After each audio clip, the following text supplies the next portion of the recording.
Oh my lord, good evening. What is going on, everybody? I don't know what Spotify is doing.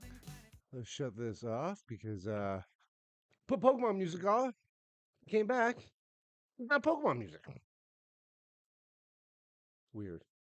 What's going on, everybody? It is basically Sunday morning now. Almost midnight. I am a little bit later than I want to be. But I fell asleep. Wait, that's not what I want. Let's put this one.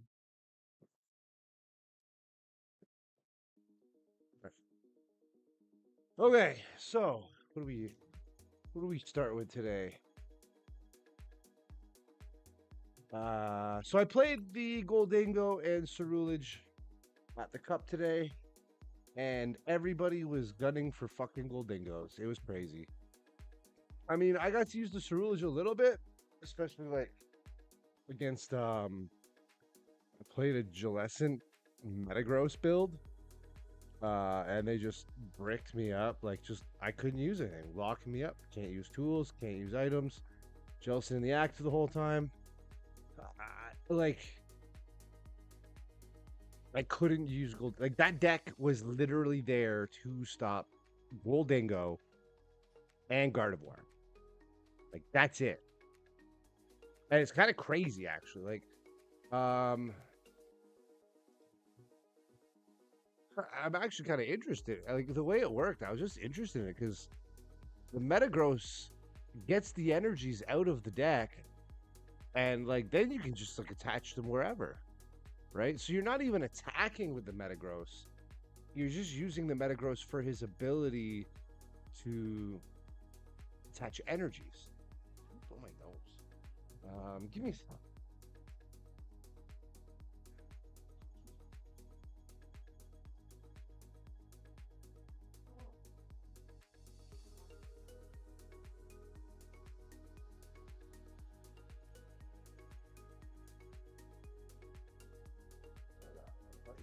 Regardless, I think it was a good learning experience, as it always should be.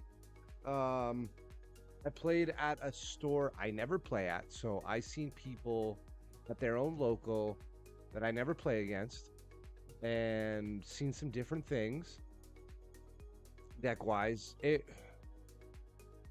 I wasn't playing against mirror match Goldengos or Gardevoirs or anything. It was like builds to like take out Goldengos and Gardevoir. So what I think happened, in a sense, the more I think about it, is like people from that local, because I've never seen them play anywhere else.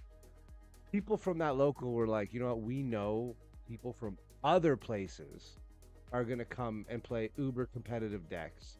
So let's try to like combat those. It's almost what it felt like. So back to the drawing board, right? We always just gotta try to think of something else. Like I'm on the fence about like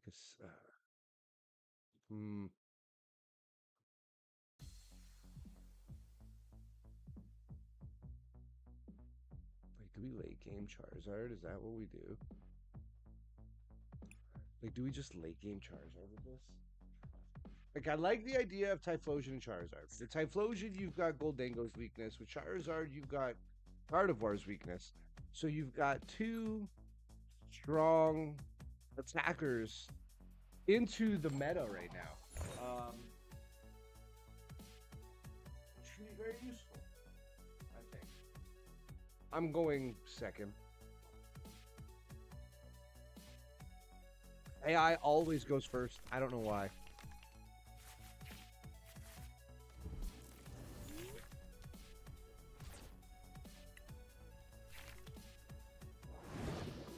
Oh my god. Are you fucking kidding me?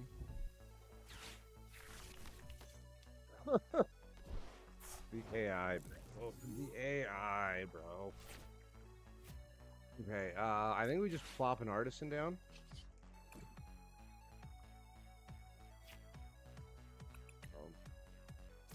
I will take, maybe taking the Monkey Ori first is incorrect. But I have the Luminous energy. I just kind of want to bang the Monkey Dory on the bench. You know what? If it slaps me for 10 or 20, I'm going to do it. Fuck it. We're going to do it. We get our monkey. We get our healing mechanic active ASAP. I'm just going to pass. Kind of hurts. But maybe not. Maybe we're okay.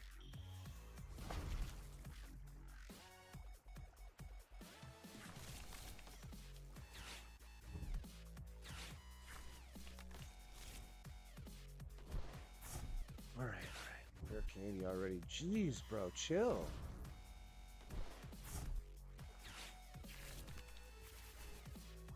There's a card I haven't seen in a minute, unfortunately. All right, what do we top deck in Cyndaquil? Okay, let's Artisan. Let's see what other pieces we can get out. Maybe we take a Mander. Or do we take the Shaman?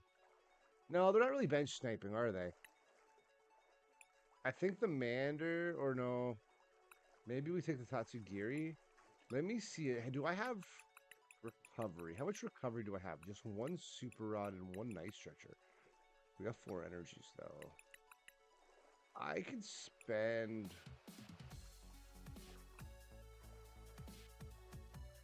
Do I want to retreat? I pulled another Cyndaquil.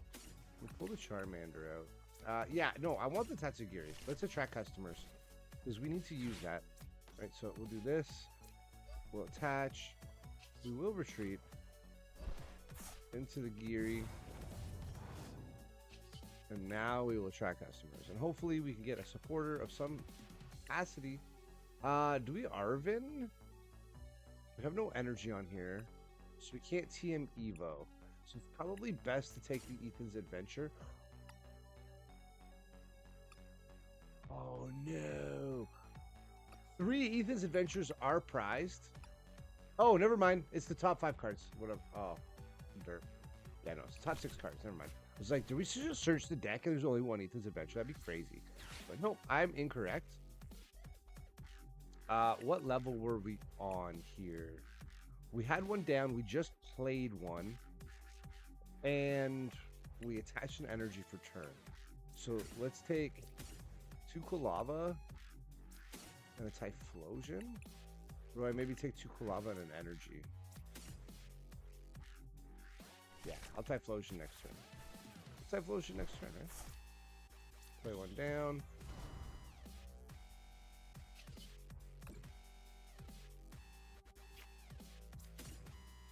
Two left. Okay, interesting. So one is prized. One is prized. Do we Ultra Ball one away? Or do we... I feel like we could Ultra Ball with an Ultra Ball and Ethan's Adventure and take a Charmander? Or no? No, let's just enter him. Let's see what happens. But he is getting set up, and I'm getting worried that he's getting really close to setup. Like, go time setup. Another Chen Pao in the hand. Never mind. He's whiffing. One eternity later. Who is that? Sith. Hey, how you doing, buddy? Good evening. How goes it, my friend? Alright, evolve the second Kulava. Are we gonna play? Let's get the Charmander out now.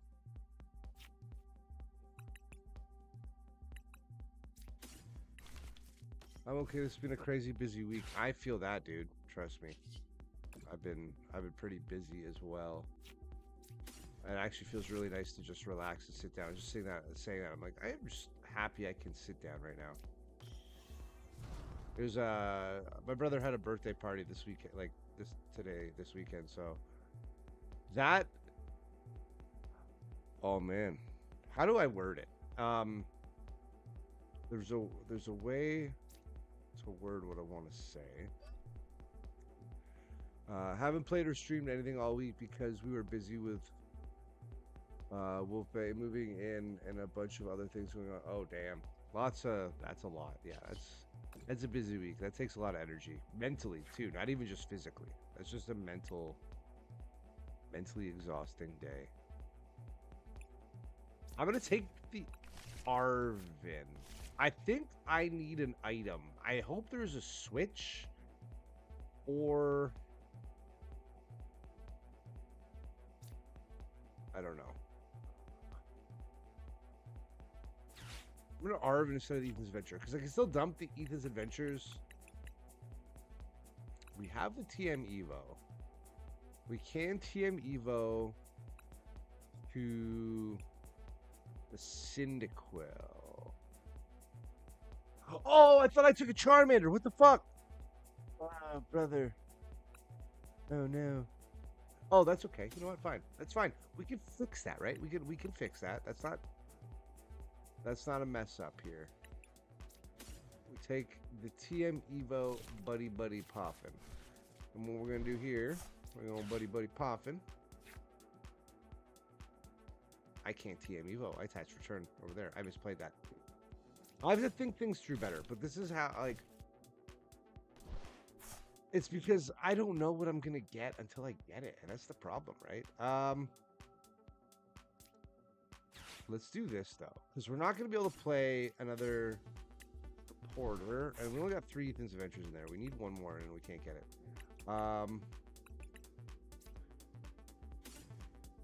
Did I just play that one down? I did. So, and I would rather the Charm. Am I going? Charmeleon.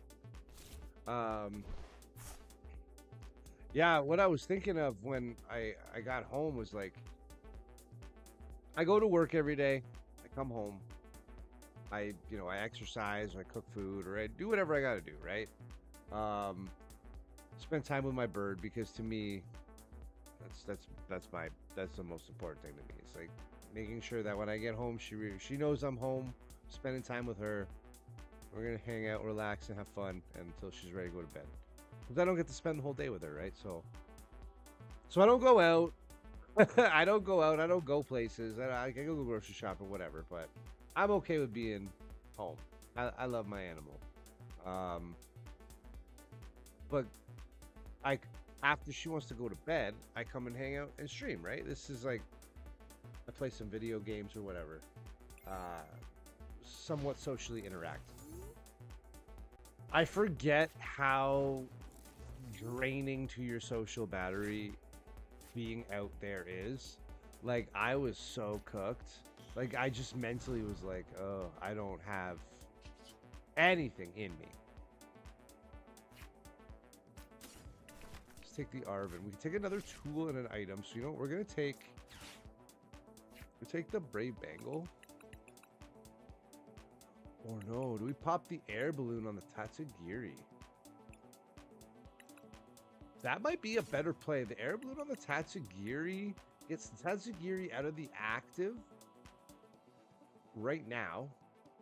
And we can pop the Typhlosion into the active, knock out the Artifacts. Do I want to do that? Or do I want to just... There's nothing else I legitimately need.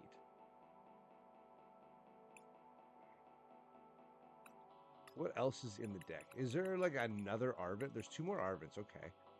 So I could get lucky and get 2 more Arvins out. But what do I want then? Like, what do I want? Nothing. Like, nothing. I actually don't really want anything. Let's take the Ultra Ball then. Rare candy, whatever. I've seen this deck before. Yeah, it was the juniors list. I'm just like, hi, how you doing, Ollie? By the way, sorry. Yeah, it's the juniors list, sir. And all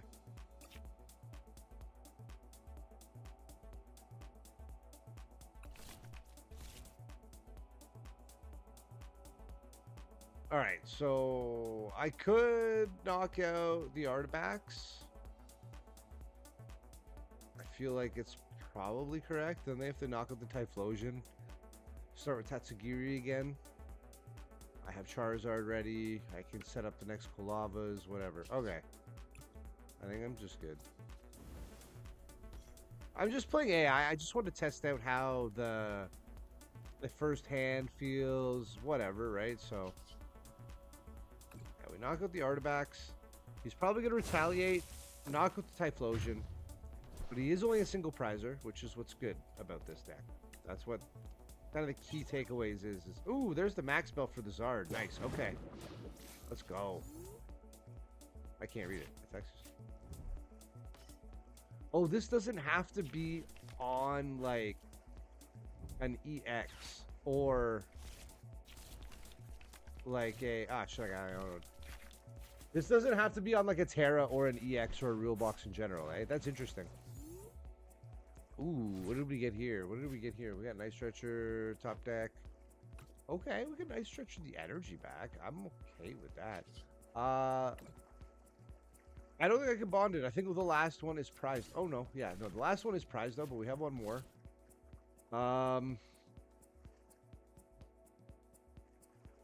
Do I play it though? Yeah, like I could get another lava, get the Typhlosion set up, get another energy. Or would like Arvin? No, I'm just gonna swing into the backs again, bro. Right? Yeah, okay. I don't need to get anything else out of anything else yet. We'll take one of these. We'll evolve him. And we'll take... Oh, man. We're going to take 0 energy. Because we want to be able to set up the Charizard, right? So if we take 0 energy... We just need, like, what? One more Typhlosion? And, like, just, like, leave the rest almost? Or, no, pull the Cindy out anyways. Pull the Cindy out. So how was it? How was it, Oliver? My experience today was kind of painful. It was kind of a painful experience.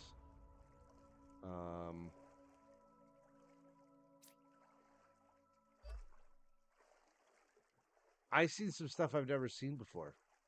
It was weird. We're gonna nice switch for that energy back because, like, we need it.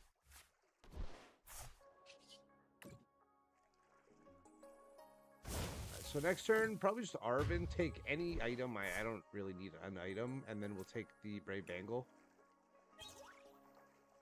Don't need another energy. I got another Monkey Dory in the deck, but he's like not needed right now. I hit a Zard, Joltik, and Flareon as Goldango. Yeah. I mirror Goldango'd at the beginning, and it was close. If I had Briar, I would have won. I did not have Briar, so I did not win. Then the next one was Jellicent Metagross. Jellicent Metagross, which is actually insane, bro. Like, Metagross fucking cooked the Jellicent so, like, to perfection. It was crazy. Like, being able to attach the steel and the psychic energies to the Jellicent, I don't know, bro. There's something there.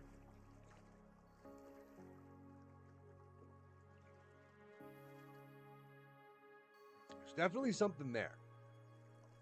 Especially because, like, if you...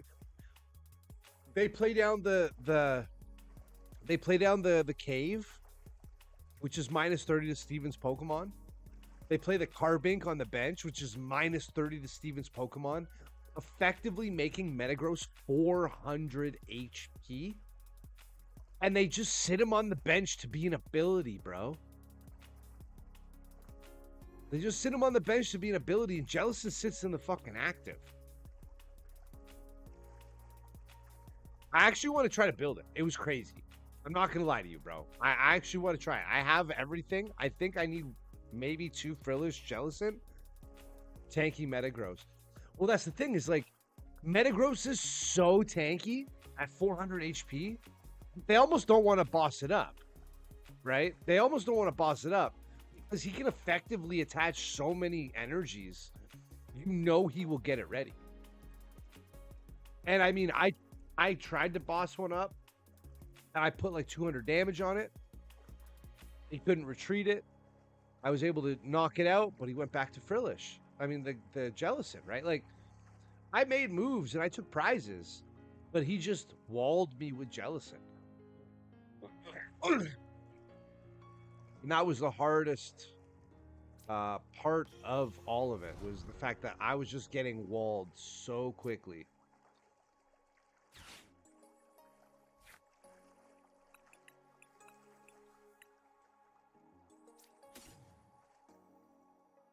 I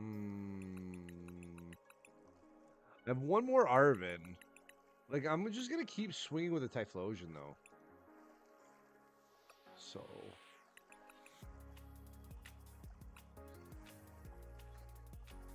Really, though, I only need one more Ultra... I'm gonna take the Ultra Ball. We're gonna Ultra Ball with the Ultra Ball and the Cyndaquil. Get the Zardy boy.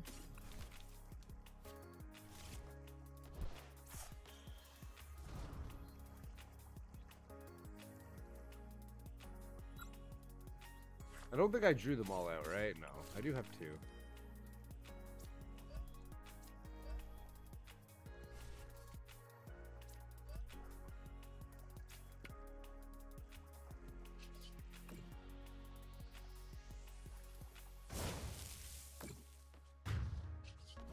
This has to be for EXs, right? Yeah, it's for EXs.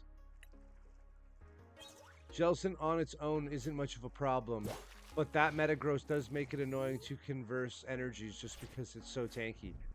Well, like, getting out a Jellicent's second turn and refusing your opponents their tools and their items is something that stalls enough, I think, to let everything else set up, right? Like, it's Badoo on crack, bro. Like, yeah. I think there's definitely something there, especially for like after rotation and stuff, because like the Metagross build, like the Stevens Metagross especially is what I'm trying to say. Particularly accelerates Steel and Psychic energies to any Pokemon, any Steel or Psychic. It doesn't have to be Stevens, and I think that's what's crazy. I just find myself chilling into Jelly decks and then just consistently bossing around. See, I only had 2 bosses, and I used them. If I went full Goldango, I think I might have had a better opportunity, but it's because I split everything up. I had thinner numbers. And I feel like the thinner numbers hurt me. And one of my bosses was prized. One of my bosses was prized. One of my Gimme Ghouls was prized. One of my Arvins was prized. Like, there was just a lot of bad prizing throughout it, too, for me, which hurt. I mean, not to say that I'm sure I misplayed. I guarantee I misplayed somewhere. But still. Just everything didn't feel amazing. And then getting locked up doesn't help. Did your Dingo list today play only 2 boss? I feel... Yeah, it only played 2 boss. Pretty sure it only played 2 boss. And I had 4 before, right? So... Is that Luminion V? It is Luminion V. I'm just playing the AI. I just, like, pulled this list off Limitless. I was just giving it one shot. How you doing, Unfocused? Good evening. Welcome, welcome. I don't think there's anything to use on that. Let's see the oh, we finally pulled Ethan's Adventure. We don't need it, though. 310.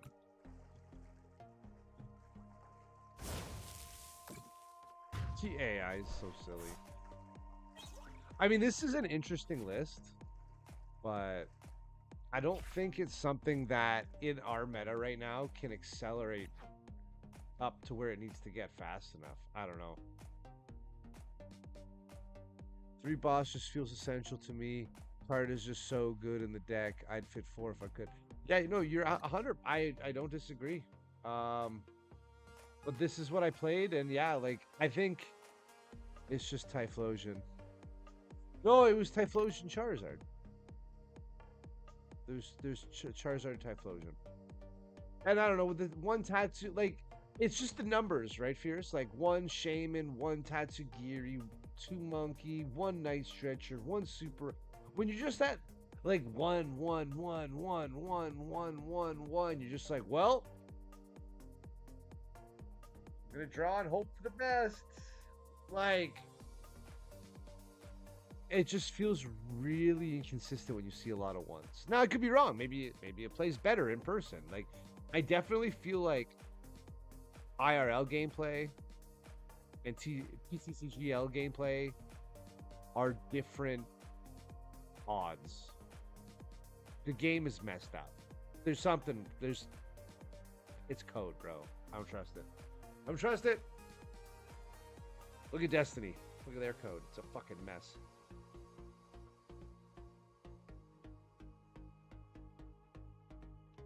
Okay. So, I agree with you. No, 100%, man. There's been times when, like, you can almost call what it's gonna do. You know what I mean? Like, you're like, it's gonna mulligan me, but after that, it's gonna give me Pheasantipity. Or it's gonna give me Mew EX. And sure enough, it'll do that repeatedly. And you're like, no, there's something going on here. There's something to this. Okay, but welcome, guys. How's everybody doing? How's everybody's weekend so far? I came home after my brother's birthday party. I'm having a weekend birthday party because it's easier because we're all grown adults. He's a middle child, so he still needs a birthday party. I love you, Ryan.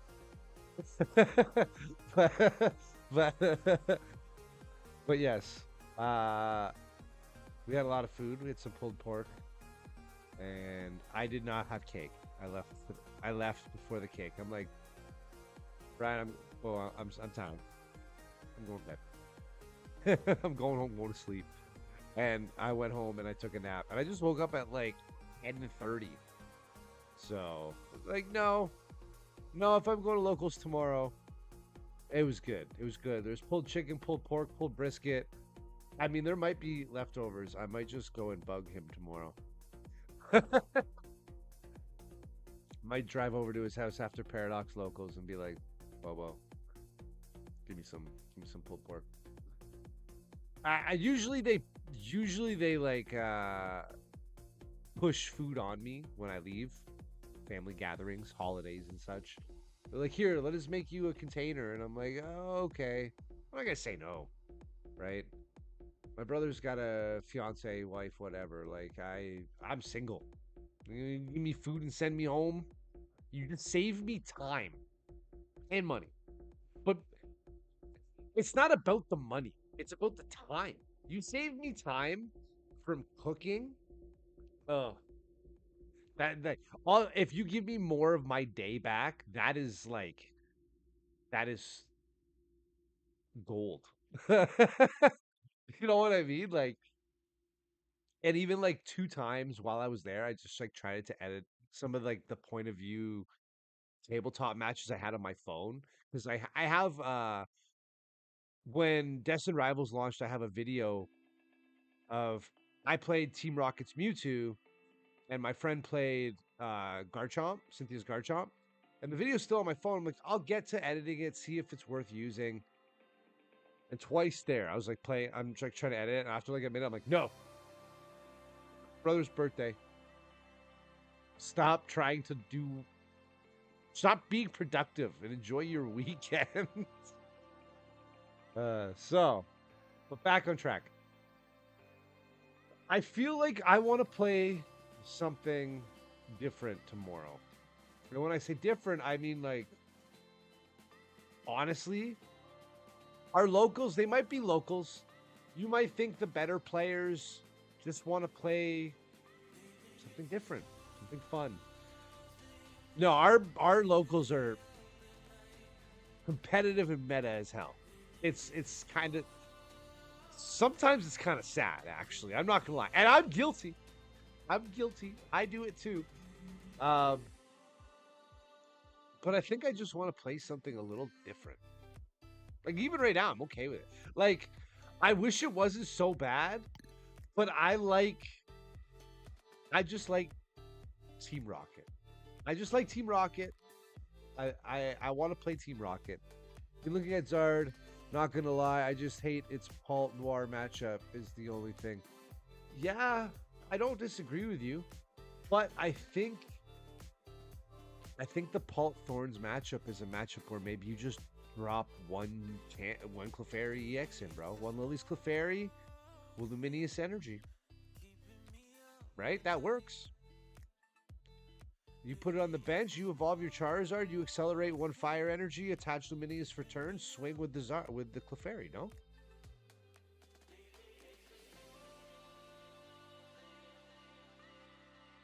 Or even if you have the energies, even an E-switch.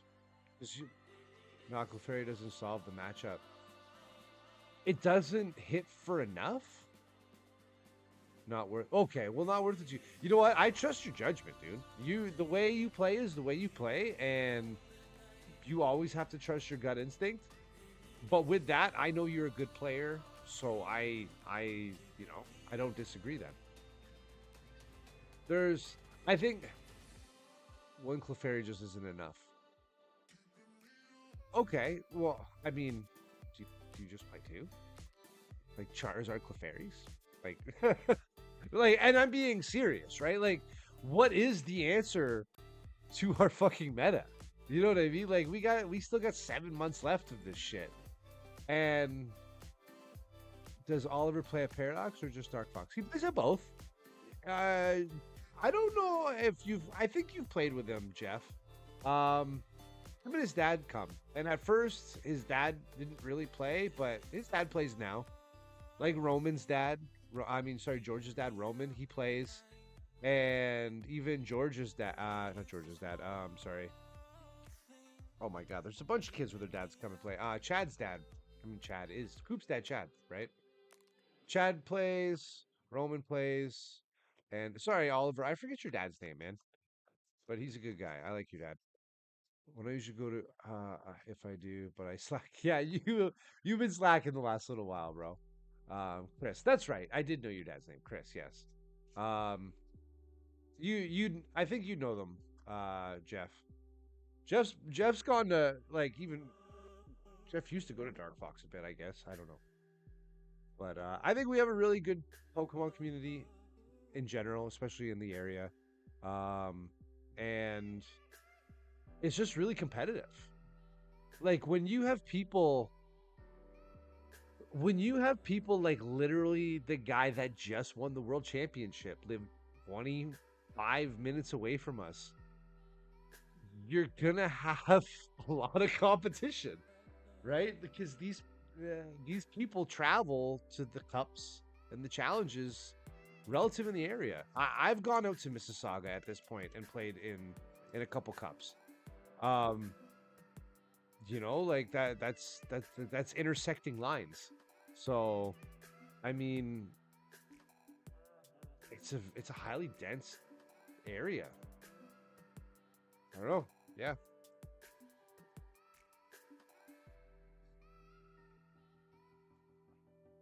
Do we try?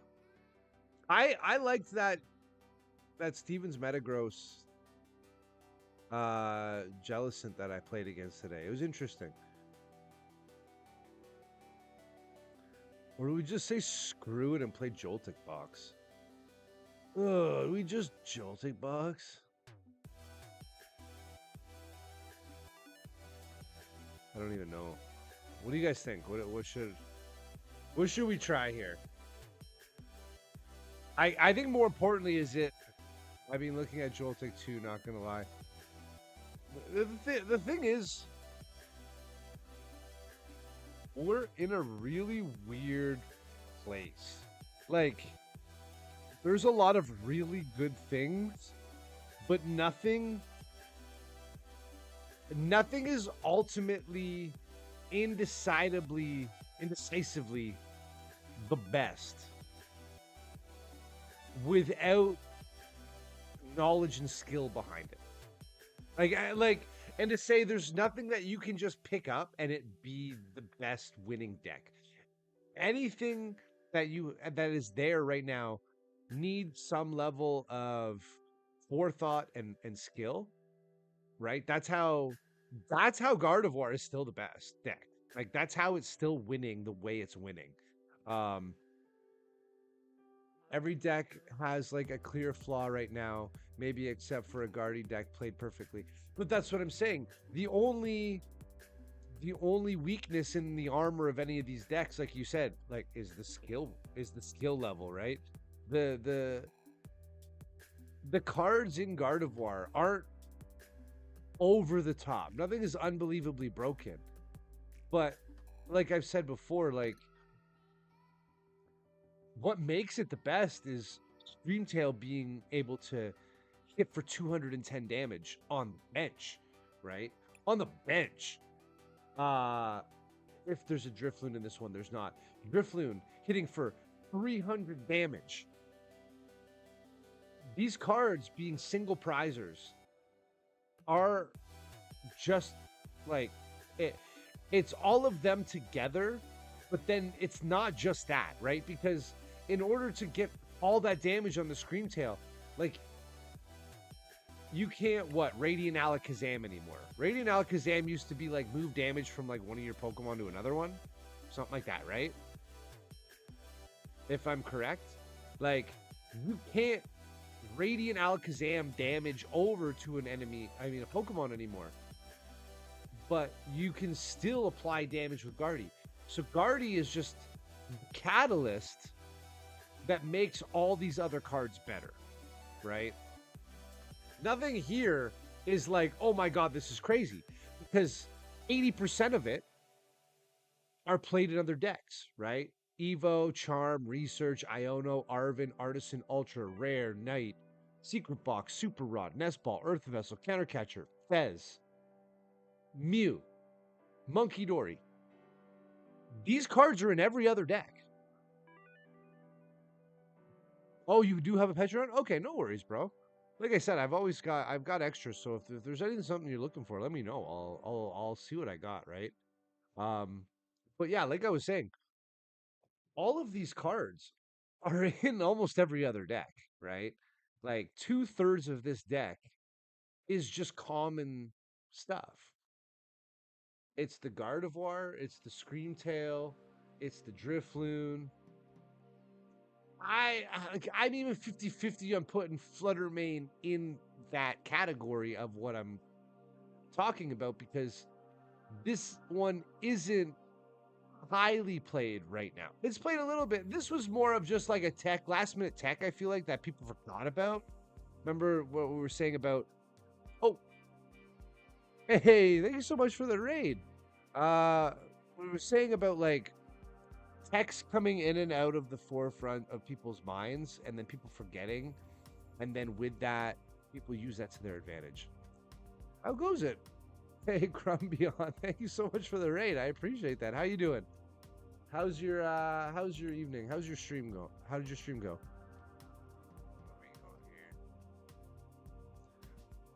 Doing good, right on. We're just trying to, I don't know, trying to pick something to play tomorrow.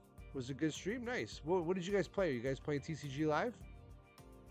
We're trying to discuss what I want to play tomorrow because we had a cup today and it was bad. It was really bad. We played Gardevoir. I mean, we didn't play Gardevoir. I'm sorry. We played Goldango and with a Cerulege in there, and everybody was just gunning for Goldengos today. Nice. What have you been playing? Like, do you play different decks? You've been just like chipping away at one specific deck. By the way, I'm sorry. My name is Will. I go by Force of Will here. I try to stream multiple things, but I just go down. I get stuck down the tunnel of playing Pokemon. We play a lot of Pokemon now. I make a lot of Pokemon content. When I do play some Destiny, I try to play other things once in a while. So, but yeah. Today, a lot of these guys in here in the chat right now are locals with me. We had a cup today. Oh, thank you so much for the follow. I appreciate that. And yeah, the League Cup we had, like he said, the room was insanely hostile towards Goldingo. They were all gunning, dude. I've been doing this for almost 2 years again at locals or whatever. I have never seen so many fire Pokemon in one room at the same time. I swear to God, Oliver, it's crazy. I've been testing a Gardy deck, a Pult deck, a Zard deck, and a Snarl deck. I'm between the 4 right now, but that's meta dependent. Yeah, in real life, the last little while, I played a lot of where are we here? Grimmsnarl. I was playing a lot of Grimmsnarl, Nobadoo, Heavy Monkey Dory, 4 of. And I like it, but people were just kind of gunning for it. Maybe we just give it a shot again. Like, are people? Yeah, you know what? I don't know. Let's give Grimmsnarl a shot because I feel like now, like maybe people have left Grimmsnarl alone for a minute. Maybe maybe everybody's after the Goldingo. Yeah, you know what?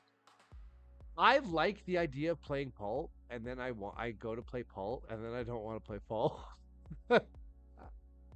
And the problem I have with that, my own opinion on that is like when Dragon Ball came out, I was all for playing it. Do I want to go first? What did I even pick? Grimmsnarl? No, I want a TM Evo. I wanted to play Dragon Ball so hard, and then when it came out, it was so slow. You picked up a Poison Snarl list? That sounds interesting, Poison Snarl for sure. We'll Impidimp on the bench. We have a Dark Energy. Okay, we can get TM Evo going. Okay, this works for me. It was absurd. 20 player cup, it was like 3 Goldingo, 3 Flareon, 2 Typhlosion, 4 Zard, 1 Guardy, 1 Palt, and then like other stuff. It was absurd. 3 Flareons is wild. Oh, everybody was after Gardys. I mean Goldingos. It was crazy. That guy was playing Steven's Metagross with Jellicent EX. Like that guy hates everyone. He was not there to make friends. I think he was autistic, so he definitely wasn't there to make friends. Like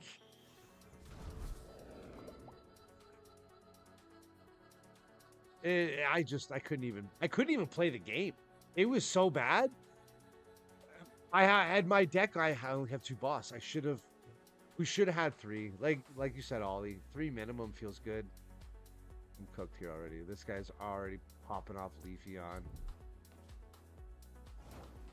I beat a Guardian ladder today with Paul. Disrupted them to Narnia. Okay, what do we do here? What's correct? How do we start this? We double Monkey Dory on the bench. We Arvin.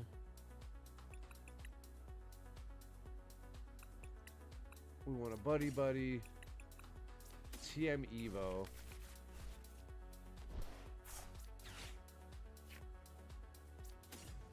Now, do we hit 2 Impidimps?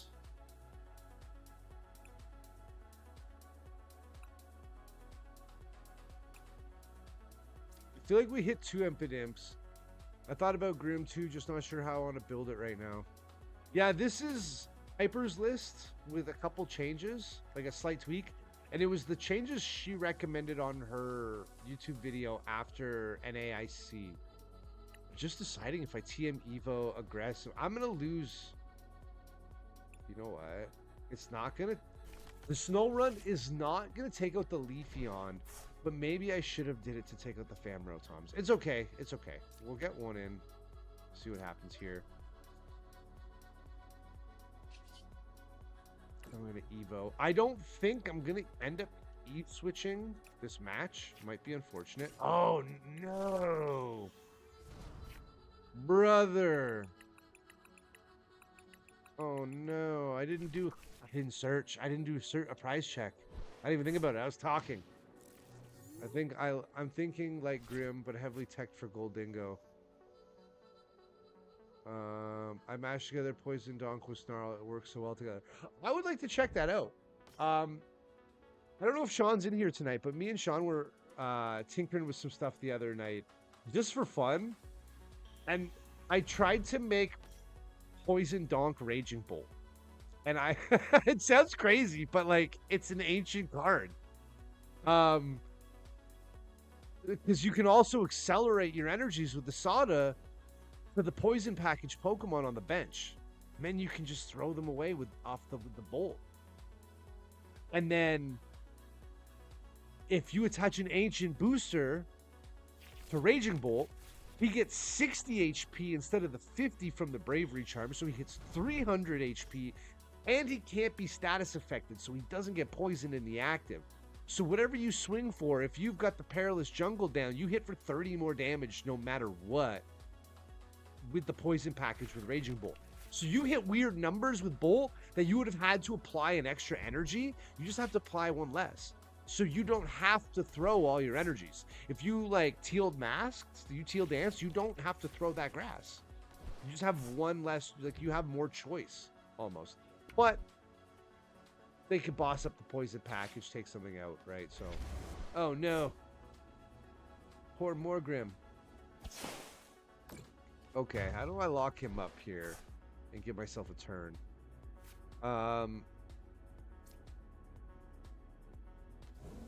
Do I boss or do I just research and dump the boss?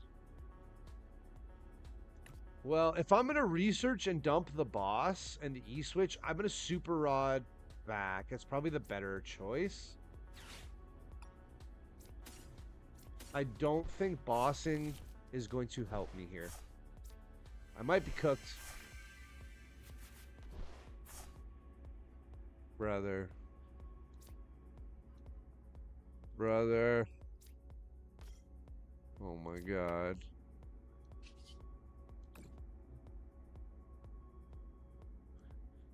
And I know I only have one more Grim. The other one's prized. So embarrassing. Oh my god. At least I have my choice of supporters. I got a Pokey Gear there too. This is bad. It's no bueno.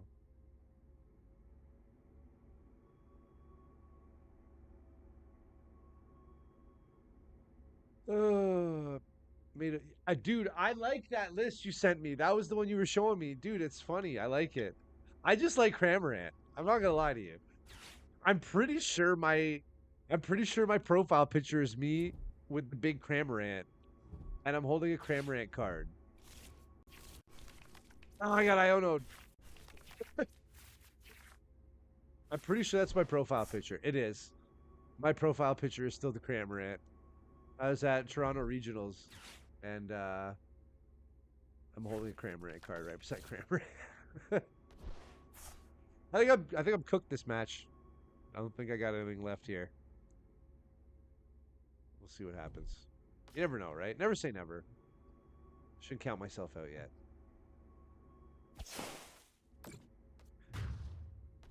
Good night, Impidimp. Help to make Toronto this year. Are you geographically located near Toronto, or is this somewhere you'd have to fly out and go to? I'm pretty sure it's in the early part of this next year, right? Oh man, this just doesn't feel good right now.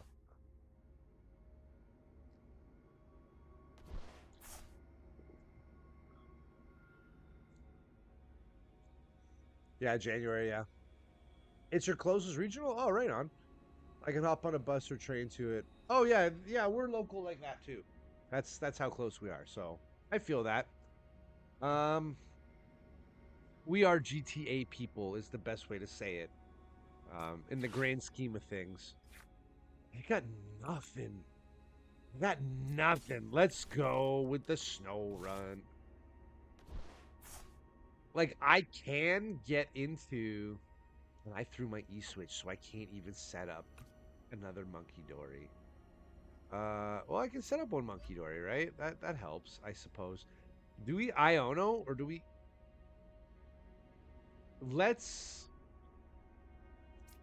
air balloon on the Morgrim, Spike Muth, set the Grimmsnarl up. So we get the Grimmsnarl out. We get 2 energies out. I don't think the Devo play is the play. If I Devo, I give him another Noctowl to do again, and that's not good. And then he just gets everything else back. It goes back to his hand. So I think we Iono. I think Iono is the... I'm west about an hour. Yeah. We're Stony Creek area. We're Toronto. I mean, I say GTA because of the grand scheme of life. If you're Southern Ontario, like that's closer than most people can comprehend, right? So 180. We take the Mew. Sorry, buddy.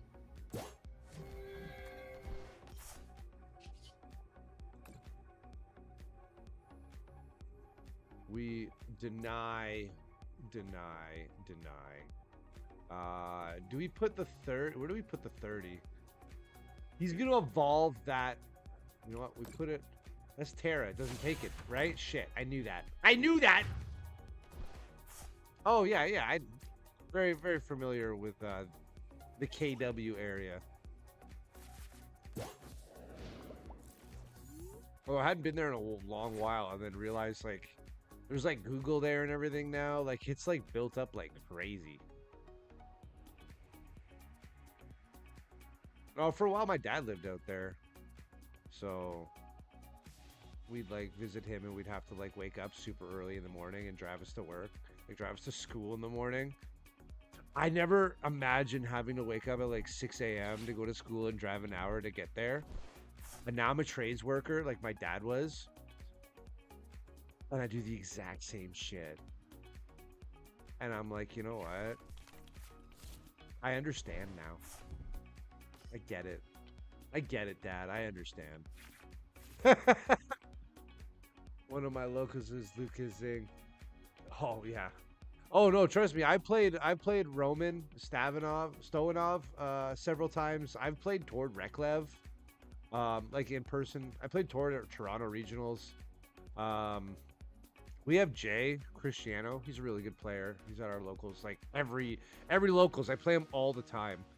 Um we have a lot of good players. Austin Ellis.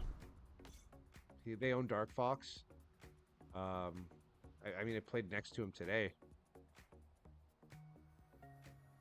We have a lot of good players in our in the area. So I mean, it does help with just like when everybody wants to be competitive. It does make people better players because everybody just wants to be better. I have no chance here, bro. I've had no chance here the whole time.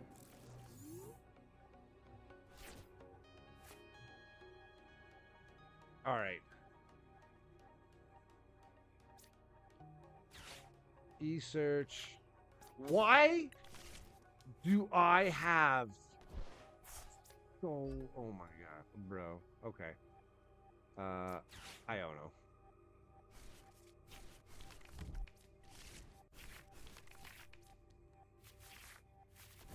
Like there's just nothing I can oh my god. Bro, I'm done. I'm conceding this one. There's nothing I can do. I got oh my god.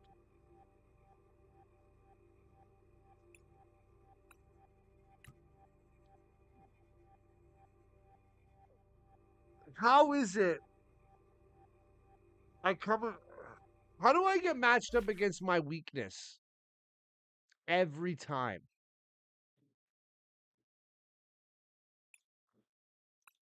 It's silly.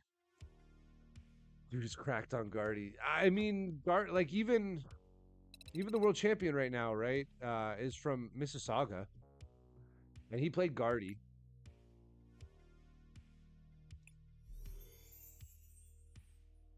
Let's see what we get here. Let's collect all these things. You know what? I did not care at all about Black Bolt and White Flare as sets when they came out, like when it first dropped. But as I've started to unlock these cards, I'm starting to see these arts and they're fire. Like, I don't even know what a Go Lurk is, but this is a cool card. Canada is a stacked area in general. Well, welcome Sotherbrow. Sotherbrow? I mean, Canada is a vastly wide country, geographically, in terms of landmass. We are wide and spread out. But to kind of narrow down on what you said, like Ontario is a stacked area.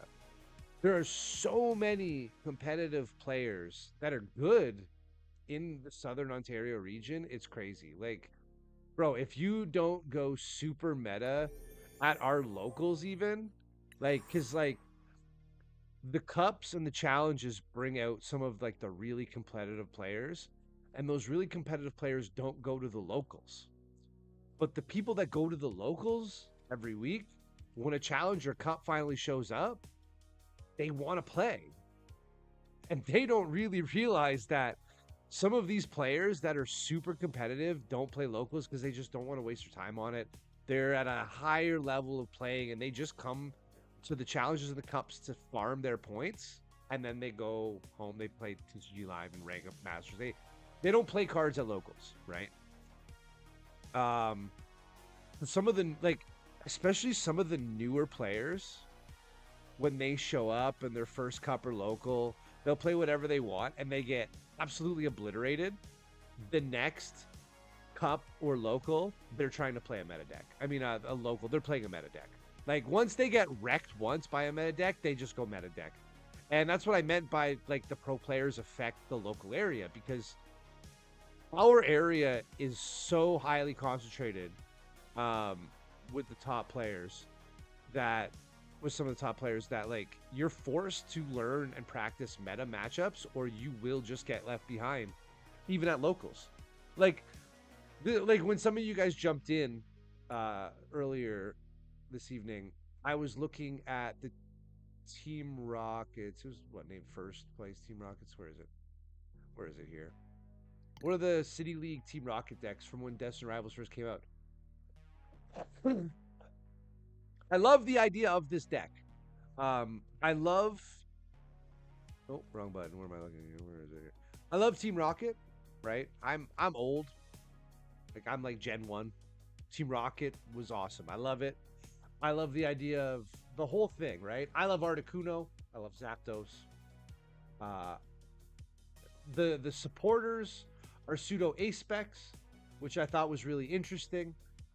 So maybe even like when a meta shift happens and maybe we lose some of these supporters we have, like losing Irida was really detrimental to some decks, especially Chen Pao and stuff. So, and plus we lost Radiant Greninja. That was an essential combo, right?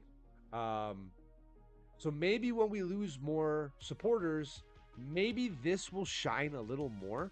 Like, Pokemon did announce, well, I don't know if they've announced it, but it's coming.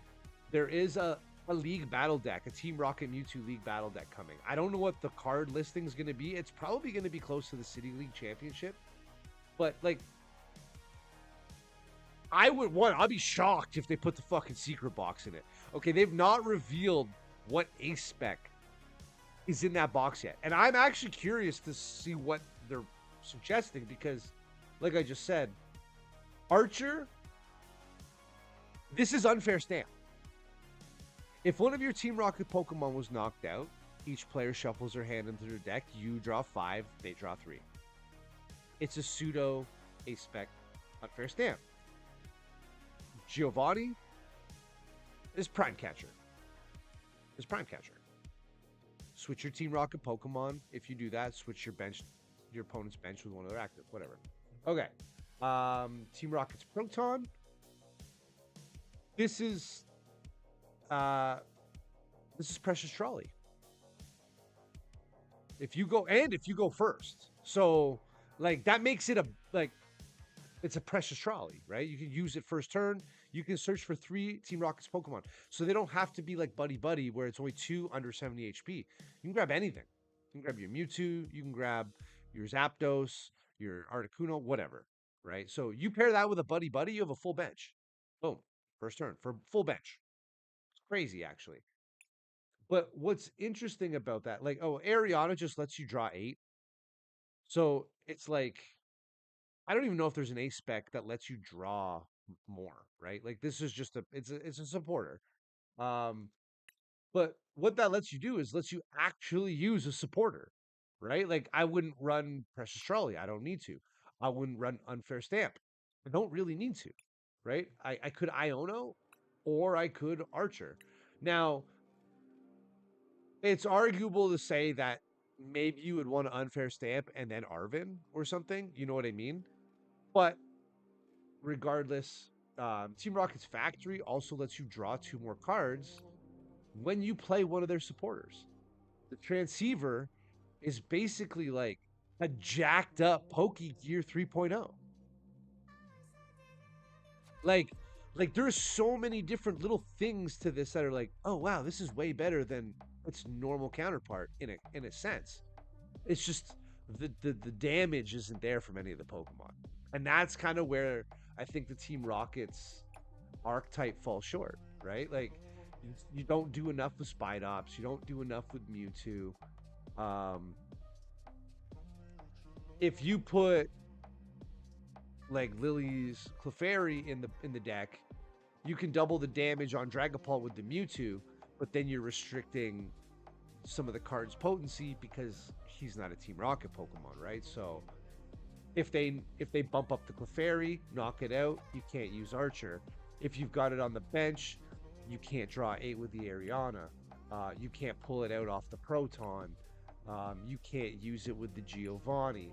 There is some little things that other cards would make it lesser. I don't know how to word it. So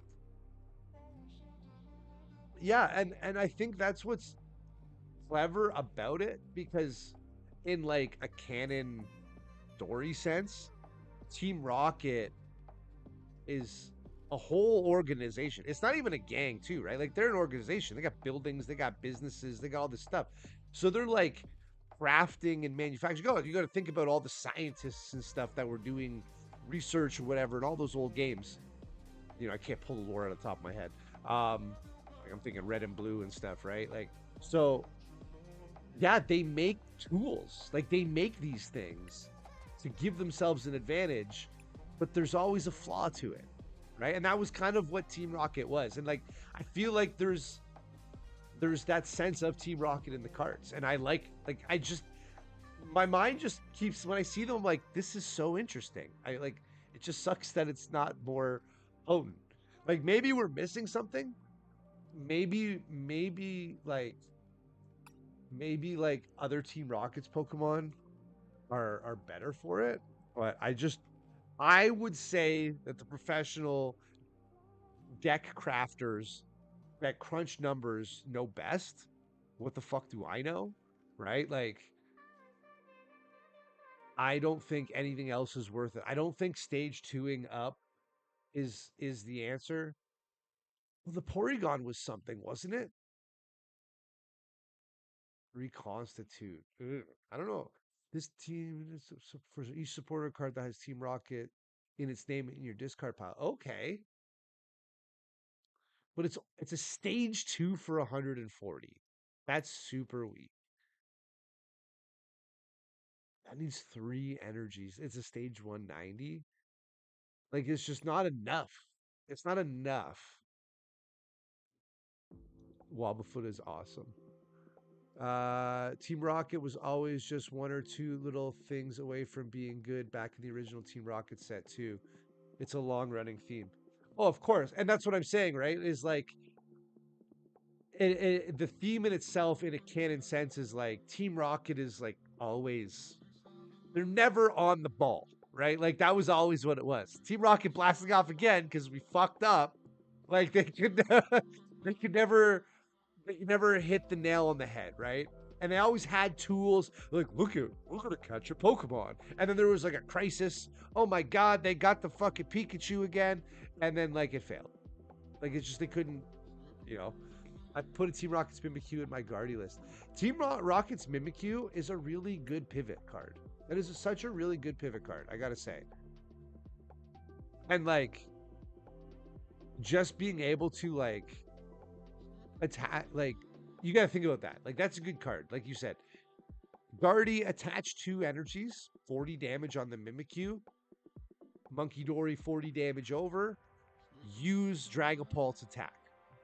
You're going to do 100 damage to the bench and 200 to the active. Or 240 to the active, 60 on the bench. Whatever way you choose to slice it, right? So it is not a bad choice. But you're really after that, he's probably going to get pegged, right? Like he's going to get donked. But I mean, so are some of your other things, right? You put all the damage on a Screamtail, or you put all the damage on a Drifloon, they're probably getting donked too. It's just a really good pivot card, and Mimikyu is adorable. I don't disagree with an idea like that. I love the Mareep. I love the soulless look in its eyes. It looks deep into your soul and says, look within yourself You know there's no light there. like, like, he, imagine meeting a Mareep in a dark alley like that. He has no good intention. Look at the look on his face. Mareep. Yes. He's bro looks like the scariest Mareep. Seriously, he is. How did they make one of like the most like cuddly, cute like Pokemon from like the second gen? Like that is poltergeist, like poltergeist level. And you know what? The Flaffy's got some emotion. Like he's shaken out of it almost. Like he's like, no, no, I remember who I am, right? And I don't know. This one, it's just Ampharos, right? Like it's a cool Ampharos card. Whenever your opponent plays a Pokemon from their hand to evolve one of their Pokemon, put 4 damage counters on that Pokemon. The effect of Darkest Impulse doesn't stack. Well, that sucks. During Pokemon checkup, if this Pokemon is in the active spot, like all these things were cool for pre-release, but they fall short after that.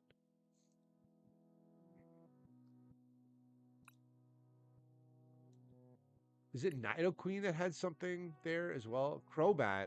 I know Fierce you like Crobat. When you play this Pokemon from your hand to evolve one of your Pokemon during your turn, you may choose 2 of your opponent's Pokemon and put 2 damage counters on each of them. You may put this Pokemon into your hand. When you play this Pokemon from your hand to evolve one of your Pokemon during your turn, you may put 2 damage counters on one of your opponent's Pokemon.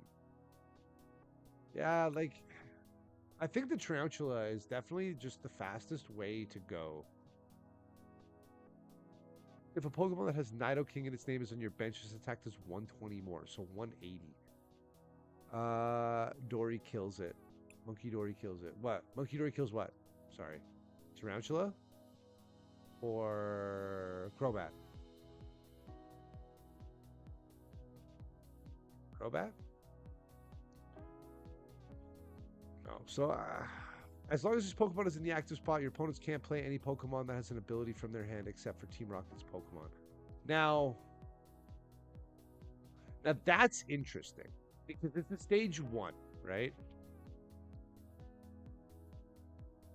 And if you can accelerate dark energies, just doing 30 damage to everything on the bench is kind of interesting.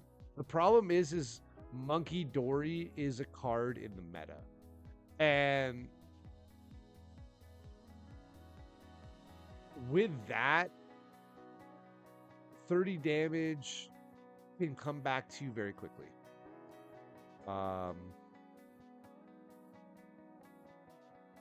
Like it's almost like to run this, you would have to take out the Tarantulas. And the Tarantulas mechanic works way better with the Mewtwo, right? Because you discard, you retrieve, you discard, you retrieve. Yeah. There's nothing else that will really work with it. As often as you'd like during your turn, you may move 1 damage counter from one of your Team Rocket's Pokemon to another of your Pokemon. Now, why would I want to do that?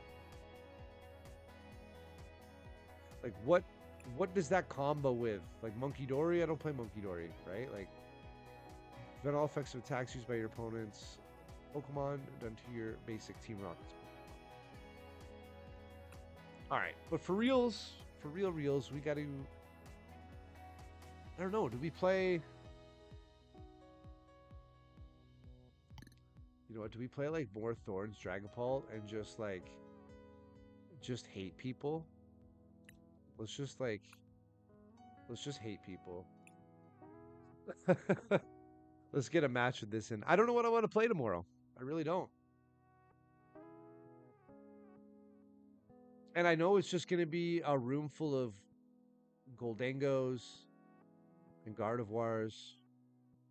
Oh, that's right. I want to look at the Jellicent Metagross because that was like cooking today. I'm definitely interested in the Jellicent Metagross. Now I don't think that's even on Limitless. Do I want to go first? What am I playing again? Oh my god. Uh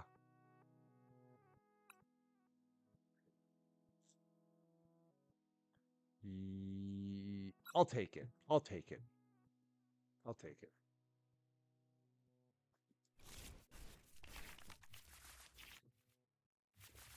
Thank you. Oh, we got the toad screw in the bro. Let's go. Oh, we're about to lock this up. Now the only problem is I have no other Pokemon in my hands. I will take the Mully. Double Ultra Ball. Okay. Ooh! Guardy. Okay. Um, I don't think I want to attach any energies either. I don't think I want to throw them. I think I have to end turn. I had to end turn once. We'll see what happens.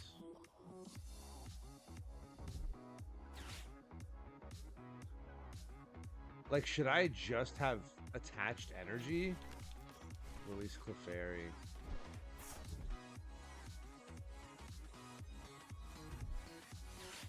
Oh, yeah, there's the Toad Squirrel's gone. The thing that sucks is I had so many things in my hand. Okay. We can still Brock Scouting for it, but I don't think it really shuts anything off here, does it? You know what? We will do it, though.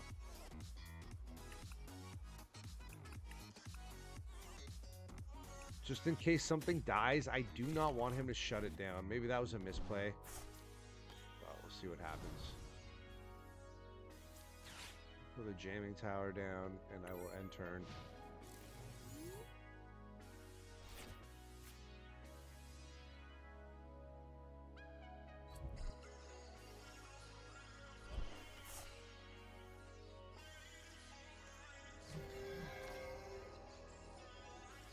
Okay.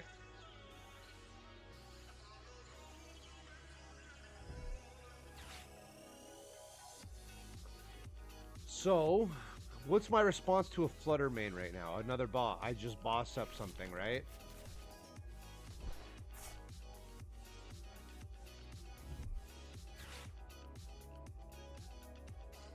I don't know what's going to happen here. As long as Thorns is in the active, he evolves to Guardy. He's not moving energies. He's not super rotting. He's not nice stretching to get any Pokemon back if they die. Unless he takes the Toedscruel out. So what is my next play? Oh, he's going to dump the Jamming Tower with the Artisan. That gets me something out, though. Double boss in my hand right now does not help. He's going for a boss. Did he boss yet? You have one energy in the discard. I think you're pushing a little too hard here. Okay. Did he boss me? No. Okay, so we Artisan, and then I boss Guardy into active.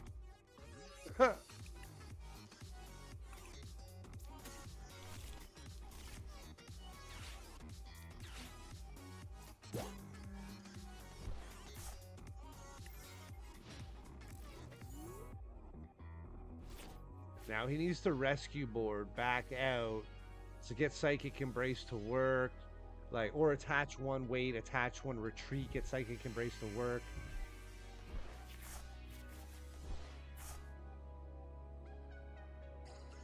What do I need? I need a Dracloak.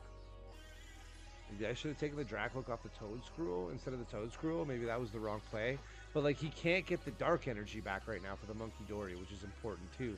He's got another one attached to the Clefairy, so it's kind of stuck there. I was going to say, he's just going to attach one and pass. Like, there's... What else are you going to do now, bro? You researched. Australia? Okay. As long as Thorns is in the active, though.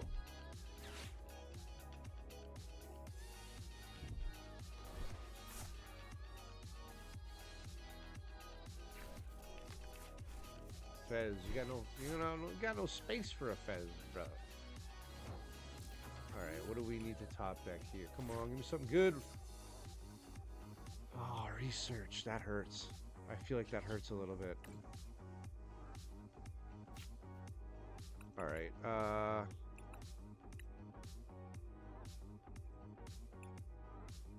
do I take another Monkey Dory or a Dreepy? I think I take another Dreepy.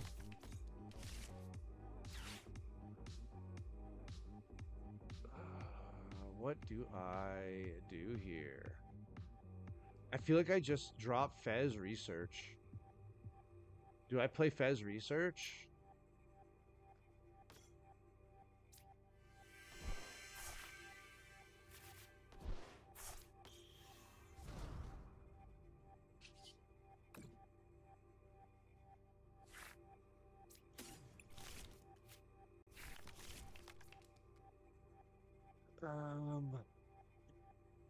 What are the odds that he has boss? He's not used one. They don't play boss, eh? He's probably doesn't have counter either.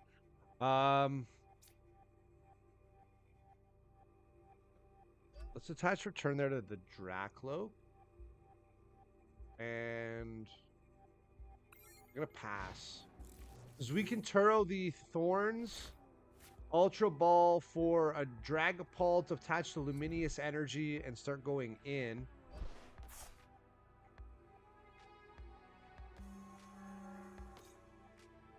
Again, that doesn't do...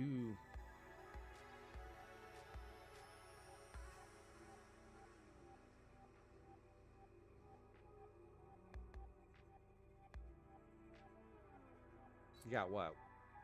1 over. You already retreated, bro.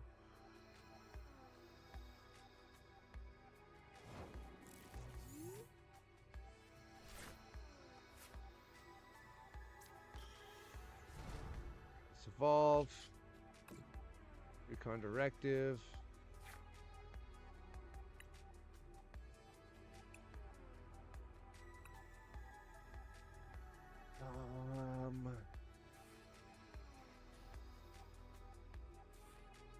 Turo. I need to watch out for that Clefairy. He's setting the Clefairy up, right? So maybe I take Iono. I don't think I'm gonna Brock Scouting yet.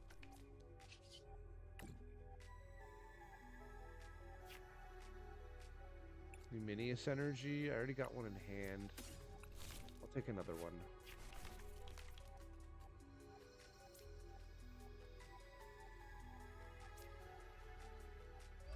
I feel like that needs to go there.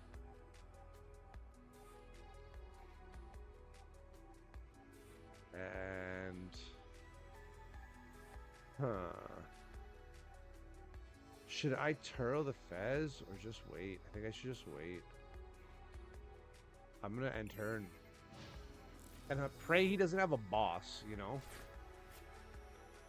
Because he's got to move the Thorns or knock it out. Oh! Oh my lord. I love it. I love it. Oh, I love it. That was fantastic. Okay, he doesn't really know what's going on. I take it. In what world do I want? Yeah, I'll just take the Iono. Because if I Iono, everything's going back in. Recon Directive.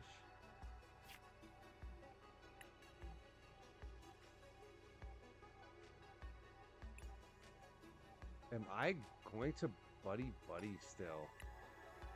Probably not, eh? I'll take the Buddy so I can throw it, if anything. I'm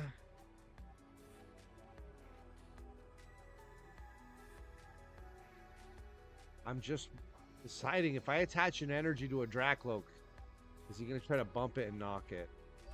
I'm going to do it. That's fine. End turn. And we end turn.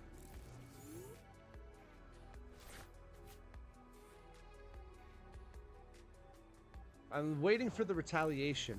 Right? So.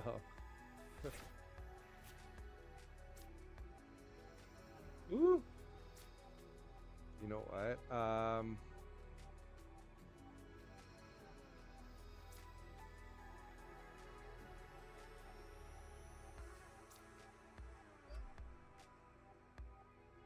gonna attach that there. Maybe that was a misplay. Oh, we should have drew energies first, right? We'll see. Pick the nice stretcher. Recon. Yeah, maybe we should have got that fire first.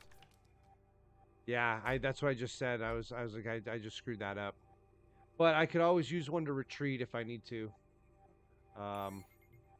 I was wanting to put it on the monkey dory, and then I just grabbed. I just wasn't thinking.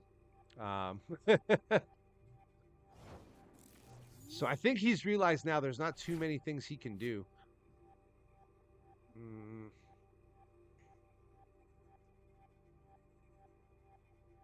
I could fix it, but that would require me playing the Turo right now, and I don't want to do that. I can't really night stretcher. I can night stretcher the. Yeah, let's night stretcher it back, and we'll threaten him a little bit so he knows it's in my hand. But I'm gonna wait for him to retaliate. I'm not gonna give him that 2-prizer until he knocks out that thorns. I'll let him deck himself out if he keeps passing. Again, you're gonna deck yourself out first, bro. I think I have a setup position where if he doesn't... Ooh, we got the boss. Okay, retreat, knock it out. Like, I'm willing to let him take the thorns first, right? So...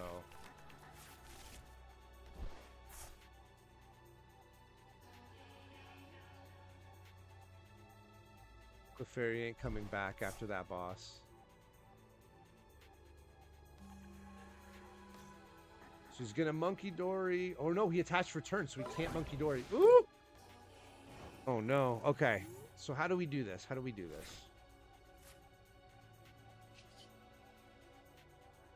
I got Iono'd, right? So everything is at the bottom of the deck. So let's Ultra Ball with the Buddy Buddy and the Dracloak.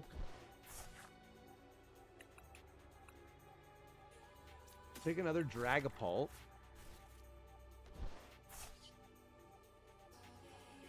Recon Directive.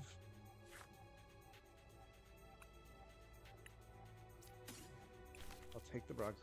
Like, I'm just, I'm trying to get into this, ugh. It's not what I wanted. Okay. I think I take this. More often not popping out. Running just an EX popping out. Oh, more of them are showing up. Yeah, I can see that.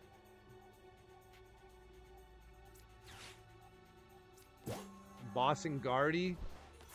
Save myself one freaking turn.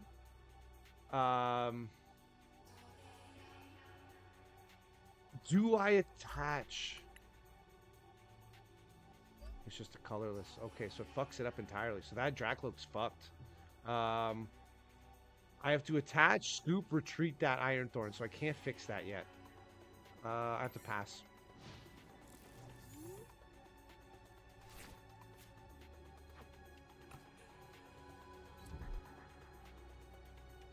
He's gonna knock out Thorns. Damn, okay. I'm going to give him the Dracloak that's fucked up. So, because I can't use it, right? Like, I can't really use it. I'll give him that one. The other one's fine.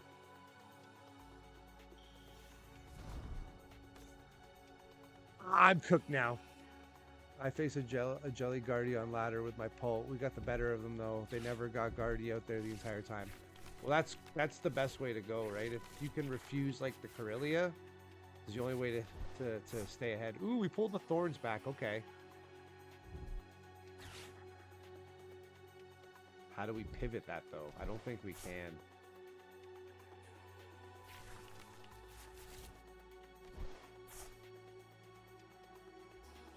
knocks it out. I mean, if I top deck an energy, but it's at 13 cards.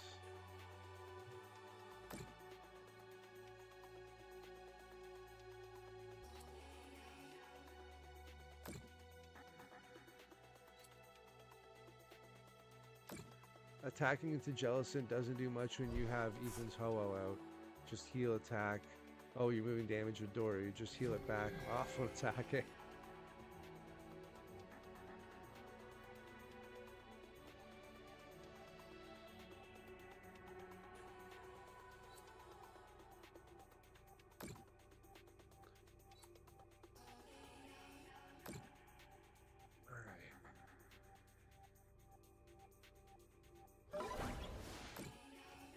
Yep, I expected that.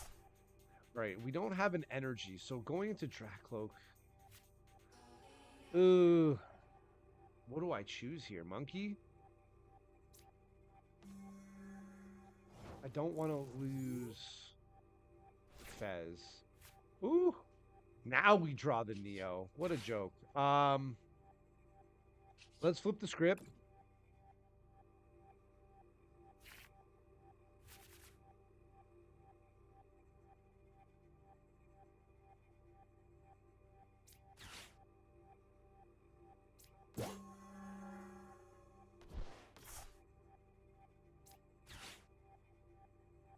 Ultra Ball, discarding a Buddy Buddy and a Toad School. Dragapult.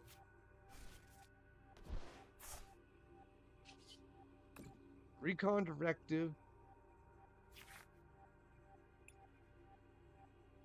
Did I use anything yet? I haven't, right? Take the Iono. Evolve there.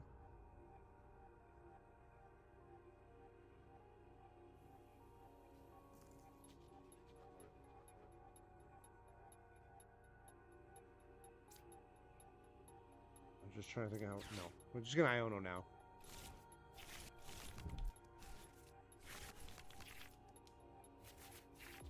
Ooh, okay, we got the energy for retreat. That's what I was hoping for.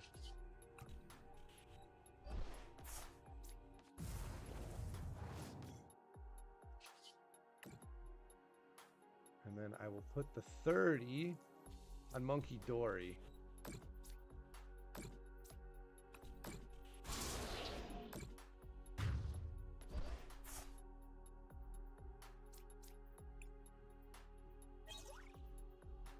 Oh, there's the Turo scenario. So now if it... I mean, I think I just... Oh, no, I needed to take the guard... The... Yeah, he can't get it back either because of the Toad Scroll. Okay. So now he doesn't do double damage against Dragapult with Psychics. That was good.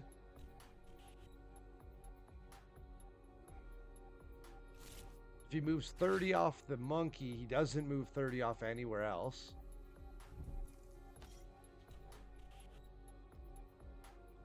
Screamtail the bench on Fez. Knock out Fez, yeah.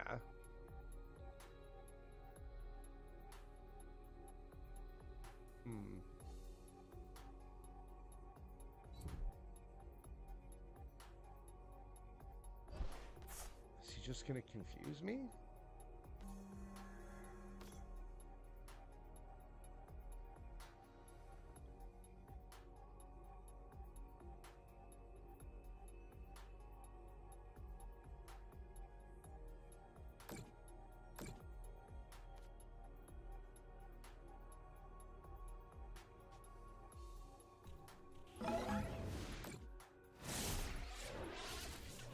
Okay. All right. I feel like I need to...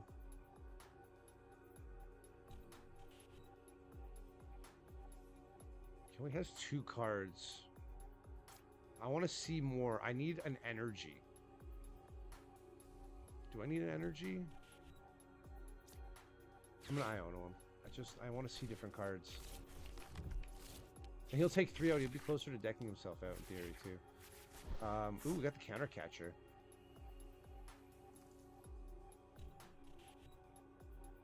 Set up another pult. I definitely do too. Hey, Kicksteg. How you doing there? Let's start setting up another pult. And I feel like I should probably counter catcher up the Gardevoir with no damage on it.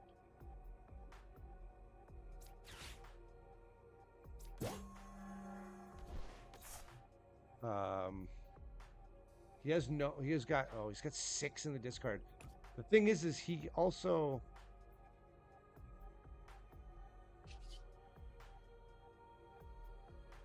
Oh, do I just do it? I just do it. Ugh, not good.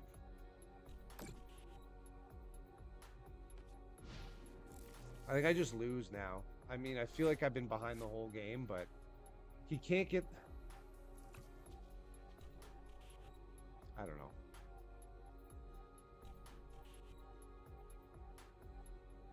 I should have retreated into the monkey, I think.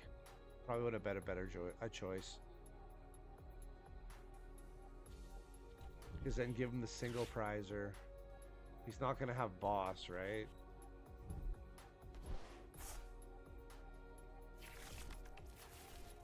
Bro.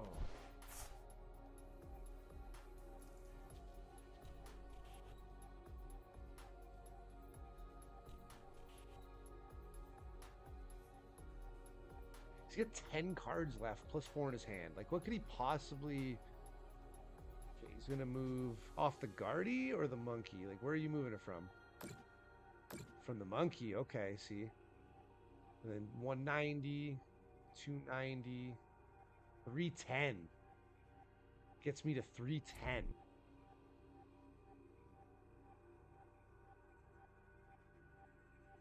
Honestly, I think I give him the monkey and I Professor Turo scenario the Dragapult. Evolve to Dracloak.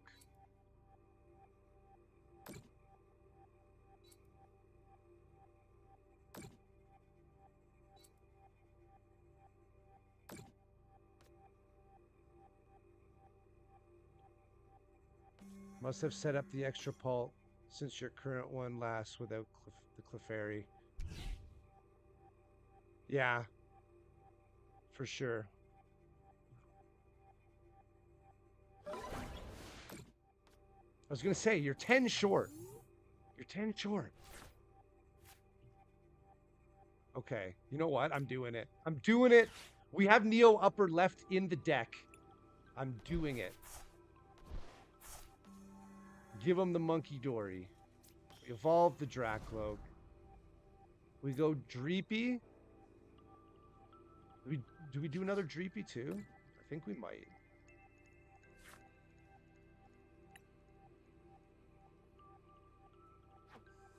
Two we might not have one. It might be in the discard. Go back. Take the Badoo. I'm not going to use it, obviously, but I'm going to take it. But let's Gardy. They always find a way. This is true. They do find a way. Do we set up another Dreepy? Do we play another Dreepy down? If I do, I'm definitely going to set it up out of the deck to kind of thin a little bit, right? So I can have a better chance of drawing, like, maybe that Neo upper. Yeah, let's take the Dreepy. Whatever.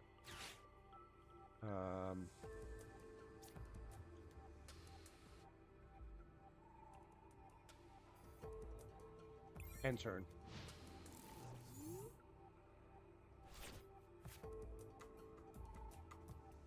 I think I lose. I think I lose.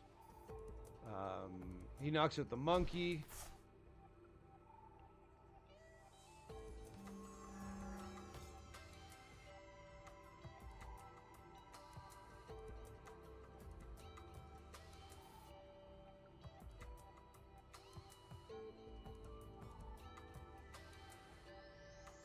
he's just gonna hit the Dracloak on the bench, right? So, do I have a rare candy?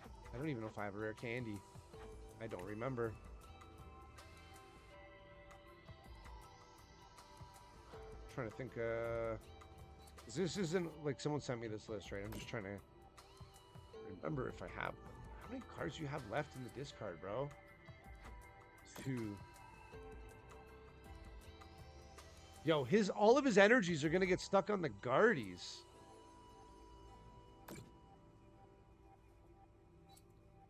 Oh, that's all he needs for the Dreepy, right? I guess. To take out the Dreepy, yeah. He doesn't knock out the Dracloak. He knocks out the Dreepy, though. That's the 2 he needed. Yep.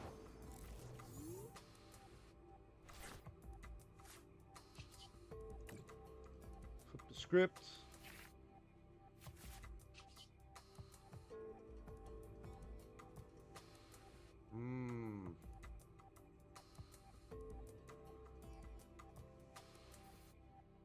No, I think I lose. I think I lose.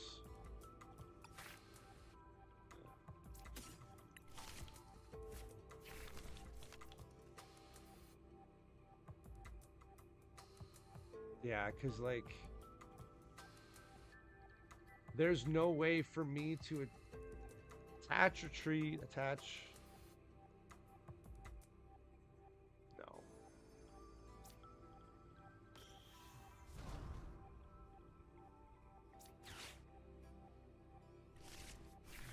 I will see the Neo upper.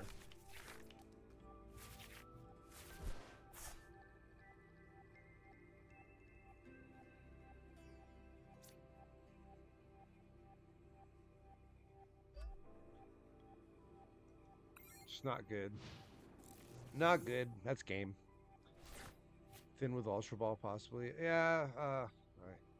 At this point, I want him to just deck himself out, but it's not going to happen, right? He's got no energies to put on the Scream Tail, so he can only do the 80 damage. So he's going to knock out a Toad Scroll. Yeah. Like Kick said, they'll find a way. And Gardy finds a way.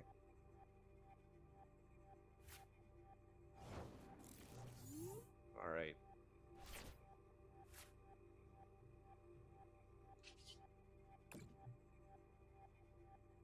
I don't think there's anything I can do left. Ooh!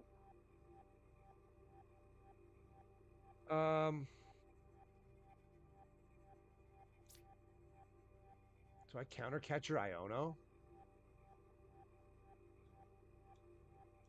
He has no energies left. Watch this.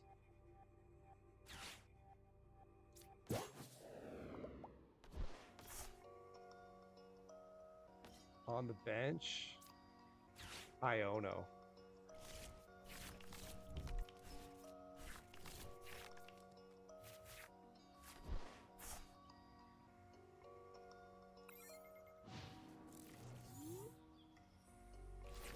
I need to get that Professor Turo scenario, scoop the monkey, thorns in the active, and chill.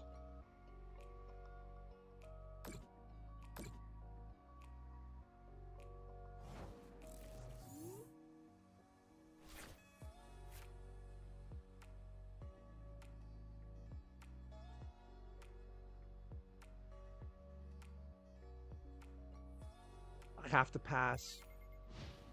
We're both at 1-1. If I can get it in 2 turns and scoop that monkey and he can't knock it out, I win.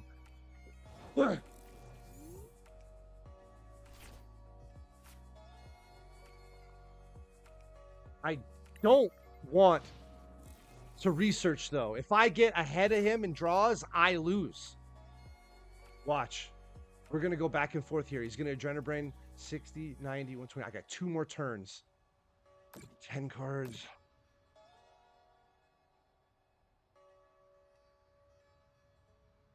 Is it on the bottom of the deck? Should...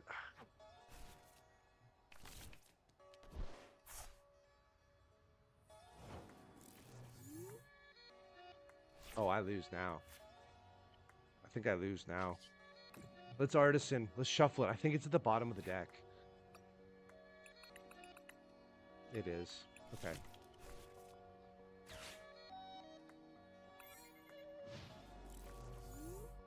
I think I just lose. I think I think I get decked out first.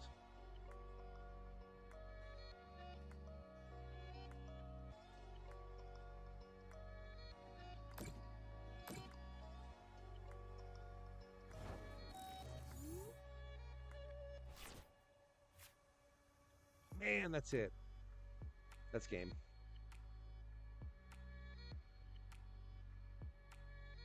Because I don't even think I have an energy, bro. I don't even think I have an energy. Let's look. I don't. I don't have a way to get the energy. I have nothing. That's game. I'm just going to concede. Good game, bro. I'm not going to waste 6 more turns of like stressing that out. Ain't going to work. Oh, I felt close though. I felt like I actually had a chance if I was able to get that Turo in a reasonable time without him super rodding cards back. But you know what? The super rod got him out of the numbers of decking first. So like you said, Gardy finds a way. Did we max at the battle pass? Oh wow, it's like it goes to 100? It does go to 100. Oh wow, look at all these. These are just boxes. That's crazy. Okay. That was interesting, I'd say, but not something I want to do at locals, to be honest.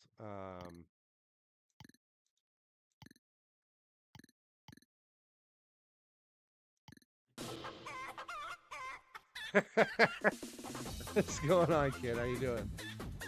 Uh, do we just fucking play Crustle? Like, what do we do tomorrow? Do we play Crustle?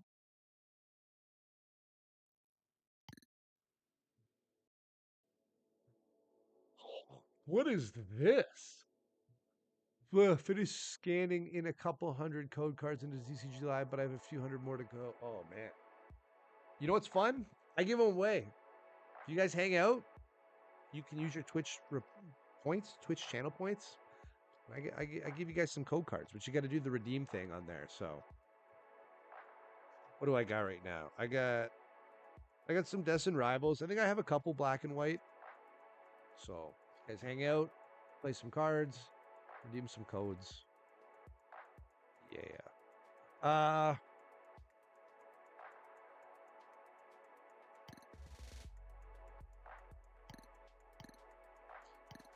don't know. I don't know what to do. A lot of the ones I scanned in were Death Rivals black and white with a few prismatic. Destin Rivals and black and white are good to scan in because you can't just buy the high-end cards. Want to play or are you doing ranked? We can play. I'm trying to figure out what I want to play tomorrow. Because I don't want to play Goldango. I don't want to play Gardevoir. Like, oh, that's right. I want to look at the Jellicent and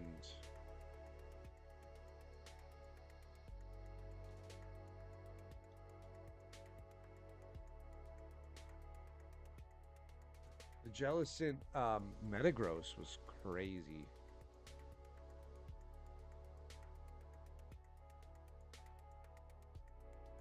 And honestly, I don't even see. Nobody's played. Okay, we got to build it ourselves. Okay. All right, guys.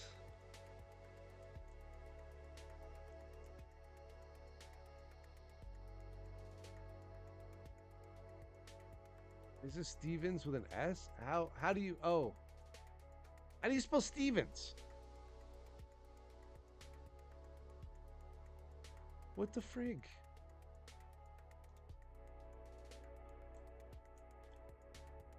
There it is. I was like, how the hell do you do this? Let's start with like what, 3 of these? I don't know how many would be in here.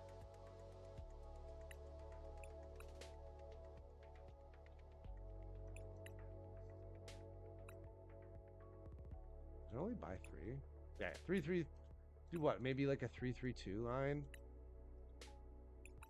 I don't know. Do maybe what? 2 carbinks? We'll figure numbers out after. We'll kind of balance this out. But I just want to get the basics in here. Frillish.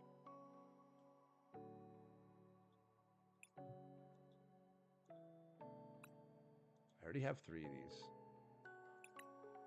Maybe we do 3. Maybe I'm wrong, right? Maybe I'm wrong.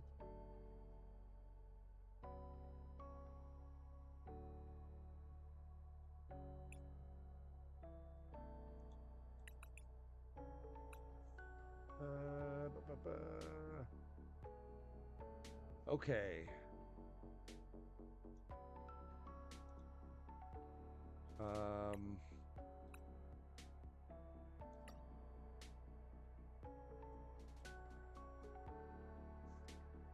Stevens Granite. Holy skunk, how you doing there? Welcome. Scrubs. Good evening. How you doing? Welcome.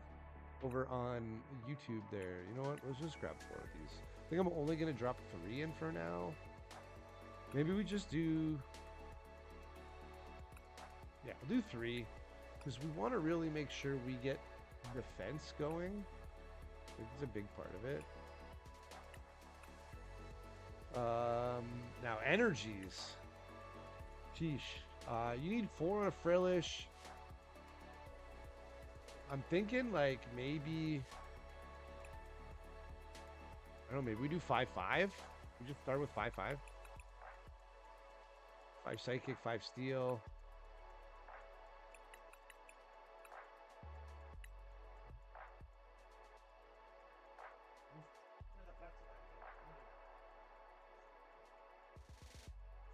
I've been irresponsibly playing with this piece of fucking metal. And now I'm gonna fucking find it in my foot. Ah! Been ripping this pop can apart. What am I doing?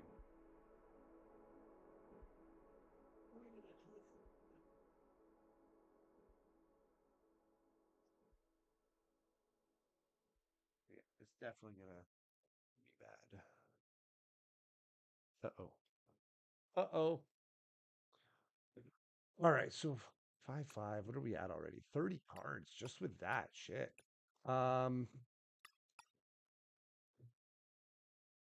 Now, tools, tools, tools.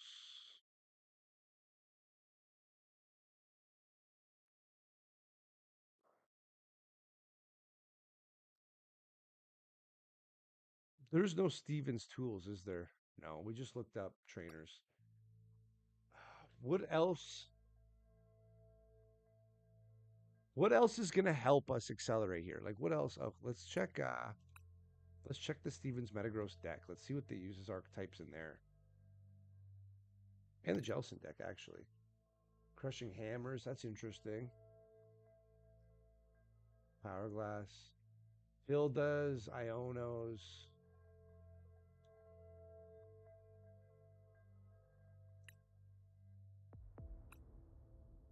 I think we definitely want 4 Ionos.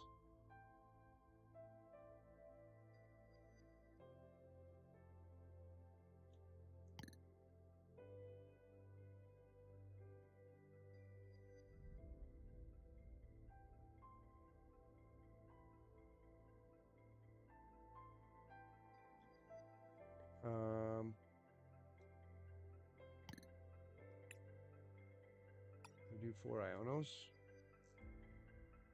1 egg. Iono them right out of the game, right? All right, 34. We drop what? We do. What do you guys think? It's 4 Arvins for now.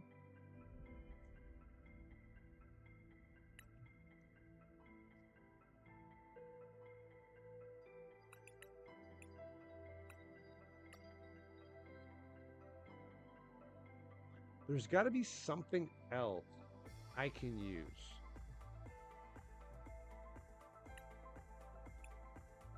We didn't look at the Stevens deck.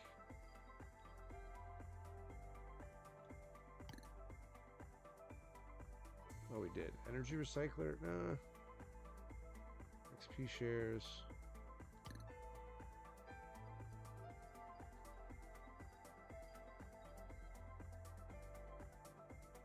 Definitely 2 earthen vessels.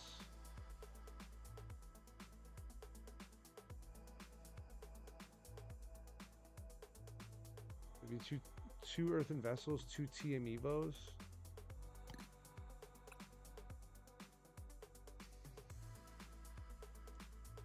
Oh,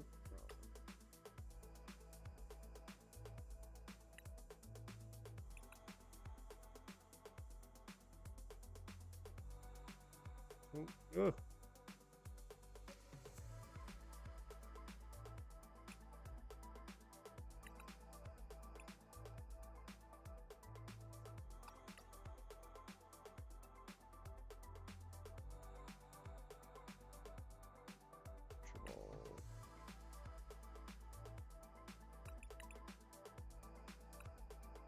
Okay.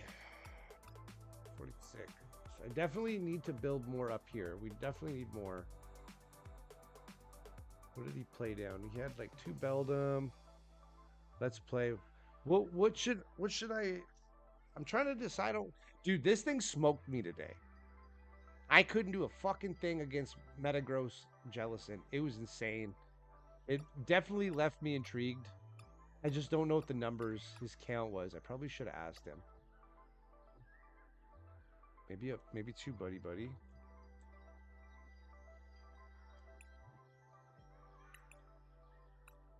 Mm, what are we at? We're at 48. I feel like we need more Pokemon. 6, 9.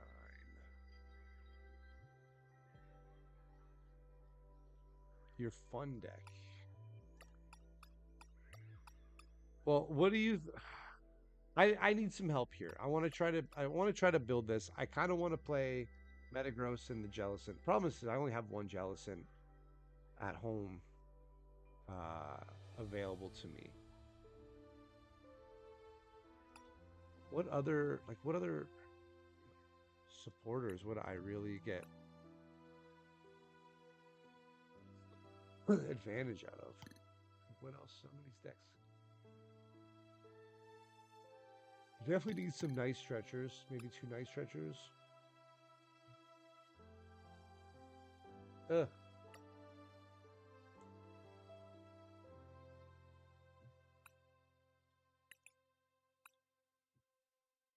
All right, I'm at 50. We got 10 cards left.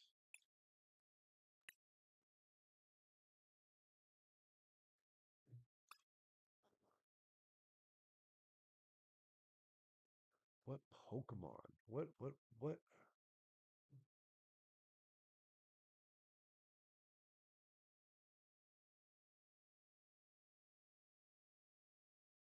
do we do like Monkey Dory with like 2 Luminous energy?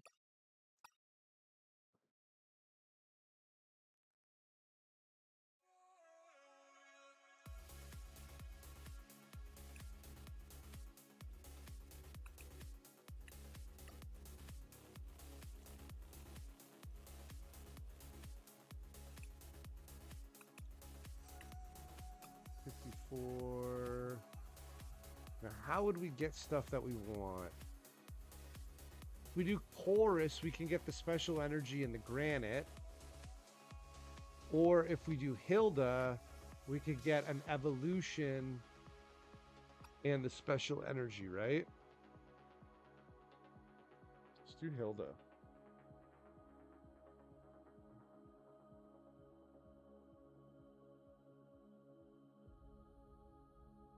Yeah, would Hilda? I feel like Hilda would probably be better.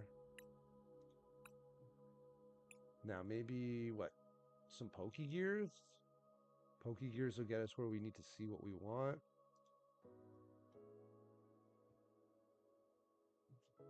And you can never use that E.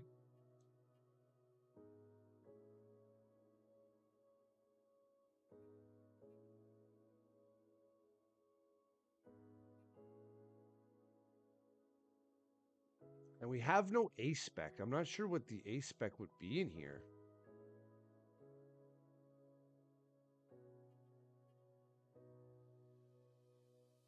Like Poke Vital A?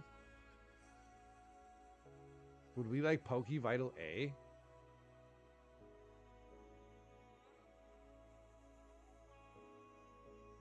Where is I missed it, right? Poke here, there it is. Throw maybe just 2 in. What do you guys think? I got 2 more card slots. I just don't know what I should be. We definitely need Pokemon. Well, we have 2 Monkey Dories in there too. Let's see. He needs 3. He needs 4. That's 7 out of 10 energies, right?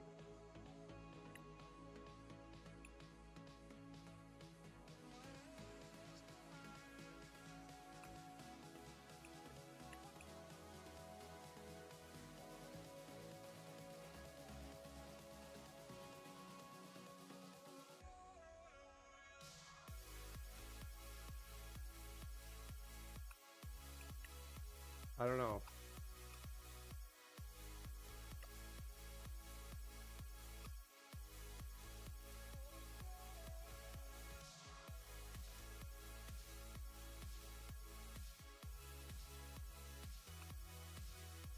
There's definitely something I'm missing.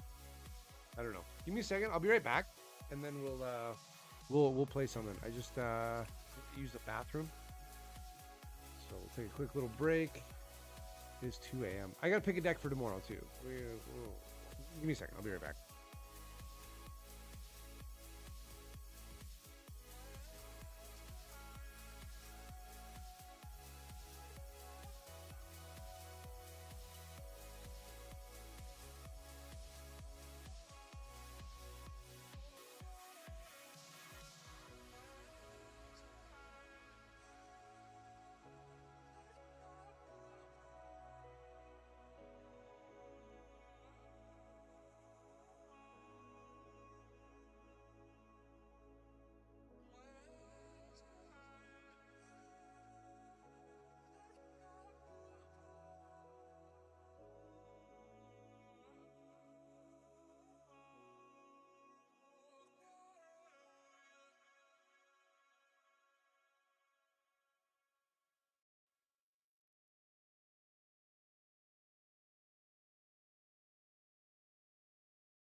Alrighty, I'm back. I'm still like, do I even want to attend? LOL. Hey, listen, if you don't want to show up tomorrow, that's cool. I understand. Um, I, whatever you choose to do, because like I would like to use those Brave Bengals, but um, I was just thinking about it too. I'm gonna go three there. I feel like I need more texts. I feel like I need more things. Maybe we go 3-3 Iono Arvin and drop some other items in. 3-3-2, 3-3, 3-2-3. Like, do I do 2 Granite Caves or maybe? Yeah, like that's like very heavy. But if they bump one, I want to defend.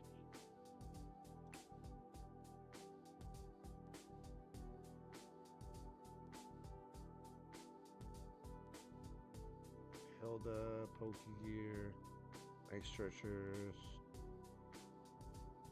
What do we do as the ace spec? Like I'll drop an Arvin to throw the ace spec in. I just don't know what ace spec I should use. Is there an ace spec button? There is an ace spec button. Like what is the ace spec here? Heroes Cape? Do we Heroes Cape something and just like, or I do, wait, 80, 81, 60. With the max, you only do 230. Poke Vital. Is it Secret Box?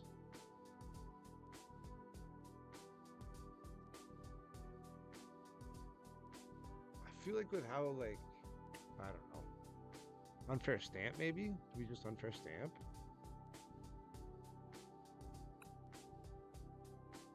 Maybe we Unfair Stamp. What do you guys think? Scoop up Cyclone? Prime Catcher, Secret Box, Unfair Stamp. Like, what would we do here? I don't even know if this is going to be good. Like, I don't know how to... I really don't know the balance of numbers and how to build a deck myself. I'm going to test it with no ace spec. No way. No way. What is wrong with me? Why would I even click that?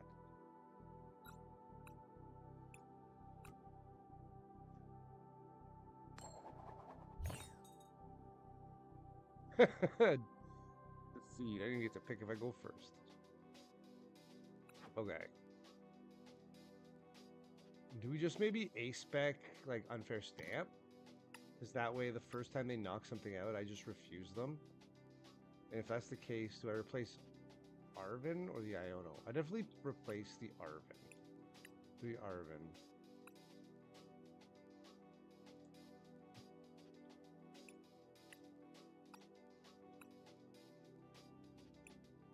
Oh, we definitely don't want to just set the active and go into it with that. Oh my lord.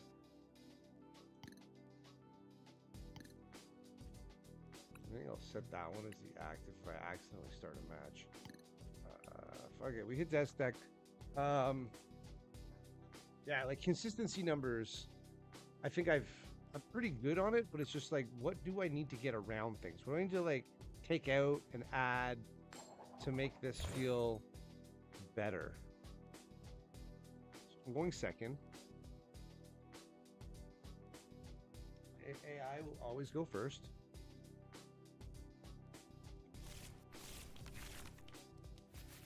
See, we have no basic. But I mean, that happens with a lot of decks. That's okay. We only mulligan once. We start with the Carbink. Okay. Arvin. We can do we need an air balloon? We definitely need an air balloon. Carbink has 2 retreat. He is a heavy Pokemon.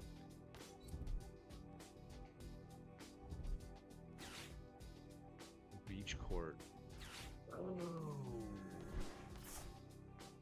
1 less. Okay. That helps. That helps for next turn. So I'll definitely retreat Carbink before I bump the Beach Court. And we get the Beldum. Perfect. Okay. Beldum on the bench. We are going to Arvin for a buddy. And we'll pull the TME, but we really only need 1. We have both. But we put 2 because 1 might get prized, right? So. Oh, we can't get the Frillish off the buddy. I didn't even think about that. So I need nest balls then. Okay, shit. And we can't get the carbinks off it too. All right, back to the drawing board. We're not even going to finish playing this. I didn't even think about that. See, this is why you play test the AI. Fierce, what do you think? What do I balance here, dude?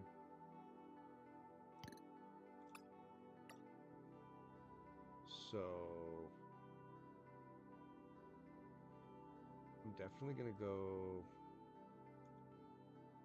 one less. Maybe just one earthen vessel. An A spec, yeah. What do you think for an A spec? Maybe not Buddy Buddy because you can only get like one Pokemon out off it. Maybe we just go for Nest Ball instead. And maybe do like one Buddy Buddy. 3 Nest Ball.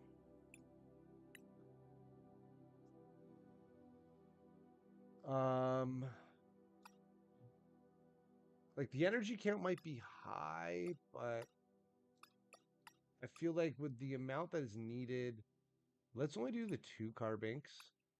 We definitely need an air balloon. Just in case, right? Makes Metagross bulky as fuck. He's already bulky, bro. I feel like Unfair Stamp will just deny them if they take a kill. Like if they take a knock, this is like, no, I'm getting back into it and you're going to have less items, right? They already don't want to really boss up the Metagross. Well, yes, they do. Because they want to get the Frillish, the Jellicent of the active, right? Okay, we'll do that. Let's see how it plays.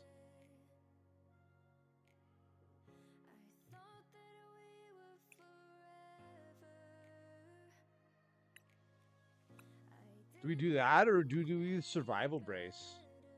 Survival Brace effectively makes it the Pikachu, bro. You know what I mean?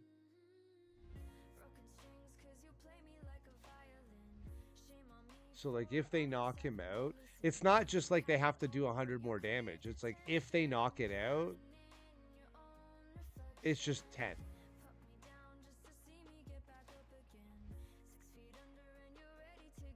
I don't know what would be better, personally. Probably just the Hero's Cape. Okay. That might be better now. Let's try that. We added some nest balls. Yeah, but you have 340 right now. Yeah, you have 340 right now, so you'd be at 440, 100%. But the Carbink on the bench makes Steven's Pokemon take 30 less, and the Cave makes it 30 less as well. So you effectively already have 400. Yes. So then you're, yeah, you'd be at 500. It's crazy, bro.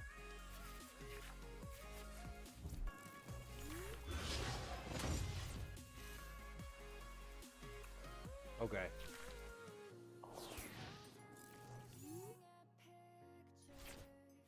The AI's playing Snorlax. Silly.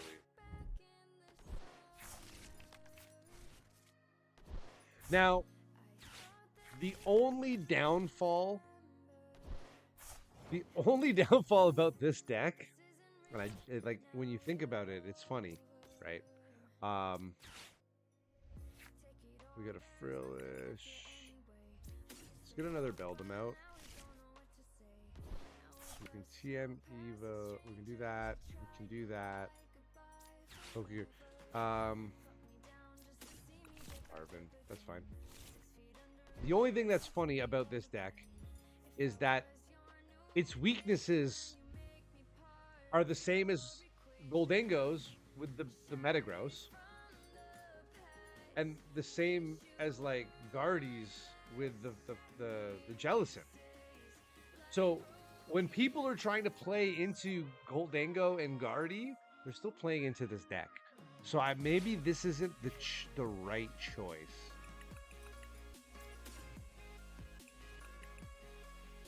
That and maybe Ultra Ball is correct? No. No, because like after that, I've got like everything else. Maybe we just take Pokegear to dig again for another supporter. So we're going to attach this here.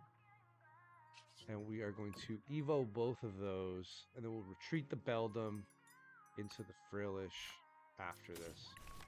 And we got Matang into Metagross unless I get Iono'd next turn. So we're kind of chilling. Like, we definitely got where we wanted to get on our first turn, right? I feel like I do want to go first, though. I didn't get to go first. I had to go second. Oh! Oh, no!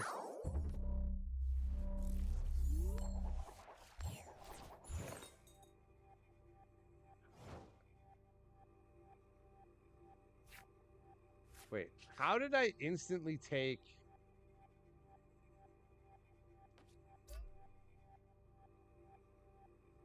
Oh, I took 160 because of the double turbo. I see what happened. Like, why did it do it that way? It just did it in a weird fashion, that's all. So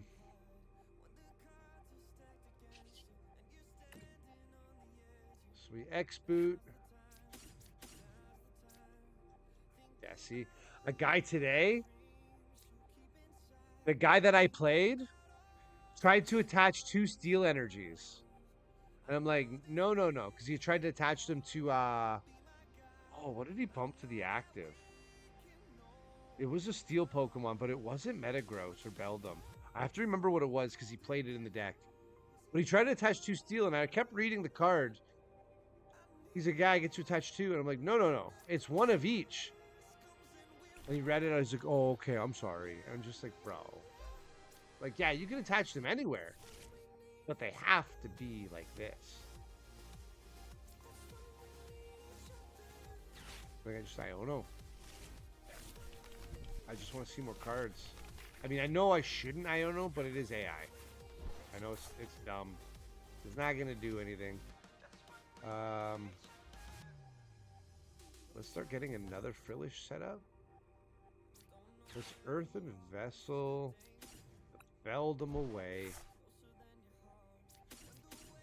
Take 2. Attach 1 there. We're just going to power press for the 80. I mean, he knocks me out next turn. But I just get a nice stretcher off the Arvin, get the Jellicent back. I'll bump the Frillish up to the active. That's a Goza.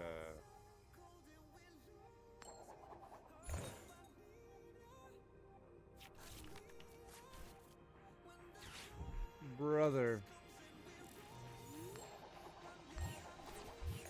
Oh, he's still asleep, so he can't attack me. That's right.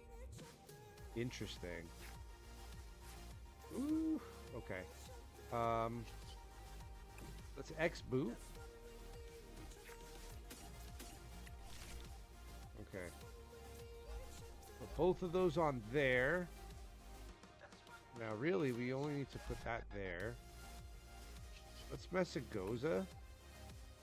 I want the Luminous energy for Monkey Dory. I just don't know how I can get to it. Choose 1 Pokemon to put into my hand. I feel like I need to take the Jellicent just to get the next one ready. Let's get that evolved. And I guess we... Arvin. I guess I have no choice. We Arvin. What do we... How would I get myself... I need the Hilda. And the Hilda is prized by the looks of it. Oh, no. It's right there. It's a supporter. Okay. So how would I get to that? I should take the Pokegear. Maybe we drop... Another Pokegear. I don't know. I need to get to the Hilda for next turn at least. No Hilda. Crazy.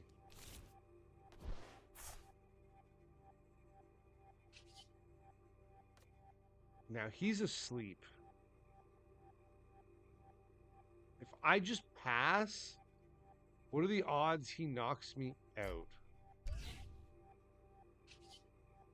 Lugia's gonna knock me out. I know it. If I ever play on your stream, I will just change the rules. Wait, oh, whoa, sorry. Sad you won't play me. No, I was just trying this once, bro. We'll play. We'll play next. I just don't. I asked you what do you think I should play?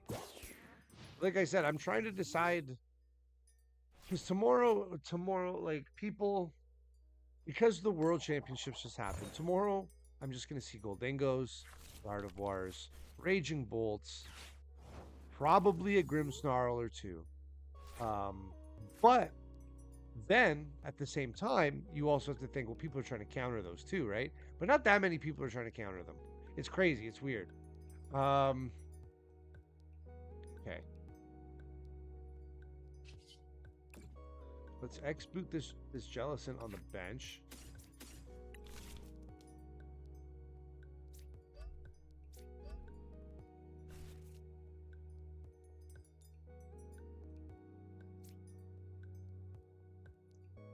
I'm gonna hold on to that one. Can nice stretch your energies back? No, we can't. But we do knock out the Snorlax. Run Dingo? No, bro. It was so bad today, dude. You don't even. I wish Oliver was here to tell you how bad it was because he was at the cup. It was really bad. It's like I know. I would rather run Gardy.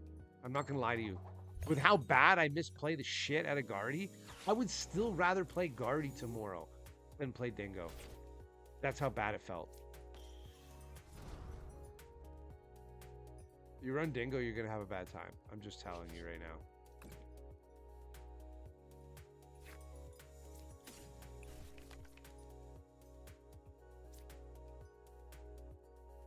I'm putting it right there.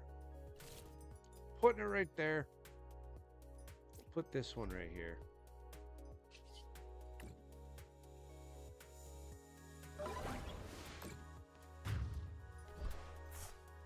Get in Discord for the room when someone explain a pro thing you have to know always. Okay, here. Let me oh, that was prized.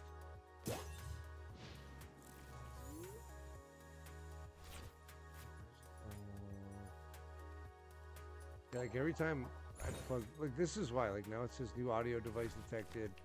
Discord has detected new audio. I don't know why. I'm not gonna switch. I don't know what the fuck. It's already acting up. Okay, what did he do? He still didn't knock this out? That's crazy. I don't knock it out here. 220.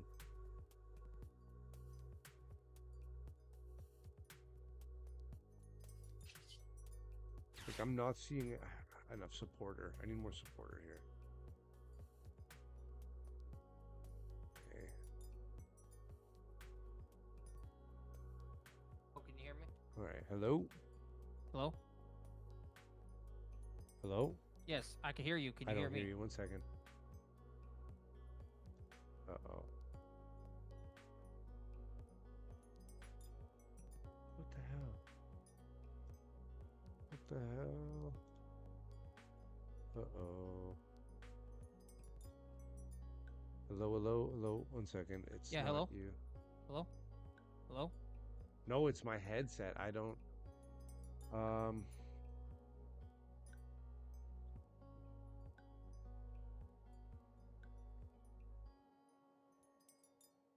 Voice and video.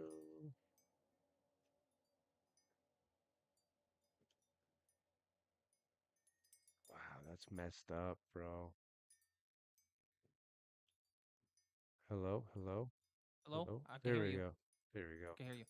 Yeah, It, so Discord sometimes automatically changes your audio settings, headset and mic sometimes. So you have yeah. to when it says that message, you have to just go into settings and select the actual headset you have name wise, not default. Well, it wasn't just in there. It was in the actual computer settings. Everything is pushing to the motherboard out, like the Realtek audio Mhm. card, and that's just the motherboard on the laptop, which I don't use, right? Everything else is going through USB, so I don't know why it does it. The So laptop, it's a laptop. Anyways, it's fixed. We're good. We're good. before I give you the pro tip, I do want to say, uh, I made a mistake on giving you that Cerulage list because technically, no, not anything towards you. It's just that list is a little more complex, right? Cerulege No, makes it a little more I like, didn't have an issue when with do I that. use when do I use Um, Cerulege? When do I not use Cerulege? it Those wasn't things do even matter. that. It was more of like how I kept getting countered. Right. So, to I that, didn't have enough bosses. That was the one thing. If I had 4 bosses, also, the one thing, my first match, it was a mirror match with Gold Dango, like pure Gold Dango with Togekiss, and I lost because I did not have Briar. He's like when we were playing back and forth, and Austin Ellis was right beside me, who's a top tier player as well. Um, the opponent I had, we did something, and then he's like, "It's your turn." He's like, "You have game." I'm like, he's like, "I think you have game," and I'm like, thinking to myself, I'm like, "Oh, he's talking about Briar." I'm like, "Shit, I don't have Briar," because he had 2 prizes, I had 3, right? And Austin Ellis looks at me, looks over, and then looks back, and I'm just like, "I don't know, bro. I don't think I do." And it's just like, oh man, it was painful because wait, they're like, you playing Briar? if I had Briar, I would have had game. I had 3 prizes left. He had 2, and I How had are you gonna Cerulege use in the Briar? active. You don't have it. You're not attacking with the Terra Pokemon. Cerulege. Oh, you meant Cerulege. Okay. That's what I'm saying, because I had Cerulege on the But bench that's with 1 still prize. I had all my energies in the discard. I had to bump up to the active because I bossed his Genesect and locked it. He couldn't move. okay. So That those things are way too situational because like you only I played understand once. that. You I played get that. one Cerulege. Are you gonna really play one Briar for the one Cerulege? Who's No, not but always it's just no, but it just in the mirror, it would have actually really helped when we were picking each other off back and forth. But so one of the pro tips especially in Pokemon that you have to understand is that yes, if you're playing the most played deck or so-called the best deck in the format, you know there are gonna be days. You know that's why people say it's sometimes it's just the day. It's just not your day. Sometimes Yeah. it is your day, right? That's where that phrase comes from. Where it's like, yeah, some days you just get absolutely countered to the ends of the earth. Oh, that's what. And other days you But, don't get countered. of course. And you noticed that because when you went to the League Cup, you got 6th, right? Yeah, And I did now- way and then- better last week than I did this week, and that's just the luck Right. of the draw. It just happens, right? Yep. But the following week, or the next time you play, does that Oh, mean I've got, everyone that you like, face? I Does think that mean it's everyone in the another tournament cup where you coming face up. is gonna counter Dango? No, not everyone's gonna counter Dango forever. It's not always gonna be. No, the of case. course. Yeah, not this Sunday or Saturday. Next Saturday, I've got another cup, and then But I do have. I have a challenge I after do the weekend have after a that. Dango list. It is not like typical most people play it, but it does have way more consistent ways to counter the more problematic cards that Dango has to put up with. Such as, how many people are playing Toadscroll? Not a whole lot. Yeah, there's some. Not a crazy amount, though. But how many Jellicents are there? Way more Jellicents. Way more Badoos, right? I haven't. Like, that's the thing, is that the locals that we play at, I haven't seen Jellison at all until today's cup, and the guy that I played with the Jellicent Metagross deck, I've never seen him before. He's local to that place. So Metagross is just a. yeah, it's just a like an vote that you can't- accelerant. yeah. It's just an accelerant Yeah. for the energies. I understand that, But- but I mean, at our locals that I play at the stores that I play normally, we see more of the opposite, like what you said. But what about right? your other 2 losses? What were you playing against those other 2 losses? What were those matches? It was Gold Dingo Mirror, and then Jellicent, and then Typhlosion Charizard. Okay, so Typhlosion was just a variant. Metagross Jellicent was just a random hoax. And technically the mirror just means you gotta get better. Okay? So Yeah. really, the takeaway from that is really your only It's technical all loss learning was the lessons. mirror. Yeah, you're not wrong. So like if you just run it back, it's not gonna always be the same way. No, you're not. This is true. That being said,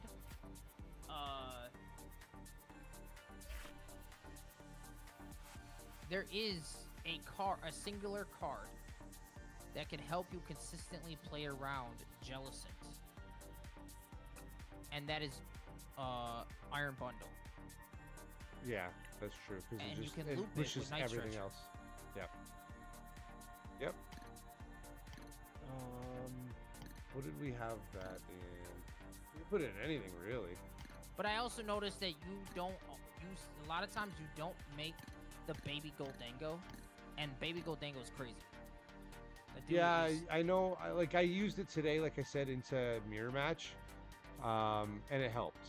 Like it's necessary for a lot of things, right? So he went first.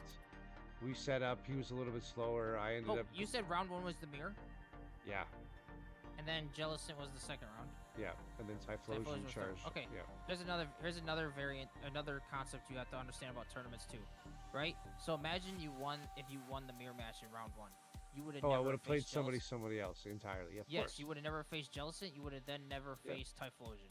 And so this is why your early rounds in any tournament, whether it's a League Cup, a League Challenge, a regional, international, any of those, right? It's so important to win your first 3 rounds or do well in your first 3 rounds so you don't get put into the loser's bracket, essentially. Yeah. What they call the loser's bracket is when you face the junk mail, the Yep. junk mail decks. Yep. Once you get in that bracket, it's pretty much over. Oh yeah, that's why I dropped. I went home. Right. Like after that, there's no shot. There's no point in playing the last So- couple games. And I've seen this from my friends in the past too, where they prepare for like the meta. They're prepared so much for the meta, but they don't try to study these other decks, these other rogue decks. Mhm. And when they face the rogue decks in the first early rounds, like at least one, they lose to it, and then they're stuck playing nothing but rogue all day. Yeah. Like, that's what you're trying to avoid. Yep. Of course. It So- always does this.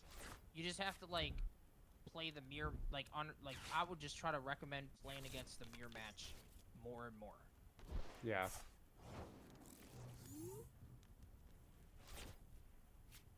All right. Yeah, I don't know. Like tomorrow, it's like I said. It just feels like the same old when we're just playing those mirrors or against Gardy and the same thing over and over again. You know what I mean? So I mean, if you really wanted to, you could just really be a douche to everybody and just play Iron Thorn's Dragapult. yeah, probably. I just tried to play that now, and when I hit Gardy, I got close, but I did not win. But again, you just gotta play over and over and keep playing, right? Well, against Gardy, I mean, it's still strong because Iron Thorn Slater shuts off Gardevoir.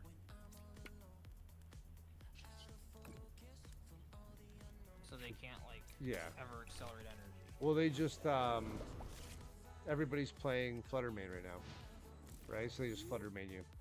Yeah, but that's one card. No, I So know, what- but what's- when I have Iron Thorns in the active, am I attaching Luminous Energies and is going to swing it? Like I have no energies on him. I'm just passing. Well, you're not. Why aren't you playing for Crispin?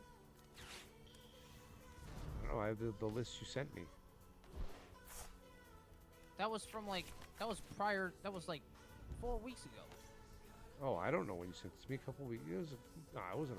That was a whole different format. Oh, it's got air balloon in it. I was just playing it. Yeah, it's got air balloon in it, but that's still old. Okay. Well, I mean, But and that build still has Crispin in it. I didn't see one.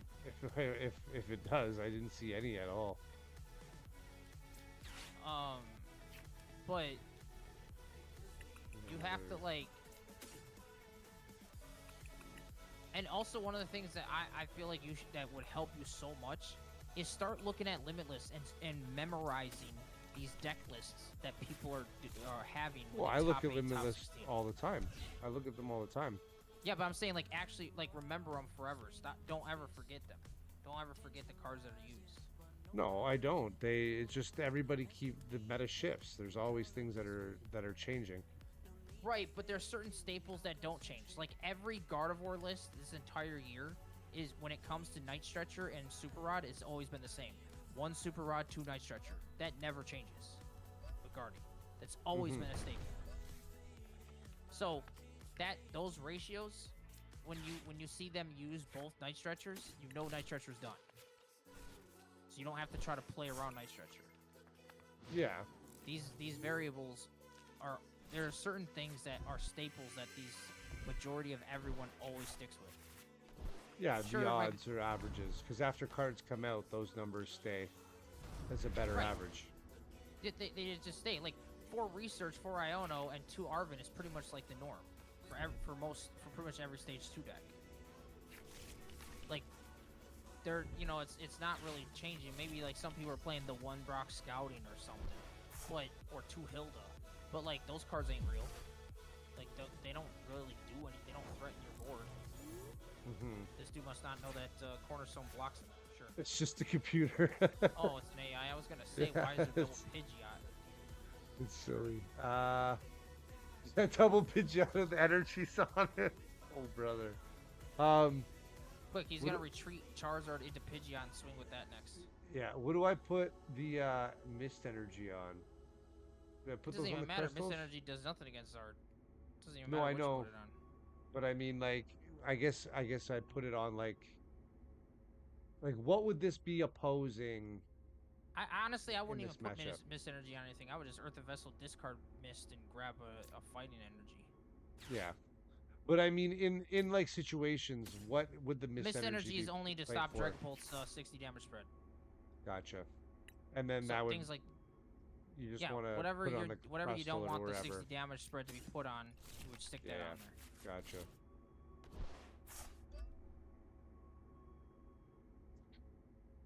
Also, fun fact: Mist Energy also stops Roaring Moon EX from doing auto KO. Oh, true.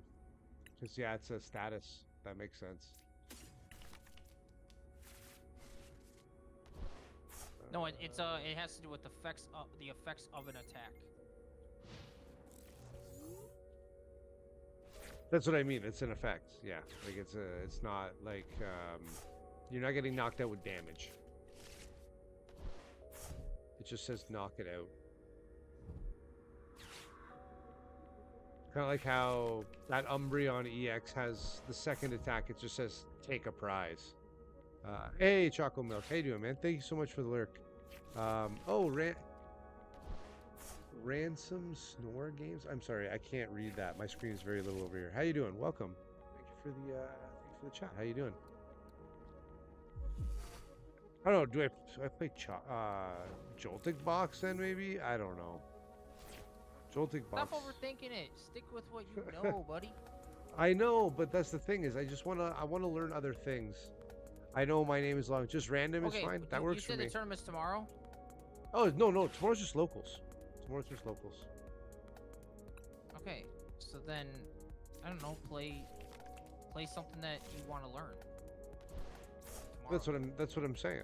I'm trying to think of something that I can, because I know, for the most part, like you said, like the junk mail decks, the people that are playing just random shit. Do I have a stadium in here? They're all I do. See, the thing is, when you play against rogue decks, it really just comes down to how good are you at Pokemon mechanics. That's really all it comes down to against rogue. Yeah. And if you're good enough, you should just win those rogue matchups. That's why you don't see people like teching in cards against rogue, because the rogue decks are called rogue for a reason, because they suck. You're not wrong. They're not top tier, that's for sure. I just play Flareon Box because I've been playing it for months. Well, that's a good way to go, right? Like, if you're just going to play the same thing, you get repetition in. I don't know, it's me. I just get interested in playing something different when I'm playing one thing. I don't know. Like, right now, yeah, I played a lot of Goldengo. Like, do I just go back and play Raging Bolt? This thing's going to keep swinging. Yeah, I mean, it's I so sent stupid. you a Raging Bolt list recently. It's called, and I called it Mega Raging Bolt, so it's prepared for the Mega format. Did I put it in the... Yeah, I believe you did upload it. Okay. The whole concept of this list is it has 4 Pokegear, 4 Crispin, 4 Sadas. The whole point of this list is that with the 4 Crispin, it potentially gives you a chance to, as early as possible, start swinging on your opponent's bench or active with the Baby Raging Bolt if need be. Like, it's essentially your Scream Tail of the deck. All right, I'm gonna get into this. Let me get into this. Just applies pressure. I wouldn't even mind just playing this friggin' Crystal list, bro. Honestly. So basically, with the first attack, because you're only ever using the first attack of the Baby Raging Bolt, it says this attack does 30 damage to one of your opponent's Pokemon for each energy attached to this Pokemon. Right? Yes. So if you Crispin, you already have 2. That's 60. That's enough to KO something on the board, right? We know that when you go, you're gonna go first with Raging Bolt, right? Then Gardy goes second. They try to set up. Is it this one? I don't know. With Secret Box? Curlia. Huh? It's the one with Secret Box? Chen Pao Secret Box? Yeah, The Raging Bolt the list, yeah, it's Baby Chip Pow, Iron Bundle, Latias, yes. And Secret Boxes. Peridon. Yeah. Yeah, I have it here. So the concept of this too is that you, with the Baby Raging Bolt, right? Let's say Gardy goes second for whatever reason. You go first, right? Gardy's gonna like what, TM Evo, try to make Corellia's. Corellia is how much HP? Was it 90? 7? Yeah, 90. It's 90, yeah, right? Yeah. Curly's 90, Right. yeah. This Baby Raging Bolt, you go Crispin on your next turn, on your second turn, you go Crispin, put 2 energies on this thing, And, right? yeah. But you have already, on your first turn, you've already manually attached for return, right? On your first turn. Then on the following turn, you Crispin. Now there's 2 more. That's 90 damage. You KO Curlia. Yeah. Like that's how you, and then you just keep, you keep going, you keep stacking on that thing. You usually don't want to put more than, you probably don't want to you don't want to do more than 2 Crispins on the Baby Raging Bolt, but double Crispin on this thing Well, I'm gonna play just keeps applying pressure. Oh my god. Oh god. What? The player's name. Oh my god. It's horrible. How do people not get banned for shit like that? Because Pokemon, because they put extra letters in there that Pokemon doesn't catch on to it right away. It's fucking crazy, man. Okay, they're going first. So it's probably Goldengo, right? Okay. Guess I have no choice but the Raging Bolt. I mean, this is still a fine hand. I mean, you can Crispin. Oh. Crispin is just a nice backup when you don't have Sadas, or prevents you from It's having to waste Sadas. It's Goldengo. Wait, is it Goldengo? No. What am I playing against? Lavencia. I mean, this looks like Raging Bolt. Yeah. Do I have Lavencia in here? No, I don't. No. I have the Area Zero. But That's that looks close. like it's Raging Bolt. Dusk. Lightning, fighting. Not Miraidon. I don't know what's going on. Yeah, I don't know. Maybe it's a rogue deck. It could be a control deck. It can be a control-based deck. Bro, I win. They just fucking passed. Bro. Oh, I know what this list probably is. It's probably Losing? the Dusk. It's probably the Dusk Cornerstone control deck. Dusk Skull Cornerstone control deck. They play like 4 of every Dusk Pokemon. They don't play anything right now. You can't control shit when I do this. I mean, there's this game you just KO. What? See, I mean, yeah, they break obviously, but still, you see like how fast Crispin just allows you to play because you didn't even have to set up. Where Sadas forces you to set up an energy in the discard. Yeah, of course. The Crispin's for early game, Sadas for late game. Well, right? Like it goes both ways. You know what Depends I mean? on your hands. It depends on how many energies are in the the deck, really, right? And I just really, for the most part, don't really agree with boss's orders in people's decks. I really think that double counter catcher is just way better. Because I feel like a lot of times, even if you're taking a single prize knockout in the active, like just taking a knockout. It goes back and forth. Yeah, you just rather just take a knockout regardless. Like you just don't. It shouldn't even really matter what you're KOing on your first knockout in the beginning. But I mean, you could run it back, but like, yeah. Wait, there's something different about your list. You got a baby Koraidon in there. That's the one you sent me. I don't. Yeah, there's something different. What did I put in over the baby Koraidon? Go through that. Well, go back to that list so I can see what yeah. you have in it.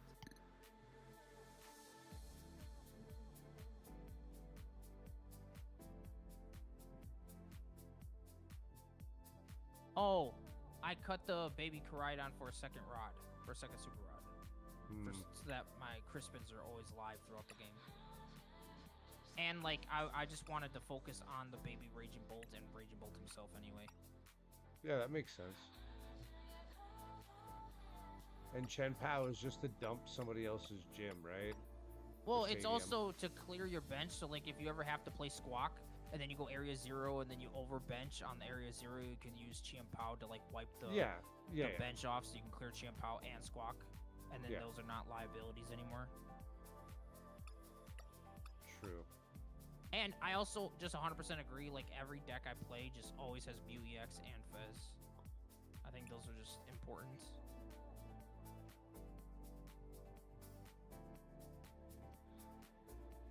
Yeah. And I don't like the owls. I never like the owls because the No, owls... I was going to say, they're I'm just not too a big fan They're of the too owls. risky. They're too risky. Like, there's easy targets to just take away with Screamtail, to take away with Baby Raging Bolt.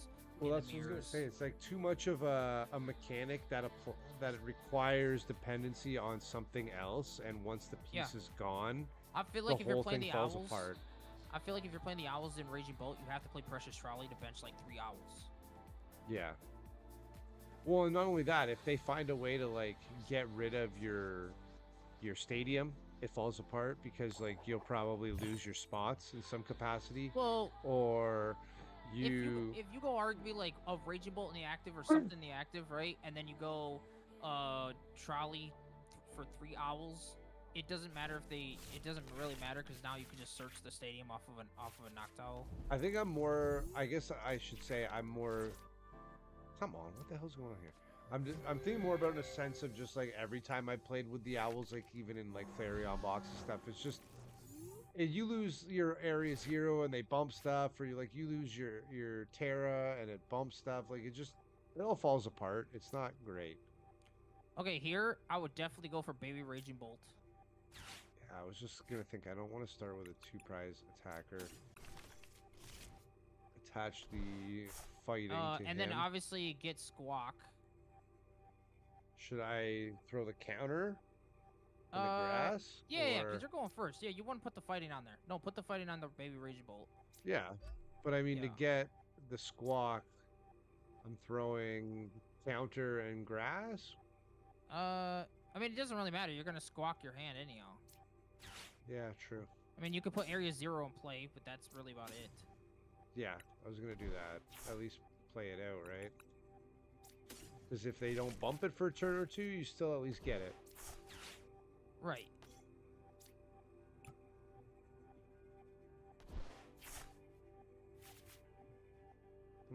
Okay. Okay, now we're just gonna like nest ball. You want to nest ball for I would go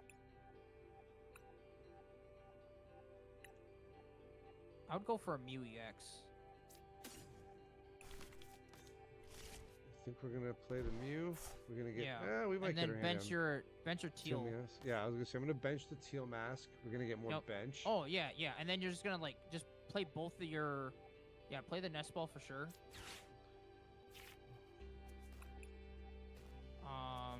We'll take another teal mask. Yeah, I would just grab another teal. Yeah, because we don't want to give him a Actually, no, regular Raging Bolt. Regular Raging Bolt. Shit, I already grabbed it. It's fine. It's fine. Either way, it's fine. It's fine. Um, totally fine. Actually, Ultra Ball here. Ooh, okay. We're gonna get rid of everything. Yeah. Yep. For the bolt, then. Yeah, grab the regular Raging Bolt. Yep. Yeah, we're gonna grab the bolt. Because then we can restart if we place it down, right? Well, now you can go Mew EX. Restart for free. Yep. Okay. This is why I like Mew EX too. See, we're chilling. And hold the Poke Gear. Don't use Poke Gear. Yeah, I'm not gonna Poke Gear because they might Iono. That helps you play around Iono. Yeah. Latias retreat if you can. I don't know if you can. Yeah, I can retreat. What do we want? Retreat into Baby Raging Bolt. Okay. And what? Just hope they don't donk it. If they do, we can. They're save not gonna those two donk it. They're energies. playing fucking frog deck. They're not donking this. The- And so here, the reason for this, right? So if they clear the stadium here, you just wipe off Squawk, Squawk, yeah, of course. and now you don't have the liability on the bench. Then my next liability is the Mew. Oh wow, they just Right. passed. That's crazy. Okay, this is broken. This is broken here. This is exactly what we want. We here just go Earth of Vessel, obviously. Discarding the lightning. Yes. Yeah. And we take. 2 grass. I was gonna say I'm gonna check the discard. We take 2 grass. Yeah, grab 2 grass, 100%. Teal dance them both. Yeah, but before you teal dance, just say this here. Okay. Put the lightning on your active baby raging bolt, Yeah. And grass. and then just the on grass on your big bench. raging bolt. Yeah. Oh, okay. Now we teal dance. And then hold on, manually attach the fighting to your baby raging bolt. Mm-hmm. Put Fez in play, obviously. Okay. And then we're gonna teal dance. Yeah, teal dance twice. Yeah, teal dance twice.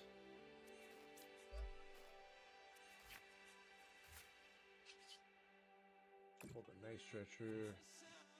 I don't even think we can use that yet. We don't even need to use it. We just No. hold it. Another Sada.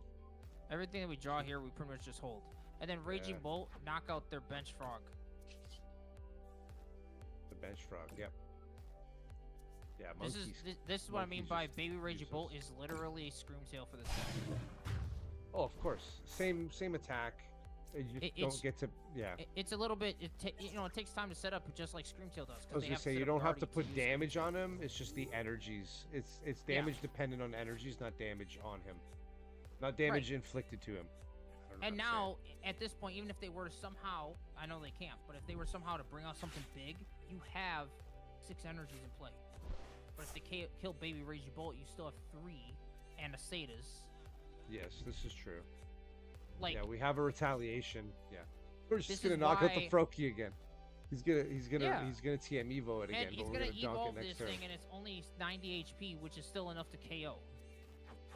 Yeah. He's gonna he's gonna Ultra Ball. Oh, he can't evolve it. He's gonna Ultra Ball for he's the. just gonna get another frog so that he hopes Yeah. that he can get rare candy in play. Yeah, he's gonna double rare candy it. Yeah. Oh, sorry, not. Oh, Fez. He's gonna- Okay, he's gonna flippity the Oh, scrippity. flip the script, yeah. This is probably better for him, to be honest, yeah. But this is bad for him because now we also can. I mean, we'll see what we draw here, right? But Oh, secret box is cracked. oh, this is just cracked. But we can potentially here take out his Fez Yeah. because what's this? So it's 30 for each energy, right? We're at 90. How many energy do we need to put on this thing to potentially KO Fez on the bench? 210, well, 30, 60, 90, 120, 150, 180. You need like 7 energies. So I don't Oh, think okay. that's happening with That's the not bolt. realistic. We'll just kill the but- frog again. Yeah. I mean, he's so far behind though. It's sad. No, for him. like you said, I definitely think it's better to take out one of the frogs and then even out the prize trade, like the 2-2. Like here, and then here take the out best a 2 play prizer. for us, best play for us to do is just to straight up, put as many energies in play onto your big Raging Bolt and on your Teal Mask. So if he KOs this baby Raging Bolt, you can one shot still with big Raging Bolt. So now he has to deal with Yes. 2 major attackers. Yeah, get the next. Okay, that's good. I think we Earthen Vessel discarding the Teal Mask, right? Yeah, that's fine. And then we will grab 2 energies, 2 grass. We can't. We got no more grass. Well, what do we have in the deck? Oh, That's it. 1-2. So just take 1-1. I think we should take none. You don't want to. And then take the secret box. Yeah, don't take any. Don't take any. Just fail it. Just fail wait. it. Fail it. Okay. Yeah, just fail the whole thing. Trust me. Okay, this is gonna sound crazy, right? So you want a Crispin. You want a Crispin. Yes. Secret box, discard your hand. Mhm. Secret box, discard your hand. Grab Crispin. And let's see your items. Let's see. Superior. Here, Grab okay. Superior. All right. Now, here we're going to go Crispin, put a fighting and a lightning on your big raging bolt. Big bolt, one of each. Okay. Yep. Both of those, the lightning and the fighting onto your big raging bolt. Do we want to restart after that? Yes, we're going to restart after that.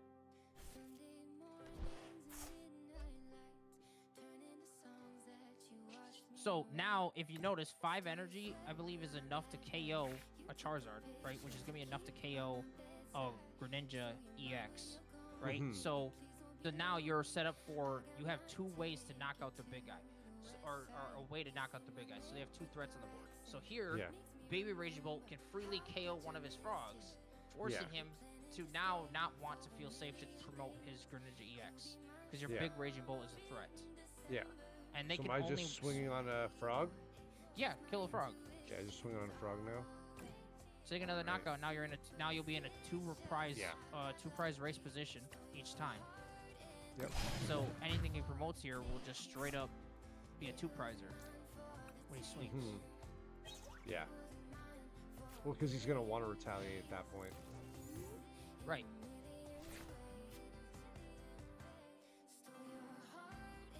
Like, this is too much of a threatening board state for him. This is, you see what I mean? Like how much tempo this Baby Raging Bolt just provides. It's insane. Because it slows him down, right? Like you're But it's not slowing even him slowing down. him down. It's just that by the time he attacks, he's already behind by 2 prizes. But well, that's what I mean. Is like you giving him a 1 prizer doesn't make him want to try to swing into you right away. Like he doesn't have any way to get to it because you can set up that much quicker. Right, and he's only swinging for 170, and he has no way to use the second attack of Greninja EX, which is what's powerful. Yeah. But He gets to search for cards. right, he gets to search for 1 card when he does Yeah. the 170 attack. But it's the second attack that's more powerful. I just meant like multiple uses. He gets to search for cards basically. Yeah. He's gonna try to use it more than once. If he does, is a different story. It's just a pass, bro. I'm gonna knock that frog out again if you just pass and don't evolve it.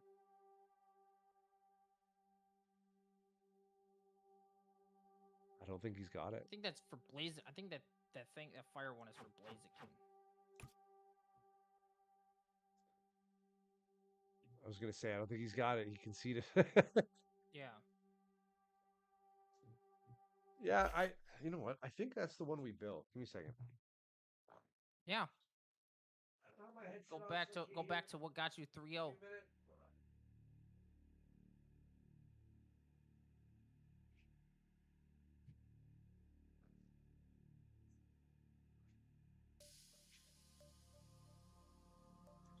Because we had a bolt list built. I don't remember which one I had built. But just copy the one that Oh, I you can already hear. have. That's online that you just played. Copy the one you just played. No, the one I have But it built felt- is I don't know. It feels smooth, right? That build Has feels birds smooth. still. There's not a whole lot of like randomness going on. Everything's pretty straightforward. Yeah, the one that I have built here has Badoo, birds, Ursaluna. So I can update that one. It's not bad. Raging Bolt still has a bad Guardy matchup, but not as bad as it used to be, because that baby Raging Bolt fixes a lot. Yeah, it can help. I can see it because you can hit the bench. Yeah, before we used to have to play the stupid Slitherwing, and that card was just bad. But that was the only option we had. Well, I think Slitherwing was also just because Pikachu was more predominant, right? I mean, it's still a decent card if you're playing against Joltik Box, but yeah, I it's don't know. I not. don't think Pikachu was like... Pikachu wasn't really that hard to beat, though. 'Cause, No, like, but people weren't playing Monkey Dory as much as they are right now. But when Pikachu existed, we had availability to Canceling Cologne, and people just wouldn't play Canceling Cologne. Yeah, we did have canceling clones, right?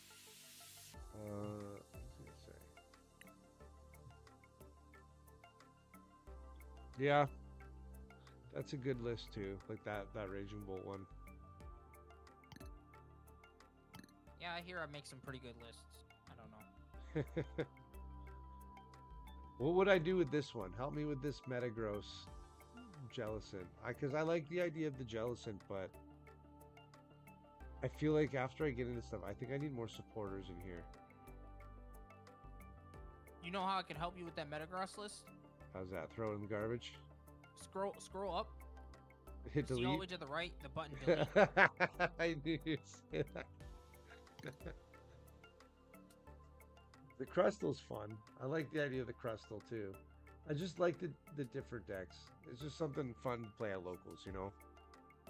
It's just seeing nothing but Gardevoir and Goldango. It's tiring. You know what I call those decks? Like Metagross and stuff? I call them content creator decks. Yeah, I mean, that is what I'm doing right now, sir. That is what I'm For doing. like YouTube, for you YouTube VODs, not for streaming. Yeah, yeah.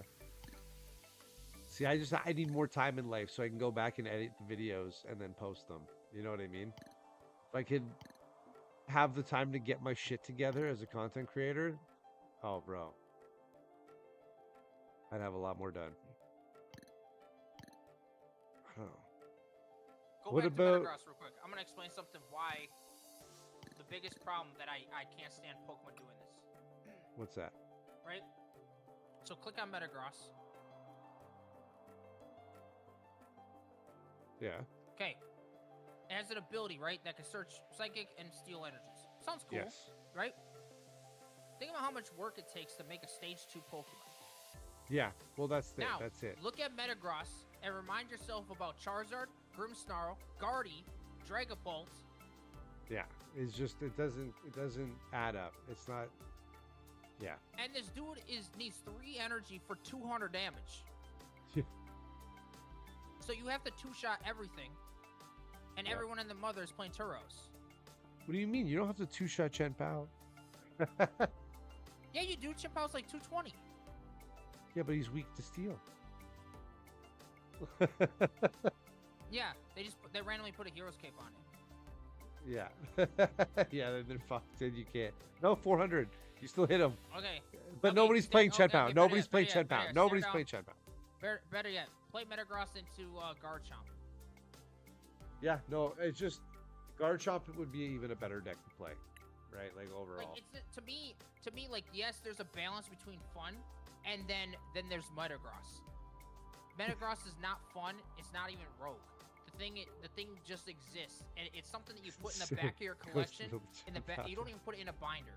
You put it in a box all the way behind another box.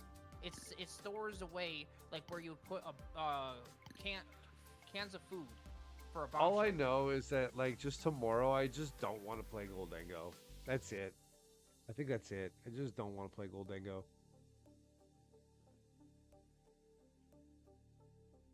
You don't I like don't the know, Raging Bolt? No, I like it. I'm thinking. I was just gonna say. I think maybe I just build this one tomorrow morning, and we take this one. I know you have all the cards. Oh, I definitely have all the cards. Buddy, I have too many cards. That's the problem. You have two Mew EXs though? Oh yeah, I have 2 Mew EXs. 100%. I don't even know if I had one in this one already. I was playing a gold one. I was playing a gold Mew EX. I don't know where it is. That's the problem. I have too many decks. I don't know where there. Well, I got one in here. I already got one in here, so I got other ones. Chen Piao is actually probably one of the few decks I actually have all the cards I would need in real life to build. Well, he gets rotated out soon, sir. So that won't be for very long. You got like 7 months left Yeah. out of 3 Well, years. When's April? 7 months. We're halfway through August, past halfway, right? September, true. October, November, December, Yeah, we're January, living on a February, March, April We're halfway there living on a prayer. is 8. So, yep. Like a good 7.5 months. And by then, we will have Gen 10 announced. It will be on the Switch too. It will be called Pokemon Color/Color. and that will be the core base set of the next game. The only caveat I could see here is that because Game Freak needs another year development cycle for their game, Pokemon decides to run this Legend ZA for 1 year to push off, because whatever they run as their core game for that gen is what they spin everything off of. It's what But the cards spin off why of. that is though? Well, what I was going to say, the only reason why I'm starting to think that they're going to push Gen 10 back from coming out this year the way it should, or like, sorry, next year, 2026, it's like 2027, is to give an extra year of development, is because now that they're showing the Mega Evolution promo cards, they're not SVP, they're not Scarlet Violet promo, they're MEP, which is Mega Evolution promo. But Mega Evolution is not the next core game. They won't run Mega Evolution for 3 fucking years as the core game. That's crazy. Legend ZA is not him. It ain't him. You know what I mean? Like, so, like, it's giving no new Pokemon. It's just giving us Megas. It's in an old region, and it's going to break the whole cycle of what they've always done. So, Do you know why that is? what's that? A lot of their production buildings and companies have gotten hit by tsunamis in the last year. Well, but This also, Like Game it's Freak just- has been that's- developing a game for Xbox. Like, it's an Xbox exclusive. So, Game Freak hasn't even been working on Pokemon, or like part of the team hasn't. So, whatever their excuse is, I think, like Sith said, Legend Arceus is a core game. It's not a core game. I get what you're saying. I agree with you that they say that, but I think to the majority of players, it's not. Arceus is just a more updated version of Pokemon Snap. It's Pokemon Zelda. It's just an open world RPG like Zelda. Like, you know what I mean? It's not a core Pokemon game. Like, they can say that, but I think the fans that believe that, it's almost copium, because it's not a core game. A core Pokemon game is Pell World. Well, no, Pal World is Legends Arceus with No, guns. Like, I know. I'm just like I'm saying because so to me, like, I think the number one thing Pokemon knows is that when they release or announce a product in the vein it's in, if it's VGC, if it's TCG, whatever, that is the oomph degree product right now. They never try to top themselves when that is the current product, right? So to announce Legend ZA, they're not going to tell you a fucking thing about Gen 10, because they don't want you to go, oh wow, Gen 10? I don't give a shit about ZA now. Like, you'll already not care about Legend ZA if they tell you anything about Gen 10. So they're just like strategically playing their advertising.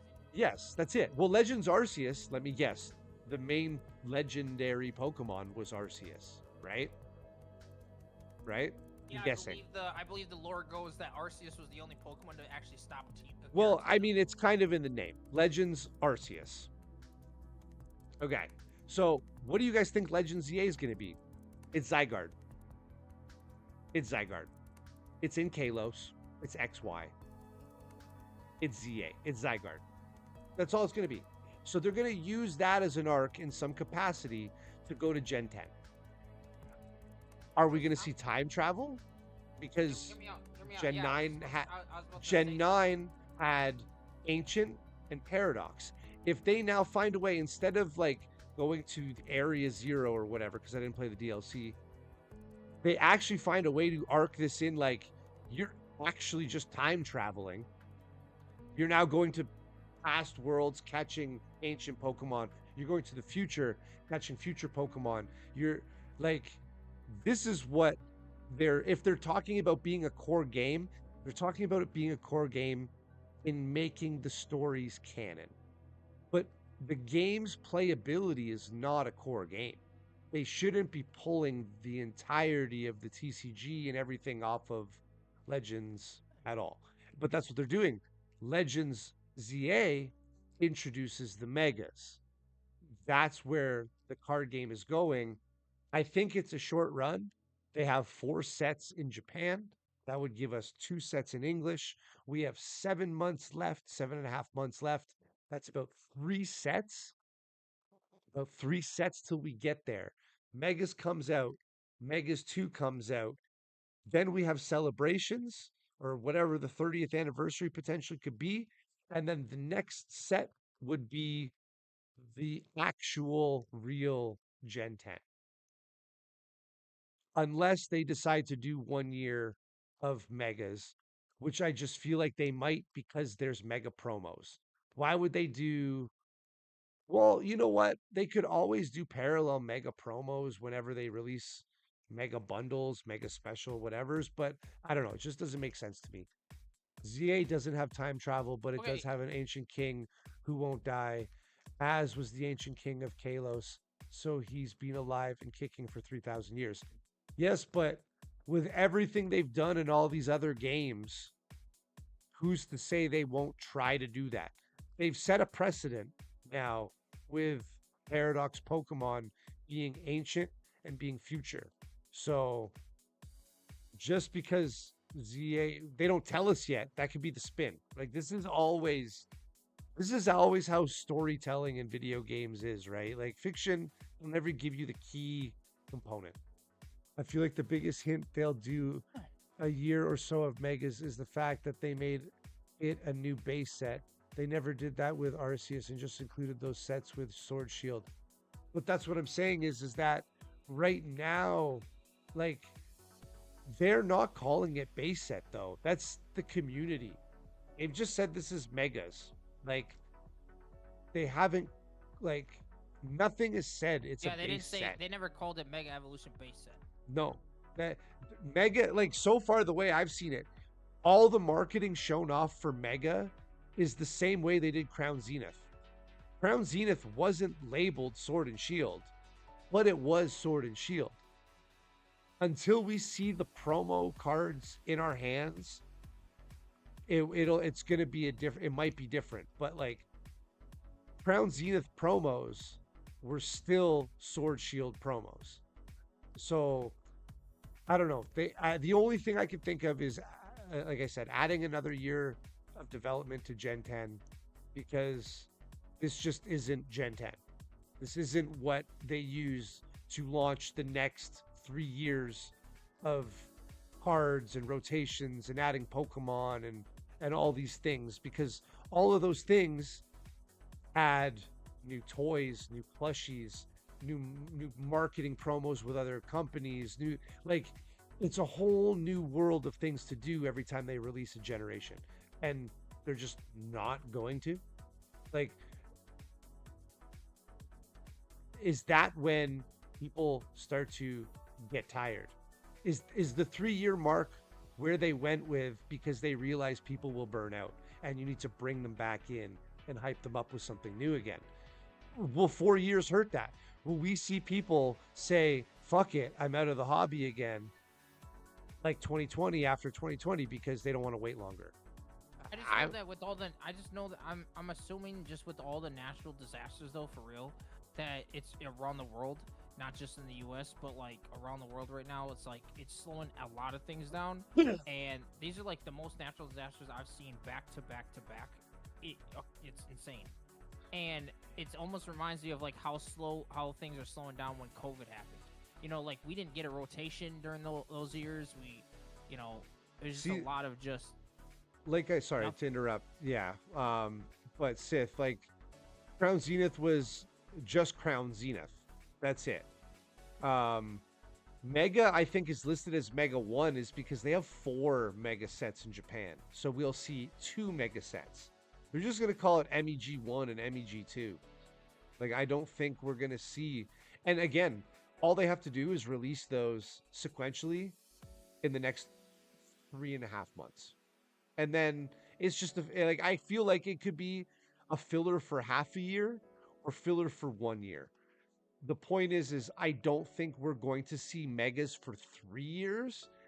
And if we're not going to see Mega as a set for 3 years, I don't think they can justify making it its own set. Like, I mean, its own world, like its own like subsection, core game, like gen whatever.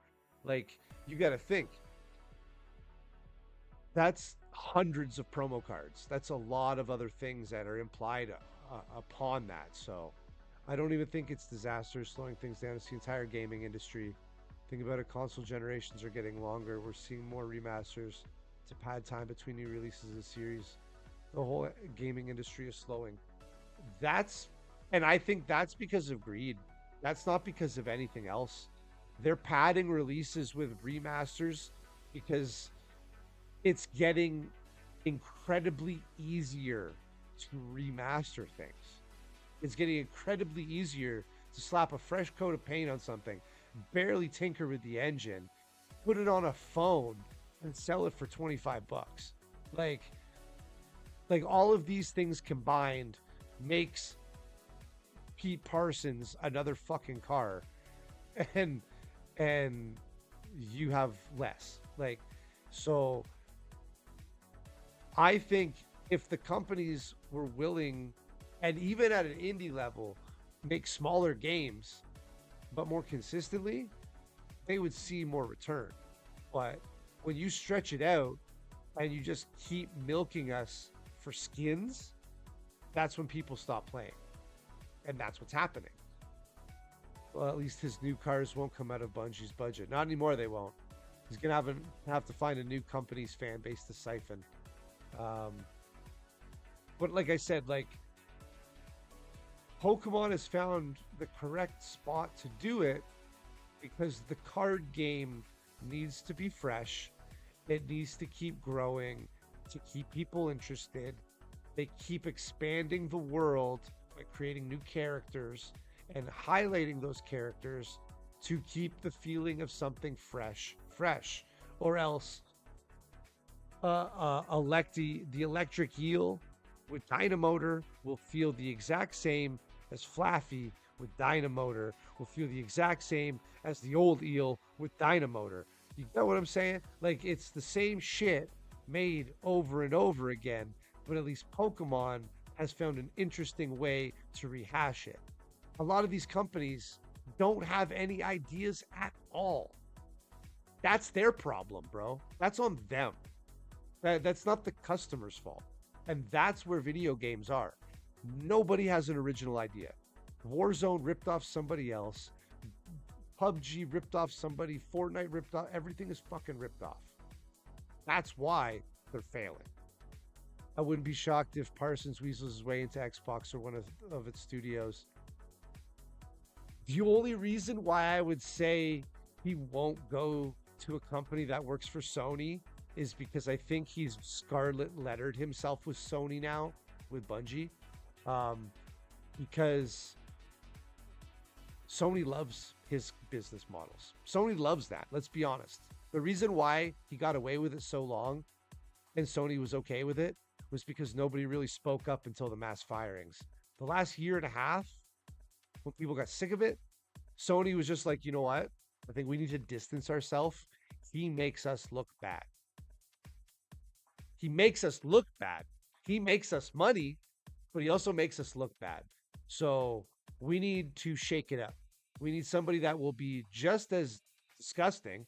They'll make just as much money. They won't want to over deliver, but they don't have that bad of a reputation. And that's what they did.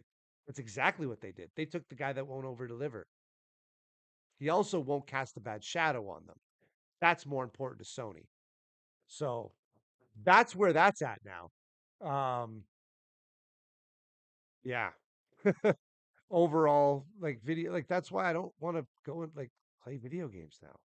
Like, I'd rather play cards every night. Cards are fun and they make me think. But I think my brain is thought out.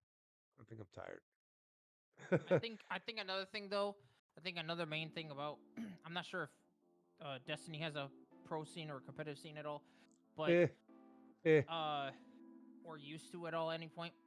But I truly believe that a lot of like not it's not the only reason, but I do believe that the competitive scene is one of the biggest reasons as to why games fail these days. In the sense that uh there's nothing wrong with having a competitive scene. It obviously brings like a level of excitement and There's advertisement too and many viewers cheaters to though. your game, right? People, anybody watches the competitive scene pretty much. Like thousands of Of people tend to course. watch like big tournaments, right? People always get interested in high level But play of any factor, of any sort. it's when companies, when the gaming company tries to trust the orgs. So I blame a lot of the orgs as the biggest problem.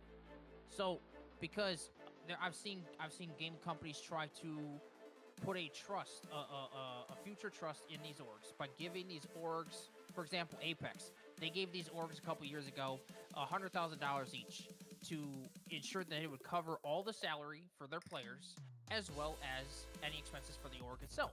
Right? Fair enough. The issue was that these orgs didn't play. Some of them didn't pay their players accordingly as they were supposed to with that money.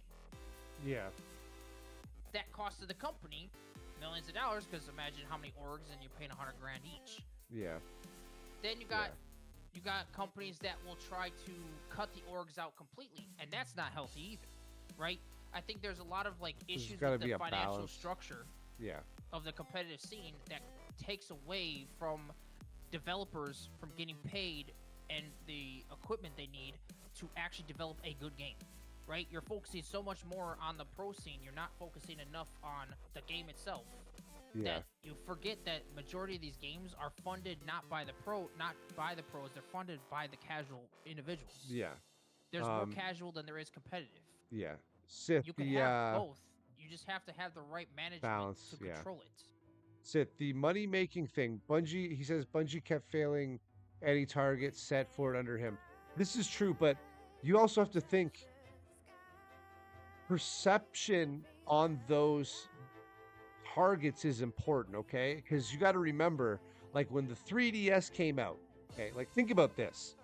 The 3DS came out and it overshadowed, like it completely overshadowed like the PlayStation Vita sales, okay? Nintendo said that it wasn't hitting numbers that they wanted and it wasn't up to expectation, okay? It was the number one selling portable mobile console like ever. Like the 3DS did crazy good, okay? They said it wasn't hitting expectation. Sony said the Vita was doing amazing. The Vita was garbage. So if Sony and Bungie set unrealistic target expectations for profit after the CEOs and everybody made their money, including Sony's, well, they didn't miss targets. They're just upset they didn't make more money from us. It's a perception thing. I would agree with you there to an extent, Forrest, but there's another perception of that I believe too. So Yeah, of course, it's always with the angles. 3DS, what you said, the 3DS, right? The Nintendo was saying that they didn't, it said it didn't reach their expectations.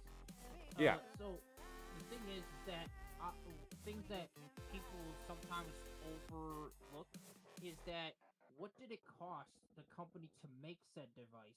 Well, that's Yeah, it. they might be Yes. number one selling, but are they actually making enough based on what it costed them to make the said thing, But right? that was, but So of course, but in the that was eyes my of point about Sony, the money thing, right? Like that was my point is that it, in if they're order not making enough to, profit off of it, though, then it's not enough money.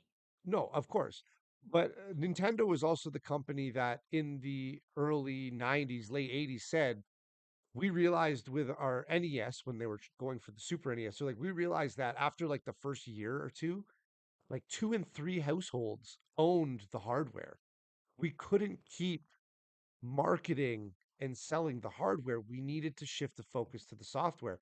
And Nintendo's always very much been like that ever since then, right? Yes, they know that the initial launch, focus of the hardware marketing to sell it and get install base into the home is important. But the focus then needs to shift on what makes this piece of technology in your house utilized, what makes it good, what is going to make the value of the money you're spending on it worth it. And that right there is the key component.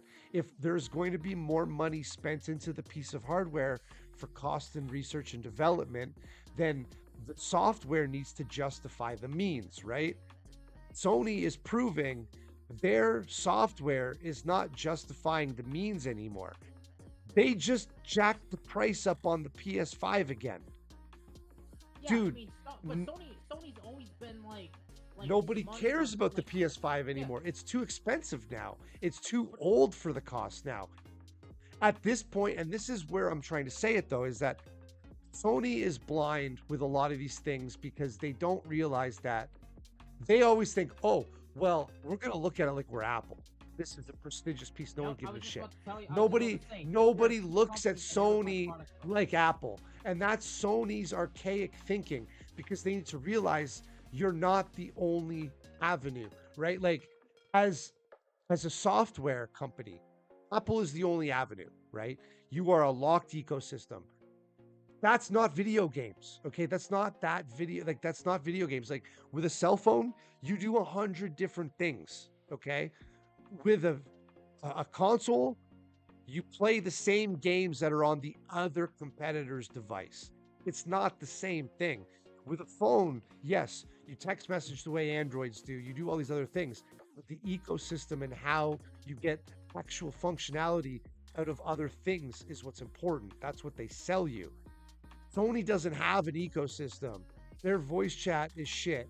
Like all these other things that they offer are inferior to their opponents. The only thing they had to push was a more superior piece of product. 5 years into this thing's sales, it's not it anymore. You can't raise the price anymore. You need to reduce the price to sell more and double down on making better games. But they can't make better games anymore to the point where now they're trying to sell them on PC. Like when Microsoft knew they had to just embrace multi-console markets, Sony said, no, fuck the customer. Now they have to swallow that without saying they're swallowing it. Because they're going to go the way of Zenith TVs and RCA because nobody's buying TVs. Nobody's buying Walkmans. Nobody's buying stereos. Nobody's buying alarm clocks. Nobody's buying Sony products anymore. People buy Sony TVs and PlayStations. And that's it. Like really. Sony and Apple are two companies I have never and will never buy products from ever. I don't ever stand for what they try to promote. I've been that way forever. But another thing is Sony reminds me, the way Sony is in any industry, they remind me how General Motors is in the car industry. Well, they're very anti everybody. No, they want to make everything look good on the outside, but on the inside it's dog shit.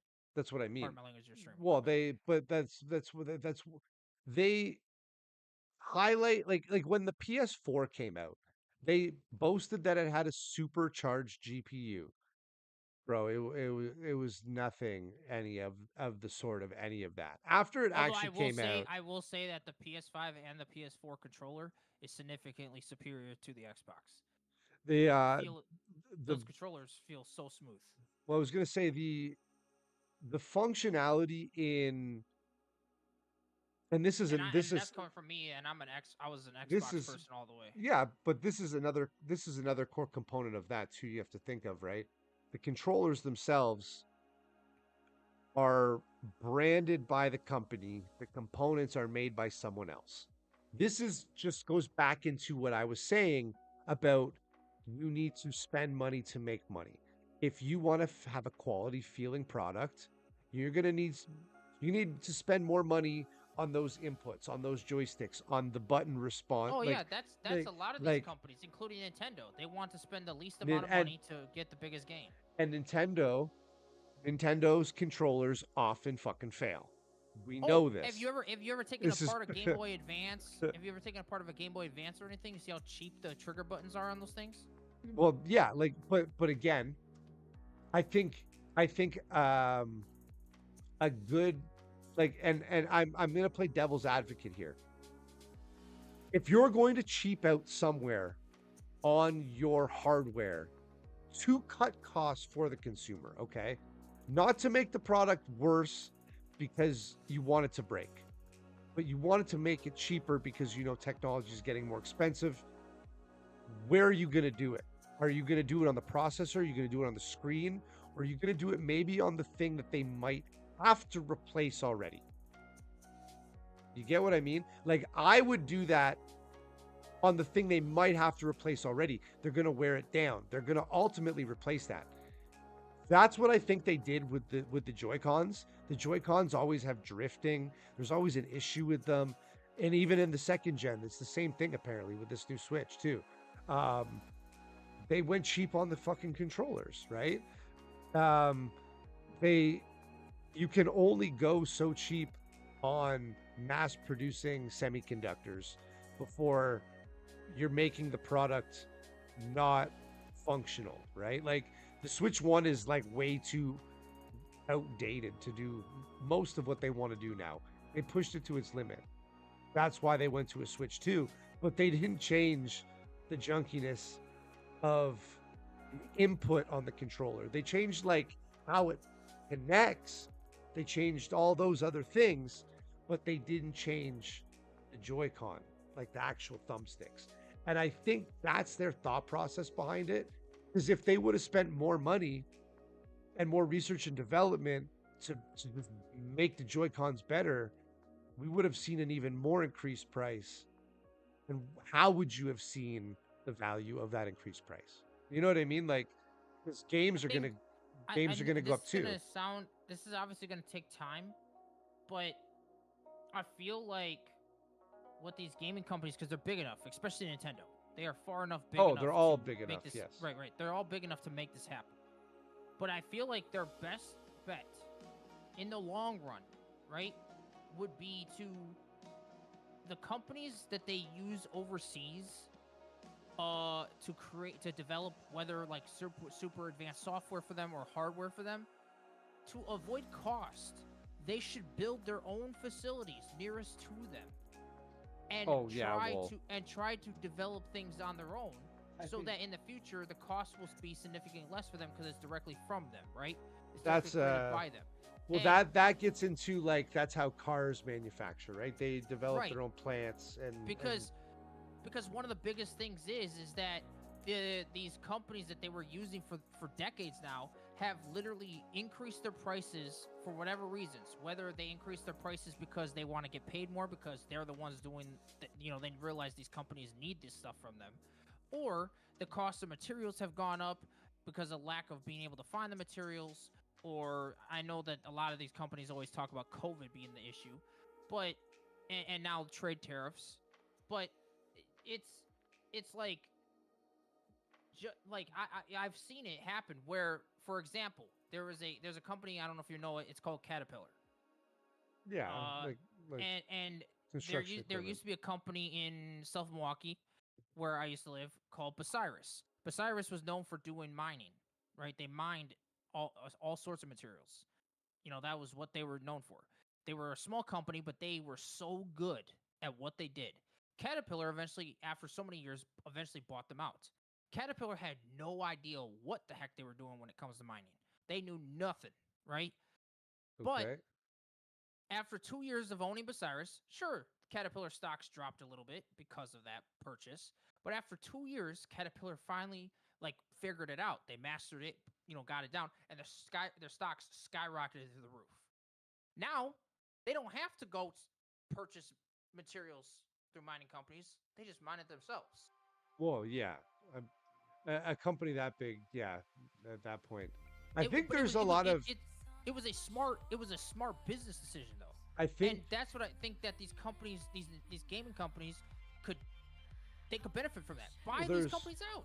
Well, there's a couple. I think there's a couple implications of government that make those things more effective. Like governments, and I mean, you could apply the same thought process of how governments need vehicles to the semiconductor world. So, like, there is transferable something here, right? But government has had so much red tape in car manufacturing for so long, and with not even just talking about tariffs in 2025, but even before with free trade and tariffs and all these other things, it's like the car industry has gotten so interweaved with legality and government that all of those things happen, right? They're like, you know what? Listen, we build a plant in your country and we don't have to pay these taxes and this makes it cheaper and you're going to do deals with us. And so like What I'm saying is, the instead of state like of building your wherever, own, I was going to say the state of wherever,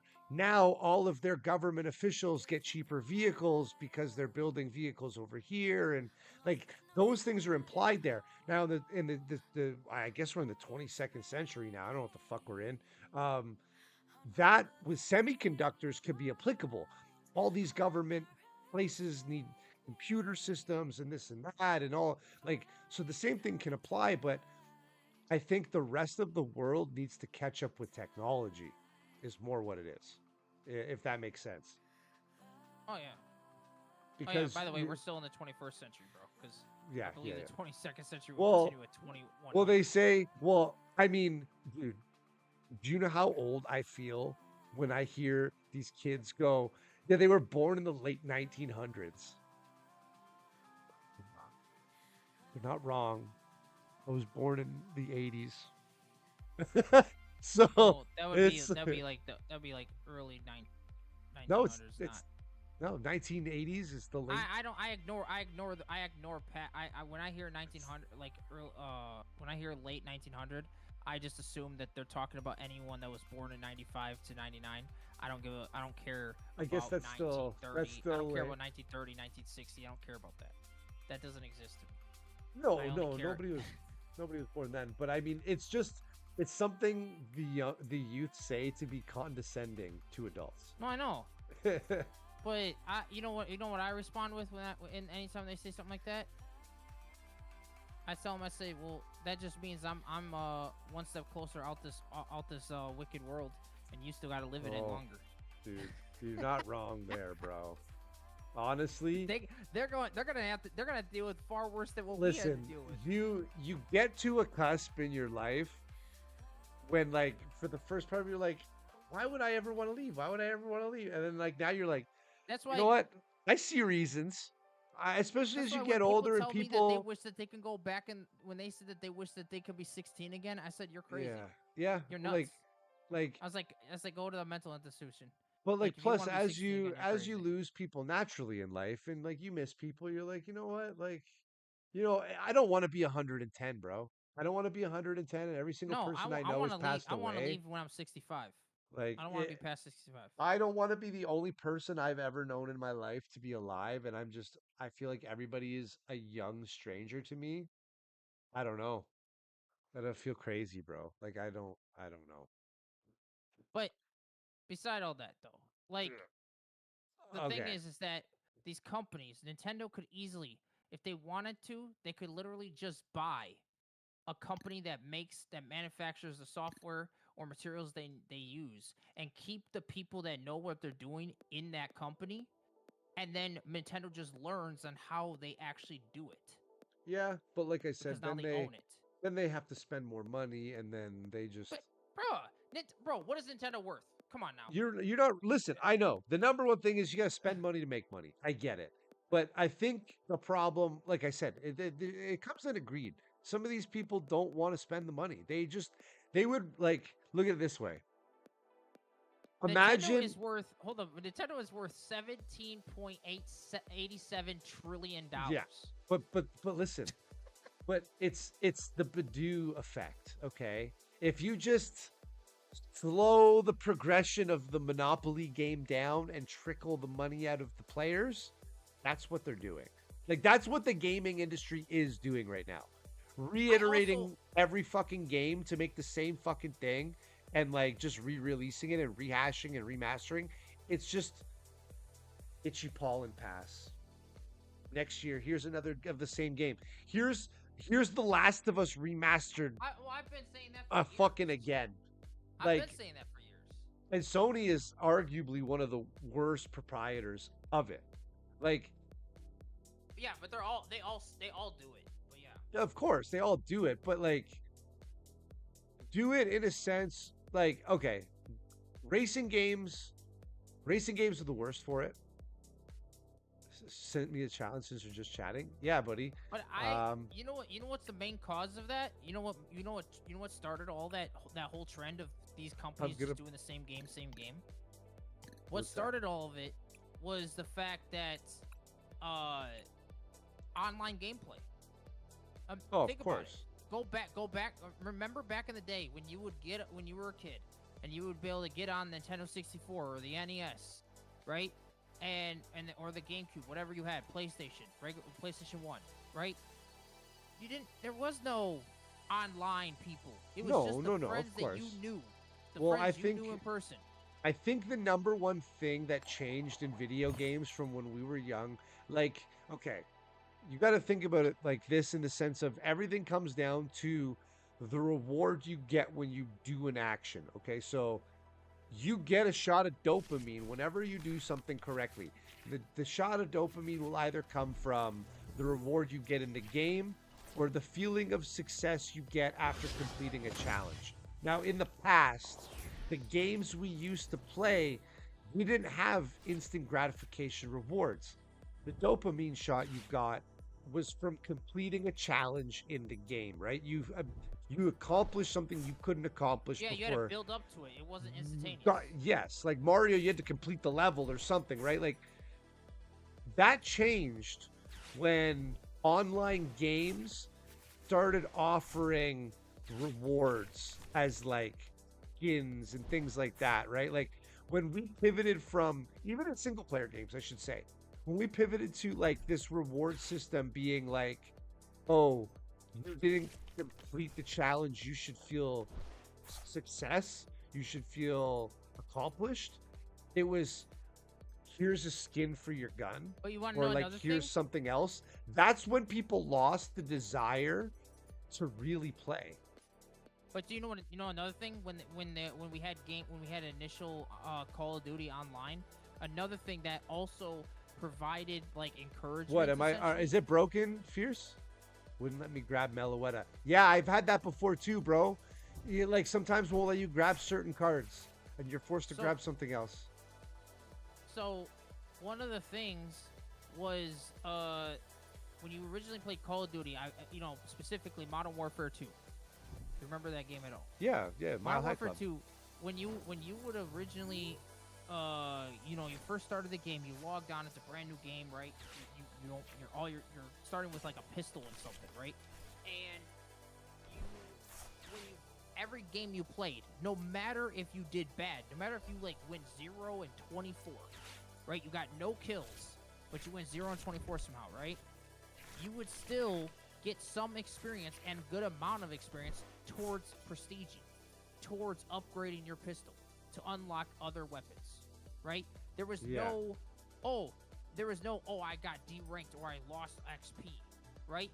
That once they included losing XP and didn't balance it, and still to this day don't know how to balance that concept, it ruins people's motivation to want to play. But you also proved my point with Call of Duty Modern Warfare 2. Like that was the point though, is that playing through the campaign of Call of Duty Modern Warfare 2 and then getting up to playing it on the veteran difficulty and completing Mile High Club.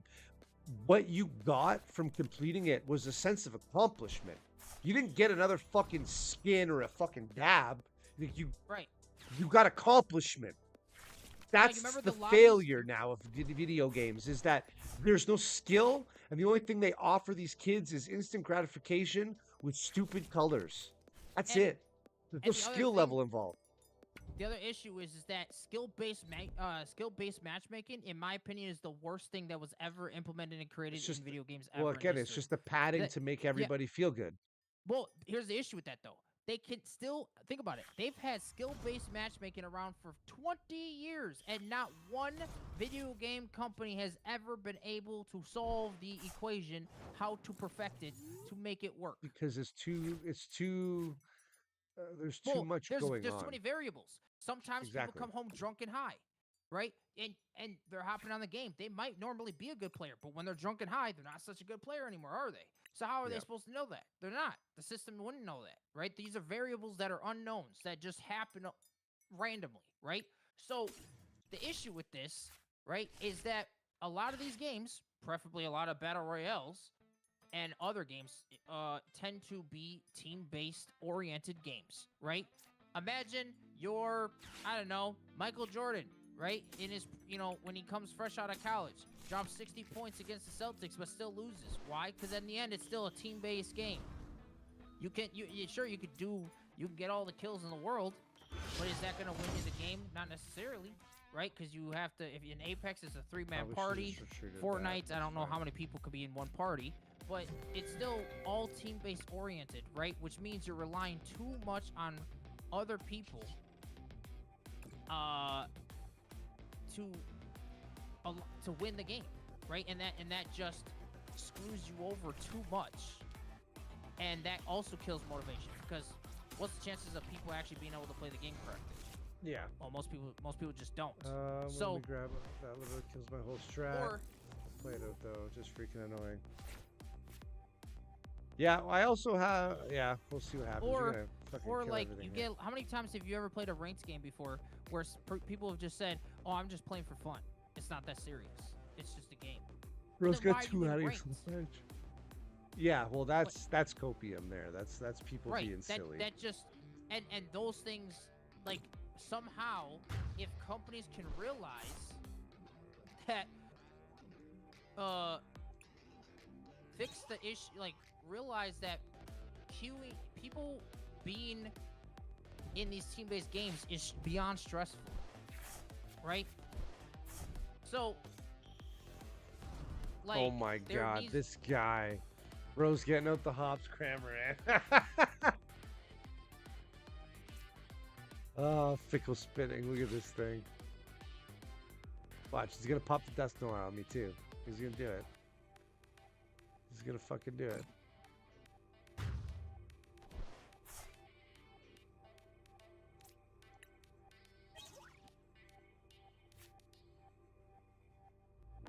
I actually don't know what to do here. Are you gonna swing? Are you gonna motivate? Motivate for 20 is hilarious. Oh, he's gonna curse blast again. Wow.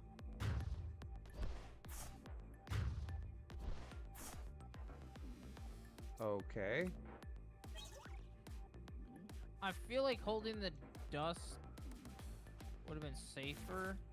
The dust clops and then this motivate, is interesting. Well, he wants me to be at 3 or 4 prizes so he can fickle spit, right? For the 120. Well, I see that, but maybe maybe he has a way to bring up your other Metatane. Does he though? Maybe. He'd counter catcher. No, he did not. He's just fickle spitting. Okay. All right. Where do I go from here? Oh, never mind. I see his game plan. Never mind.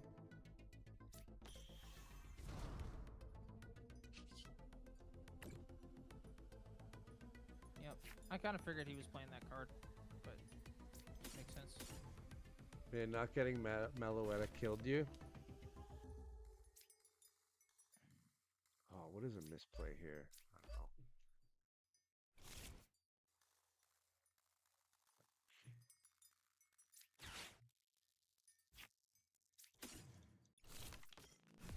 But yeah, I think, like, things just being team-based oriented for pretty much all these games, it's too much on people, you know? Mm-hmm.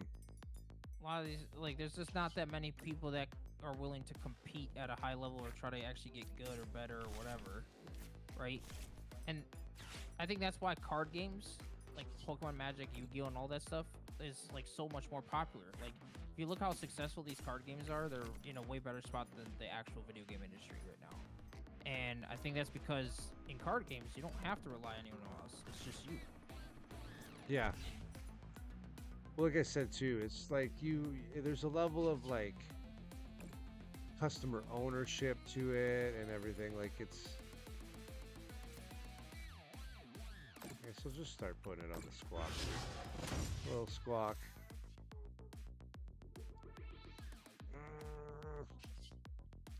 Do I just knock out the cram? He's gonna pop Dust Noir. 60. I feel like the Frillish is dead. I feel like the Frillish is dead. Why did you get Frillish if it was dead? I don't know why. It's 3 in the morning, bro. Why does he have double Latius? It's so weird. Why did... I don't know. It's gonna attack with it. Is he really?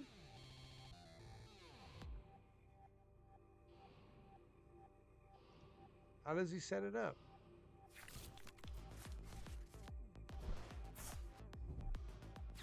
I mean, he is playing quite a few Psychic Energy. Alright, I don't know. Yep. Kind of figured he plays that guy. That was what I was thinking. Yep. Oh. Okay. Yeah. This is the issue that he was having. Damn. He was so close, Fierce. Whoa. You were so close. What were you looking for? The Blood Moon. He needed an energy because the thing is he was off by. Was he looking? was Was he off by looking for 10 counter damage. gain? I feel like he was looking for counter gain or Yeah. something. Yeah, or energy or counter game, but he was off by 10 damage to KO your Metagross. The thing is that I think that's why he needed the Meloetta.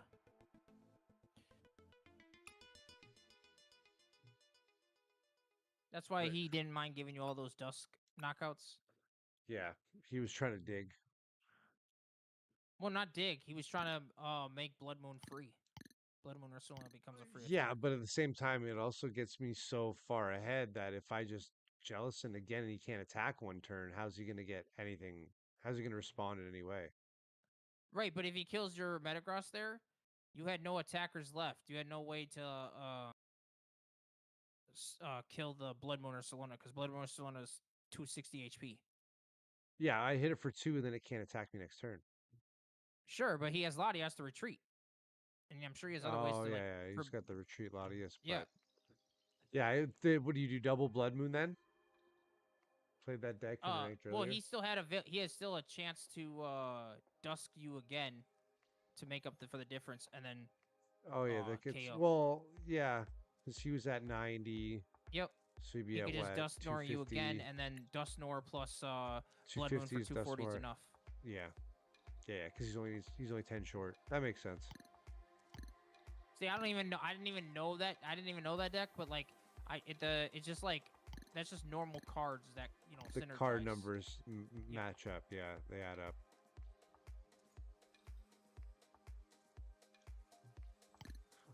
Are you gonna go? Are you gonna go tomorrow, Fierce? Are you gonna go? I don't know. I don't know what to play. Bro, Is this just play Raging Bolt? Go 3-0. Destroy these fools. Raging Bolt 3-0. Just go, bro. I'll give Bolt a try. Here, think about this way. Think about this way, Will. Right? You got destroyed at this locals recently, right? You got absolutely bodied, demolished, crushed, right? Yeah, it was a bad time. It was a bad time. So go in there with a rage. I feel like I should play Typhlosion and Charizard, Raging Bolt, to be honest. Raging Bolt. I think Raging That's a Bolt. weird way to say Raging Bolt there, Force. Yeah. Raging Bolt. Raging Bolt. Stop looking at all the other stuff. Delete all that. Delete. Delete. Wow. You have a lot of junk mail. You have a lot of junk mail. That's all. You gotta spam. play Fierce Dingus. That's all spam. Bro, you have a deck called something? Bro, what? It's something. It's something. I see alright. a whole lot of something in your list of stuff. It's something. No. Delete. What do you mean we're not gonna play Reverum EX? Bro. What Bro, about- if you play Reverum EX, you're literally 0-3 the moment you walk in the door. Team Rocket's coughing. Bro, yeah, it's making me cough right now. I think I got strep throat. Look at those high rarity. What are you talking about? What Team Rocket's coughing? What high rarity? Jolting box? There you go. You want to play something fun and different? Play Garchomp. Have fun. I don't think that would be fun at all. That might be fun. Maybe not. 400 HP with just swinging for enormous damage. Yeah. I just don't want to. I don't know. Is there a more current list I mean, of yeah. Garchomp? I don't know if I'd play Garchomp.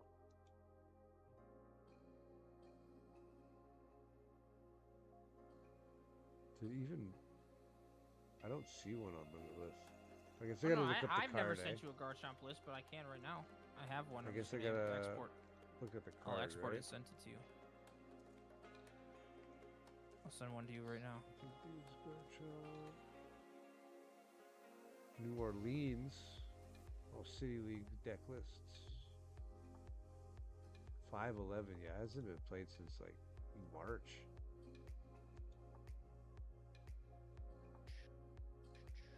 They're all old lists.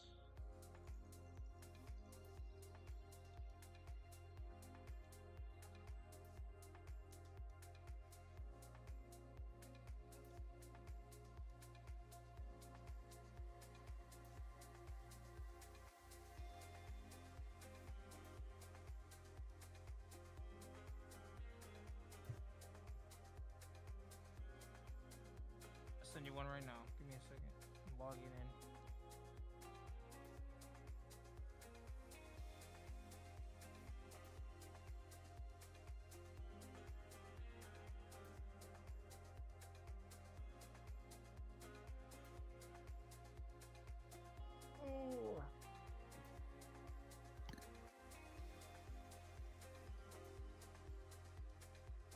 Like, I feel like even this one with the Turo might have helped. I don't know. I don't know.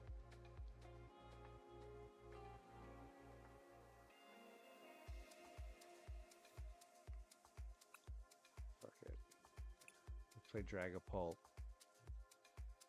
Dusknoir Dragapult. I mean, I think Raging Bolt is your best bet. Honestly, you've had the most success with Raging Bolt ever in the past. Yeah, you're not wrong there. In the past, yes. Right. And the list I gave you is pretty straightforward and It's pretty straightforward, yeah. I was going to say, the Crispin's first. Do I want to go first with Dragapult, Dusknoir? Yes or no? I think it's a no, right? I want to go second. Yeah, you want to go second with Dragapult. Ace Battle. Dreepy in the active. Dusk in the active. Start with the Dusk, keep Dreepy on bench. What am I doing here? Probably researching all this away. I feel like if anything, I'd want a TM Evo. Rip. Did my music shut off? What's going on here?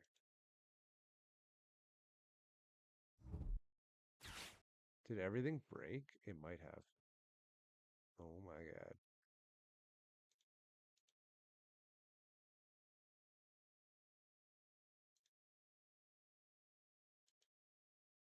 What is going on here? My music player stopped working. What the fuck? Interesting.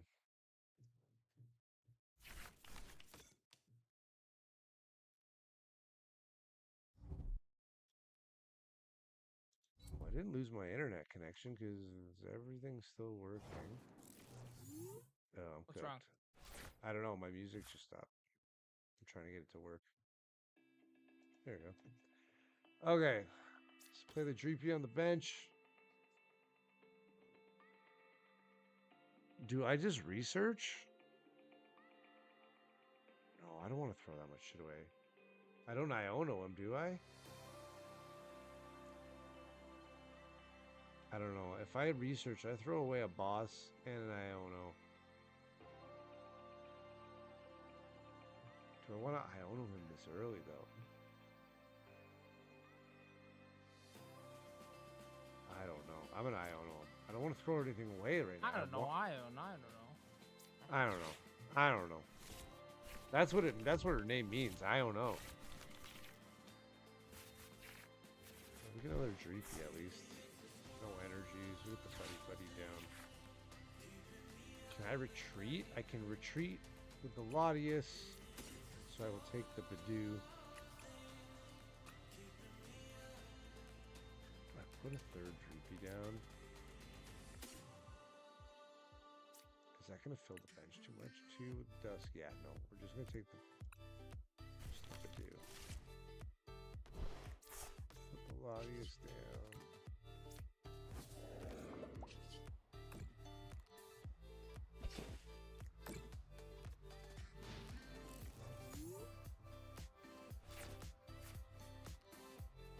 I have to Iono again?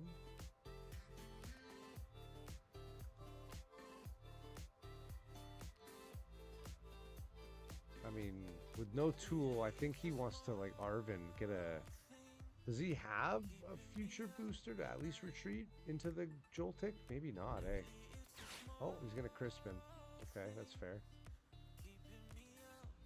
It's just maybe a Crispin attach, knockout, or Crispin pass. Yeah, because you can't attach knockout. Crispin attach pass.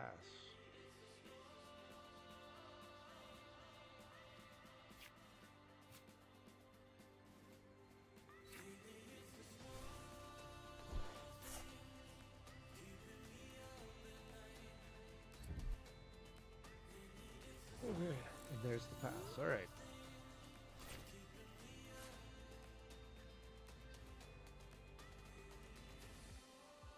I feel like I don't want to research away 2 Ionos. I'd rather keep one. Yeah. Oh, it sucks to Iono again, but...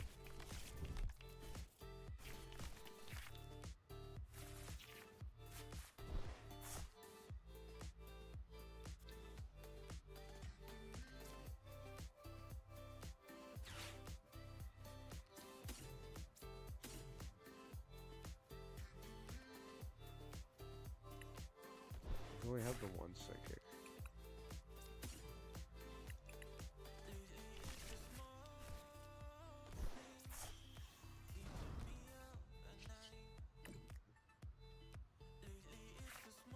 Hey, let's go.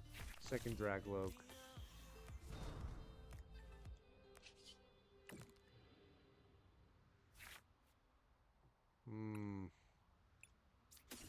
Let's just have to take that.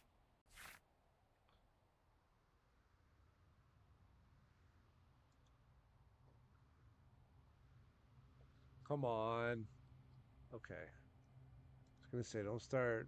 Don't start. I think we have to attach Return to the Chipollen.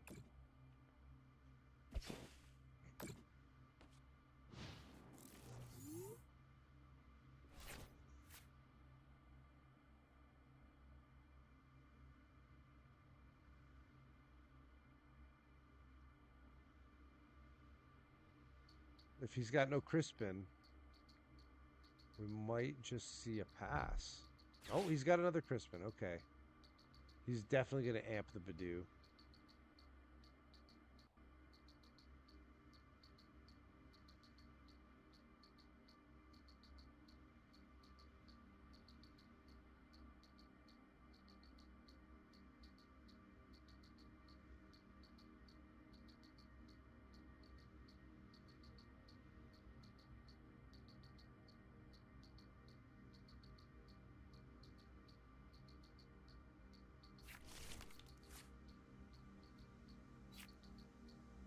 Yep, fourth one's gonna go on there.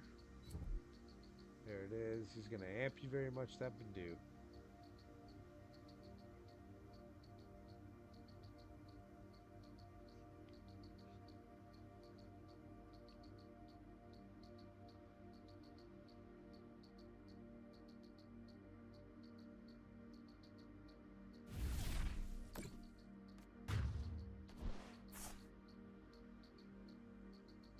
Now, I almost feel like I should, like,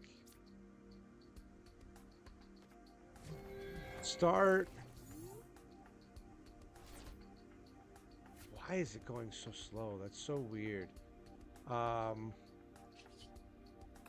Counter catcher up Pikachu.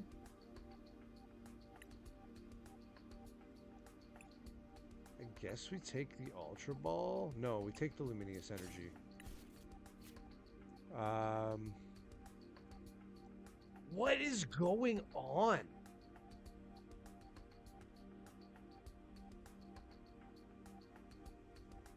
Why is it being so silly?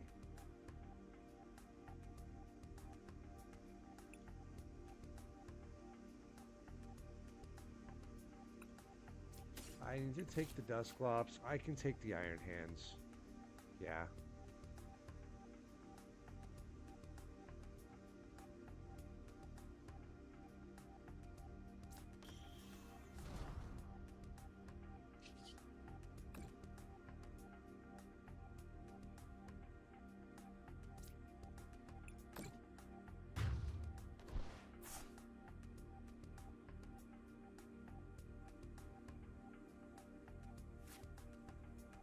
Give him one prize. We'll evolve there. We'll retreat here. Up here. Luminous Energy on. Nice Stretcher back. The Duskull. Play the Duskull down. I'm going to knock out the Iron Hands. We're going to put 30 on Joltik. 10 on Pikachu. 20 on Miraidon.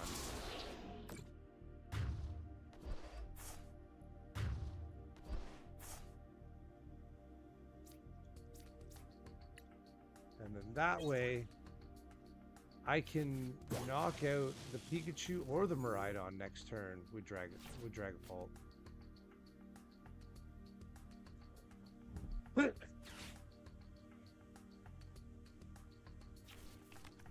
We did get that next one set up too.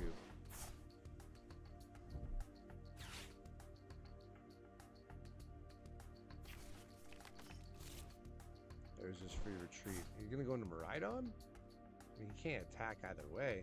Oh, he's gonna go into Joltik. Oh, no, never mind. He's gonna set up another Pikachu.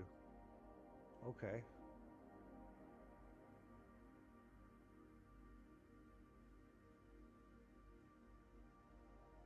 What do you got going on here, dude?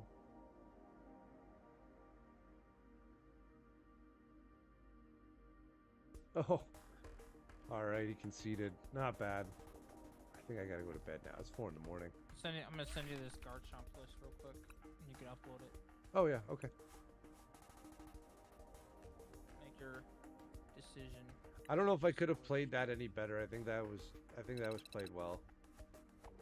I just have to make sure I keep Dragapults coming, right? Like that's just if I can't set up that next Dracon, I'm kind of screwed.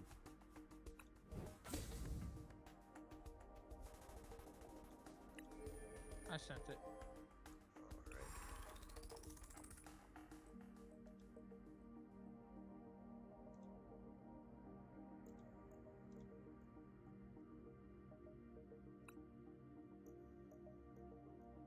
Everything is running really slow. I don't know what's going on here. 3 Garchomp.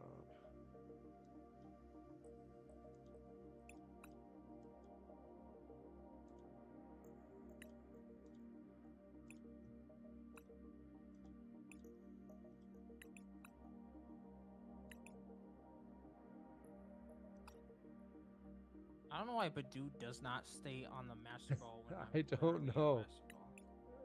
Like I literally have Master Ball in my deck, and No, don't I understand. feel that. I don't know why it does that It's every so time. weird. Okay, so what am I looking at here? Professor's research with the vessels. I mean, it's pretty straightforward, I guess, eh?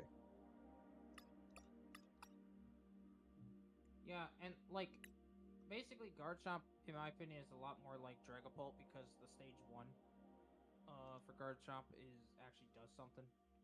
Oh, just getting to like search for it and evolve, yeah. Yeah, you could search for any Cynthia Pokemon, so even the Yes. grass Rose Raid. Yeah, your Which- Spirit Tomb, whatever, yeah. Switches any of them. So like you can like just set up your because the Rose Rage is what lets you do more damage.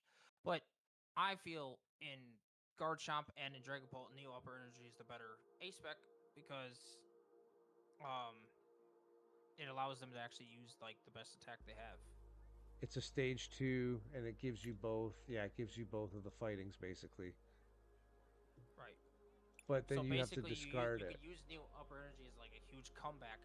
So like if you ever like, oh for whatever reason, you know they knocked out a Garchomp and you're looking for a way to come back, you just like evolve into another Garchomp and then Neo Upper Energy KO per game.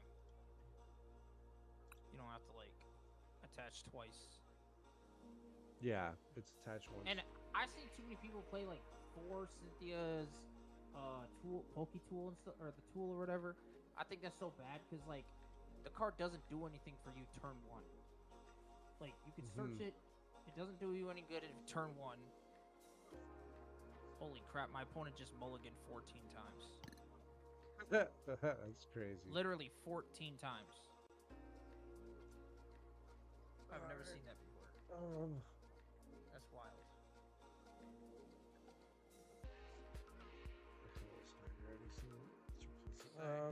Okay. Let's see. Yeah, I mean, like, I'm not opposed to the idea of it. All right, I'll play one with it, and then I gotta go to bed. I'll play one more, and I gotta go to bed.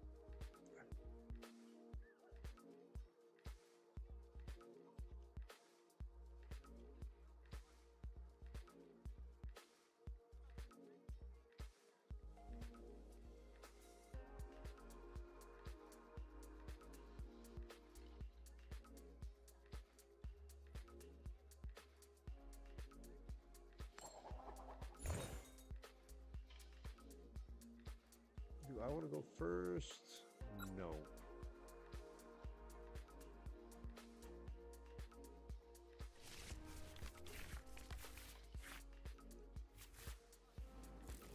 Always a mulligan.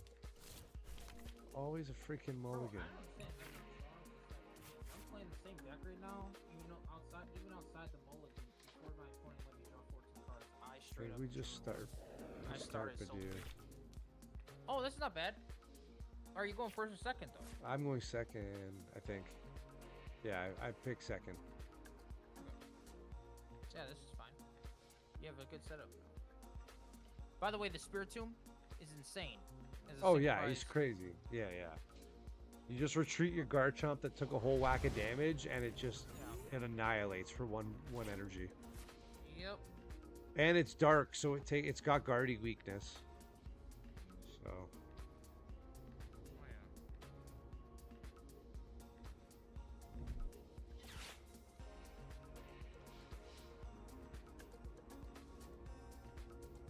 I feel like this is Dragapult or a Guardy. I don't know. One of the two. I don't think it's Goldingo.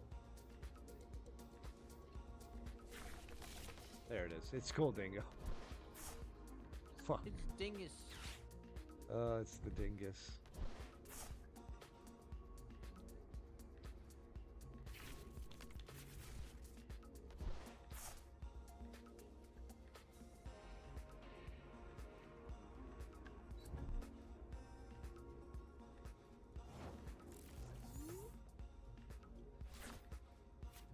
All right.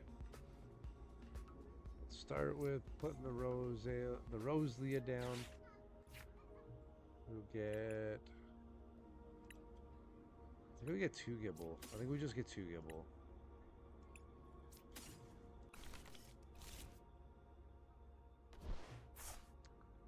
We can attach for turn. Do I play Spiritomb and then research? I feel like I do.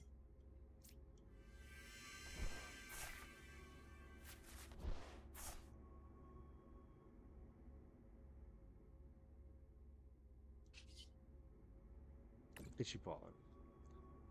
Alright, so next turn, Ultra Ball.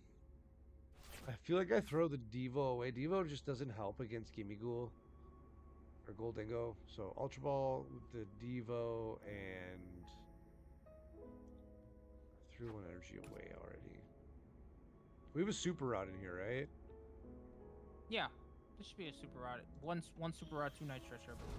Okay, so maybe I throw an energy in the Devo for the Ultra Ball to get the Gabite and then chain those. Fun thing is, Fez is weak to Garchomp. Fighting, yeah, I know. That's why I'm hoping you, like, I can fucking find a way to get to it quick is kind of what I'm wanting. Well, the cool thing is you can Ultra Ball next turn and then evolve into a Gabite. stage 1 Yeah. Gambite, grab Roserade, evolve that.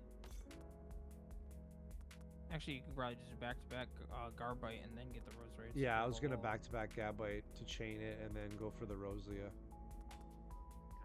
Funny enough, I just played. I was just playing against that Metagross Jelly deck, and I absolutely destroyed them.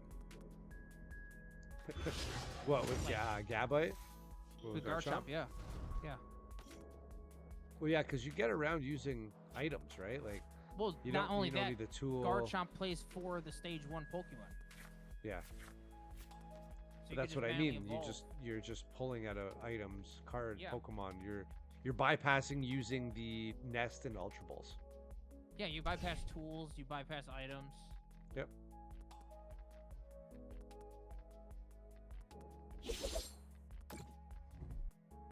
Is he item locked right now? No, poor little Badoo. He is item locked. I Badooed him last turn. I'm wondering promote if the one with the energy on him. Yeah, I was gonna say. I wonder if maybe. And then you just KO this Goldango for free. Oh wait, no you don't. Never mind. No, I can't hit it yet. Then don't. Yeah, never mind.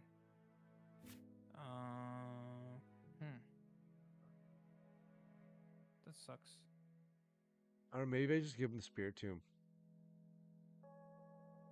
I guess situations like this, rare candy would be nice. Yeah. Unless I promote the Gibble with the energy, because then I could get another Badoo and retreat and Badoo him again for another turn. Like, just so it gives me more time to set up. I don't know. We'll see. Let's see what I can do here. Watch. Oh, we got the Super Rod, so that helps.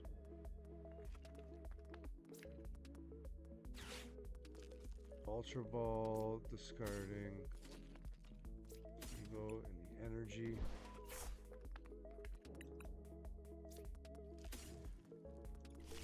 Gabite. I think that's what I'll do with my build. I'm gonna test that out real quick. I'm gonna cut Ultra Ball to 2, the Cynthia's Power Weight to 1. And I'm gonna play 2 rare candy. I like that option. Just be able to like turbo into Garchomp maybe. Does help against the Dango matchup for sure.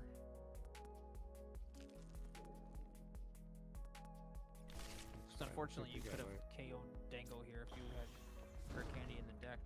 Yeah. Potentially researched and got it. Oh well. That good old Roserade. Yeah. Pop the Roserade on there. I would probably use Ultra Ball to put down another Roserade basic. Yeah. Yeah. I'd play. Yeah, honestly. I wanted to try to Garchomp. You already Badoo have- him one more time. Oh, I know what you could do here. Ultra Ball, discard the Iono and Garchomp, right? Yeah. And then Super Rod And then everything Super back. Rod back both That's Garchomps. what I was thinking, yeah. I'm gonna take the Badoo so I can retreat into the Badoo. And then, well, I wouldn't put Badoo in at this point in time. Doesn't seem. Well, he can't Grab use. Fez. He's gonna KO your Gabite, so Fez just keeps you in the game. Okay. Yeah. Well, Super And then I would Rod just bench the Fez and then shuffle back both Garchomps. and one energy. Yeah. Yeah. Leave the Badoo with the other energy. And then research. Research and then flip the script. Yep.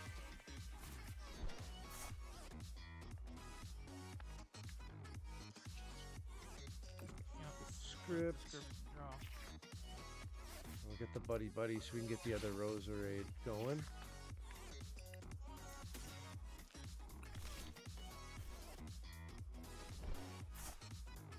You could probably attach a fighting to your bench Gabite here. I was gonna say, I think I'm gonna attach to the bench. Now, do I just leave that open that way and then let him knock out the Gabite? Actually, you could probably TM Evo here, right? Because this guy in the active is gonna get knocked out. I was gonna say, yeah, that's true too. So you could TM Evo the Gabite, the bench Gabite, and the Rosalia. Yeah. And then you're set up for next turn. Also, then... before you do that, before you attack. Oh shit! I already did. Oh, that's fine. I was gonna say put power weight on your bench, Gabite. Yeah, that's true. Because now he's gonna want to. Now he's gonna want to swing on the benched one because it is a Garchomp.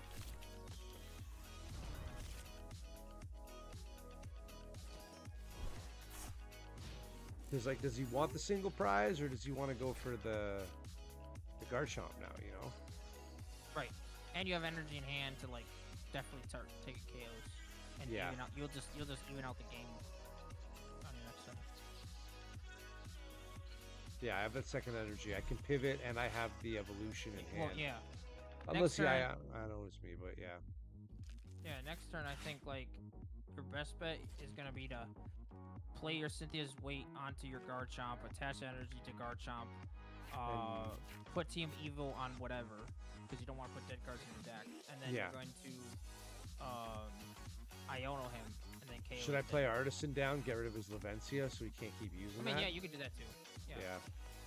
And then it doesn't go back into the deck too as well, yeah. Yeah, attach energy to your Garchomp, Team Evo to whatever. Just thin the hand, yeah. Yeah, but make sure you put power weight on Garchomp, not Team Evo on Garchomp. Yeah, of course, yeah. Well, they're both gray and green. It is 4 a.m.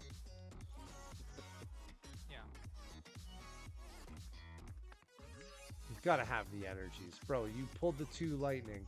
He's really thinking if he wants to do it, though. Oh, he's gonna do it. He's gonna make it rain on the Gabite. I mean, that's obvious. Yep. This is like, your next turn is insane. Yeah, I got a pretty potent hand here. Like, this next turn is gonna be literally insane. Remote Garchomp, and yeah.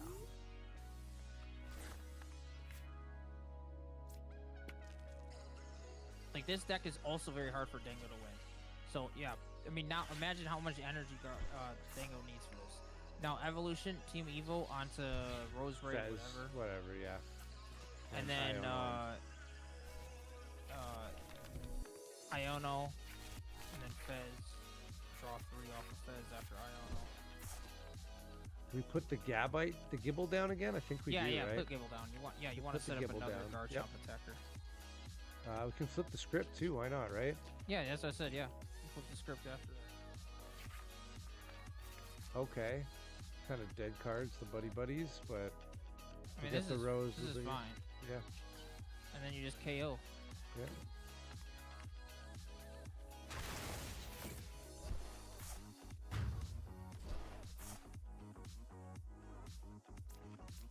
Sure, he can draw for Dango and Fez, but he needs a lot of energies to KO the 400 HP guy. This is true. Like, what, he needs, was it 7 to KO normally? How much to KO 400? 9? Well, it would, minus... Yeah, because 50 would be 10, minus 100 would be 2 energies. You need 8. 15, 20, 25, 30, 35, 40. He needs more than... 400. Oh, no, yeah, 8. 8 would be enough, 8. yeah. And how many do they usually play? 11? Maybe 12? They usually play 11. 11 energies, so you got 10 minus attachment. Plus, he has some in the discard already, so... 10 minus attachment, right? 3 in the discard, you can't hit the number. Yeah, he's not one shot. Bro, like, see, this I mean. Who needs to counter Goldangle when you could just play Garchomp? So all I need to do is Earthen Vessel, discarding Badoo, grab an energy, attach it to Spirit Tomb, retreat Garchomp, attack, knock out Goldango. Sounds like a plan. Right? I mean, I should probably also get the Gabite set up. Bro, he's gonna burn so many cards in this turn. Oh yeah, he's gonna burn a lot to get there. I'm low too though. Keep in mind, I'm at 15. Bro, that you didn't burn any cards though. You have so many No, resources. I haven't burned, but I mean, I have. That's what I'm I have saying. He's less gonna in deck. use like a card to recycle an energy to hand this turn as possible. Oh yeah, he's gonna, and he's still not gonna. Bro, he threw the prime catcher. Oh no, and a super energy retrieval. He does know he needs 8, right?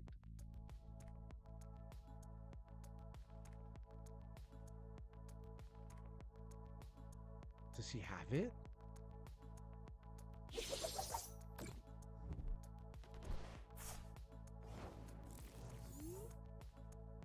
Why? So wait, how much do I do with this? 10 for each one. So I only do 200, eh?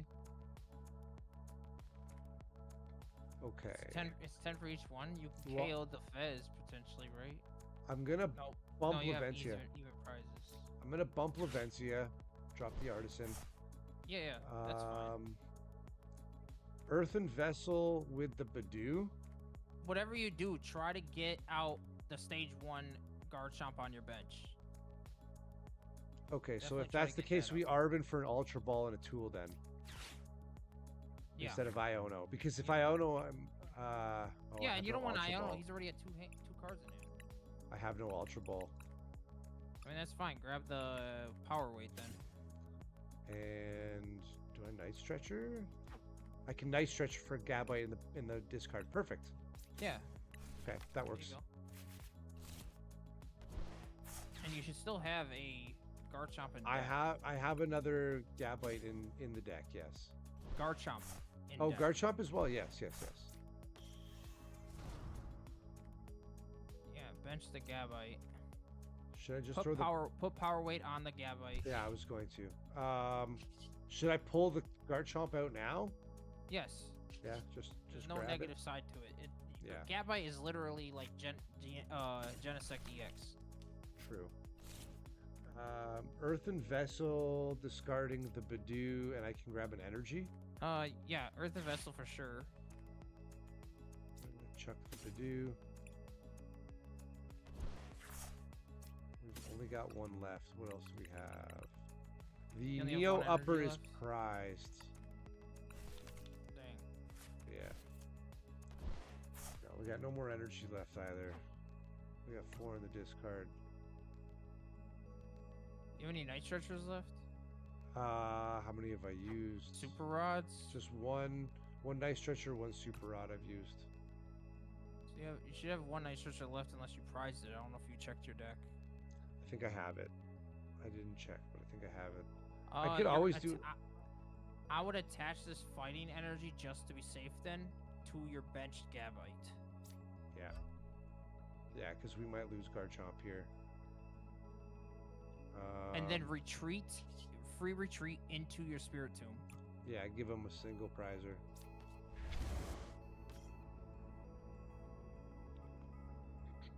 I think I just pass because I got nothing else I can do. Unless I thin the Earthen Vessel, but I mean, that's not going to do much.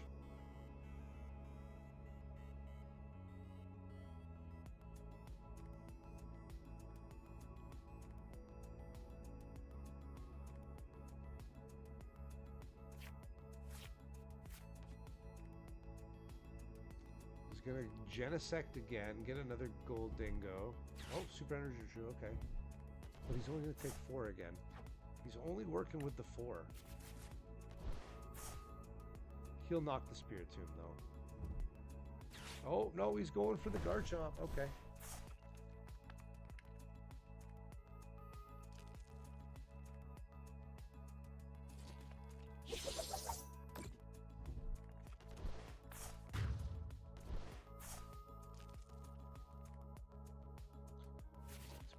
I guess I start Gabite. Because I'll evolve to Garchomp and have free retreat regardless. But I don't think I want to retreat. I have to get an energy back. Ooh, we got a boss's orders. Okay. I mean, here I would definitely evolve. Use your Gabite. Yeah. Use your Champion's Gabite's Call. ability. Yeah, yeah. before I evolve. Yep. Do I take the Gabite? I've got Garchomp in hand. Yeah, just grab a Gabite. It's fine. Yeah, grab Gabite. What you're about to do next doesn't matter anyway. So then bench your Gibble. Yeah. Your Gibble, yeah. Yeah, I benched the Gibble. And then evolve into Garchomp into the active. Yeah. Now I was gonna say I need one more energy, so I think I should flip the script, or do I own? I want to boss up the Fez, right? I don't know if you can kill Fez though this turn. If I flip the script and if I can get the Night Stretcher, I can Night Stretcher an energy back. I can check it by Earthen Vessel, dumping a buddy. Check your deck first with Earthen Vessel. Dump a buddy. Thin those two as well. I have a Night Stretcher. All right, cool. So now what I would do here though, to sequence it, is there anything you could do to sequence it better? I have 8 cards. If I flip the script, I would just Iono him. Just Iono him to Iono him to 2 cards, and then Fez. This ensures you to have to guarantee to draw it. That's true. Because I get to see 4 plus 3 is 7 of the 8. What are the odds at the 1 card? There it is. Right. And then you Fez, draw 3. Yeah.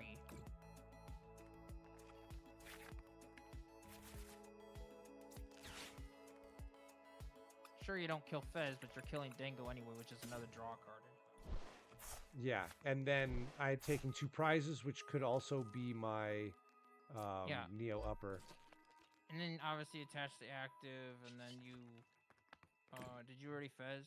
Yeah. All right. Yeah, I already Fez. Now he has to, like... There's no way he kills a 400 HP Garchomp this late in the game. Ooh, I only got 1. Oh no. What attacker does he have left to kill anything? He'd have to Joltik Pikachu. Or Gimme Ghoul. But Pikachu's not Dingo. Pikachu doesn't have energy on it. No, that's what I mean. That's why I'd have to Joltik. He'd have to Like, Gimme Ghoul. I mean, he could Dengo attach return boss. But how many prizes does he have left to take? 2. I mean, he can't knock out Garchomp in 1 hit. He needs to His double. only play is to boss up Fez and KO Fez to win. Mm-hmm. Because next turn, you could straight up just... I don't think you have any energy left, right? You just have to... I need the Neo Upper, yeah. So I'd be like bossing up Gimme Ghoul, knock it with the fighting, hoping I draw the Neo Upper.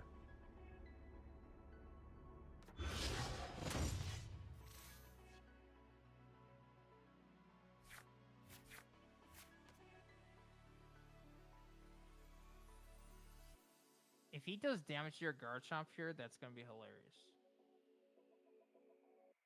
I mean, he's used 2 of his superior energy retrievals already.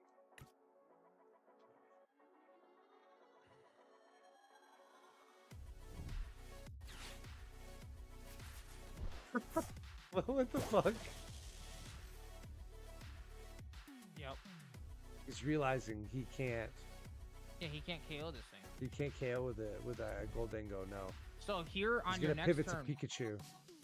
Trust me when I tell you this on your next turn.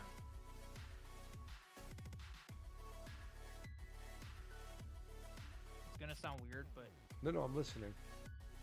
no, I'm just gonna wait until it's your turn.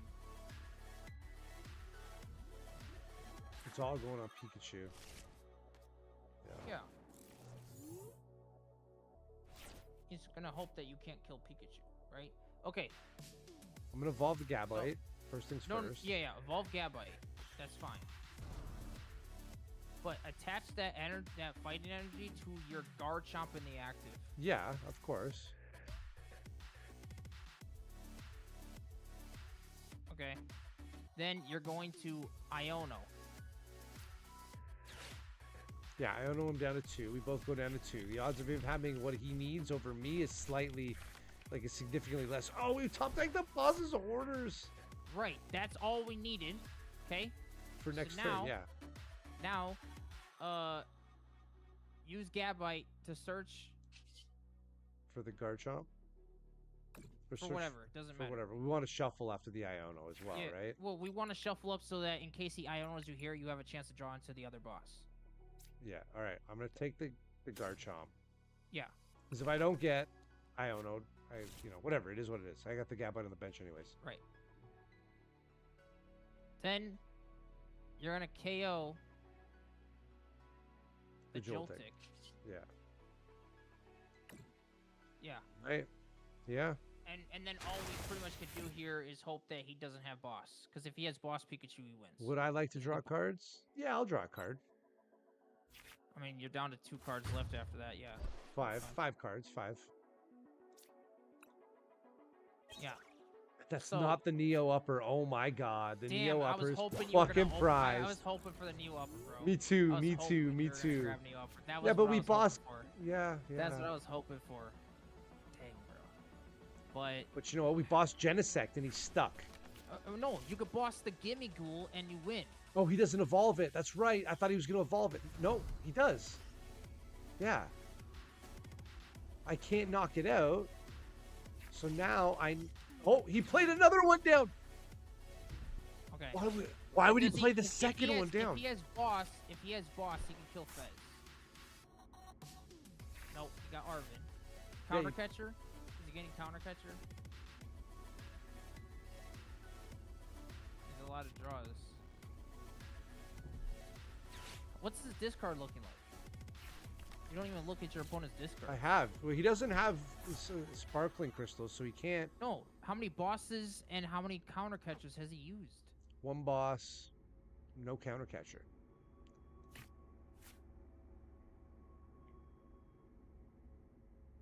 Does he not play counter catcher? What did he just search off of Arvin? Despol only? Yeah. He's going to Arvin now. Like I said, he doesn't have sparkling crystals. He needs a steel to attack. Hair balloon. How many steel in his discard? 2.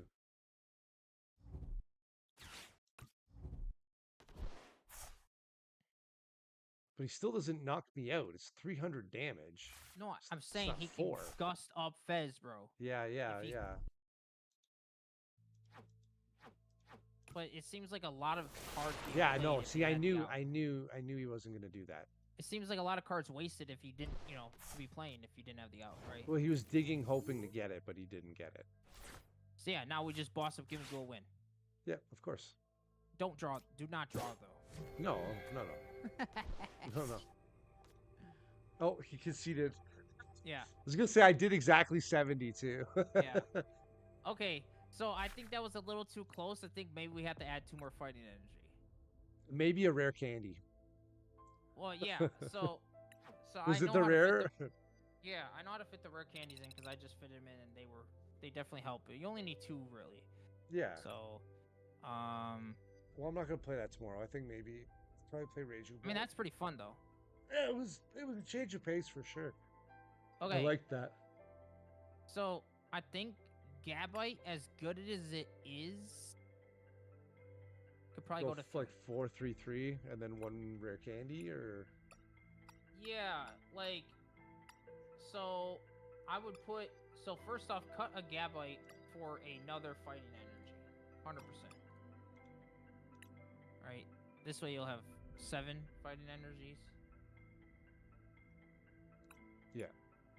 Yeah, I think that's way better ratio, right?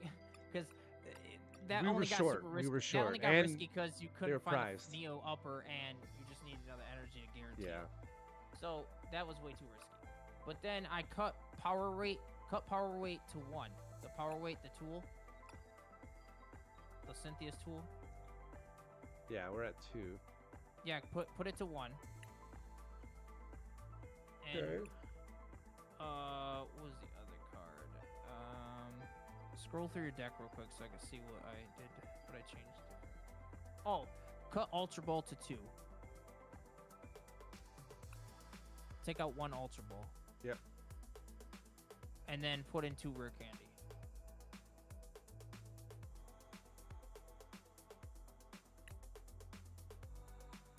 Yeah, this list when I had adjusted it based off of my games and your games, and it seems like this is more smoother. All right, yeah, I gotta go to bed though. It's 4:30 in the morning. Holy shit! All right, man. Thank you so much. Yeah. We will. Hey man, if you got all these cards, you might as well play Guard Shop. I do have these cards. I think I have all of them. I mean, this is pretty fun though. Could you imagine going in there and this deck destroys Jellicent, destroys all those fun decks that people love to play. I think I play a lot of the same stuff that everybody expects, and then when they see me playing it, they're just going to expect it. So I just want to play something different, especially at locals. I mean, But Guard yeah. Chomp is not something people expect, and it's No. quite powerful. Yeah. All right. I gotta go to bed. Thank you guys. I'm just gonna shut Yep, her good down right night. here. I will be on tomorrow. We'll talk more about it. But thank you so much, kid. I appreciate it. I'm out of here, guys.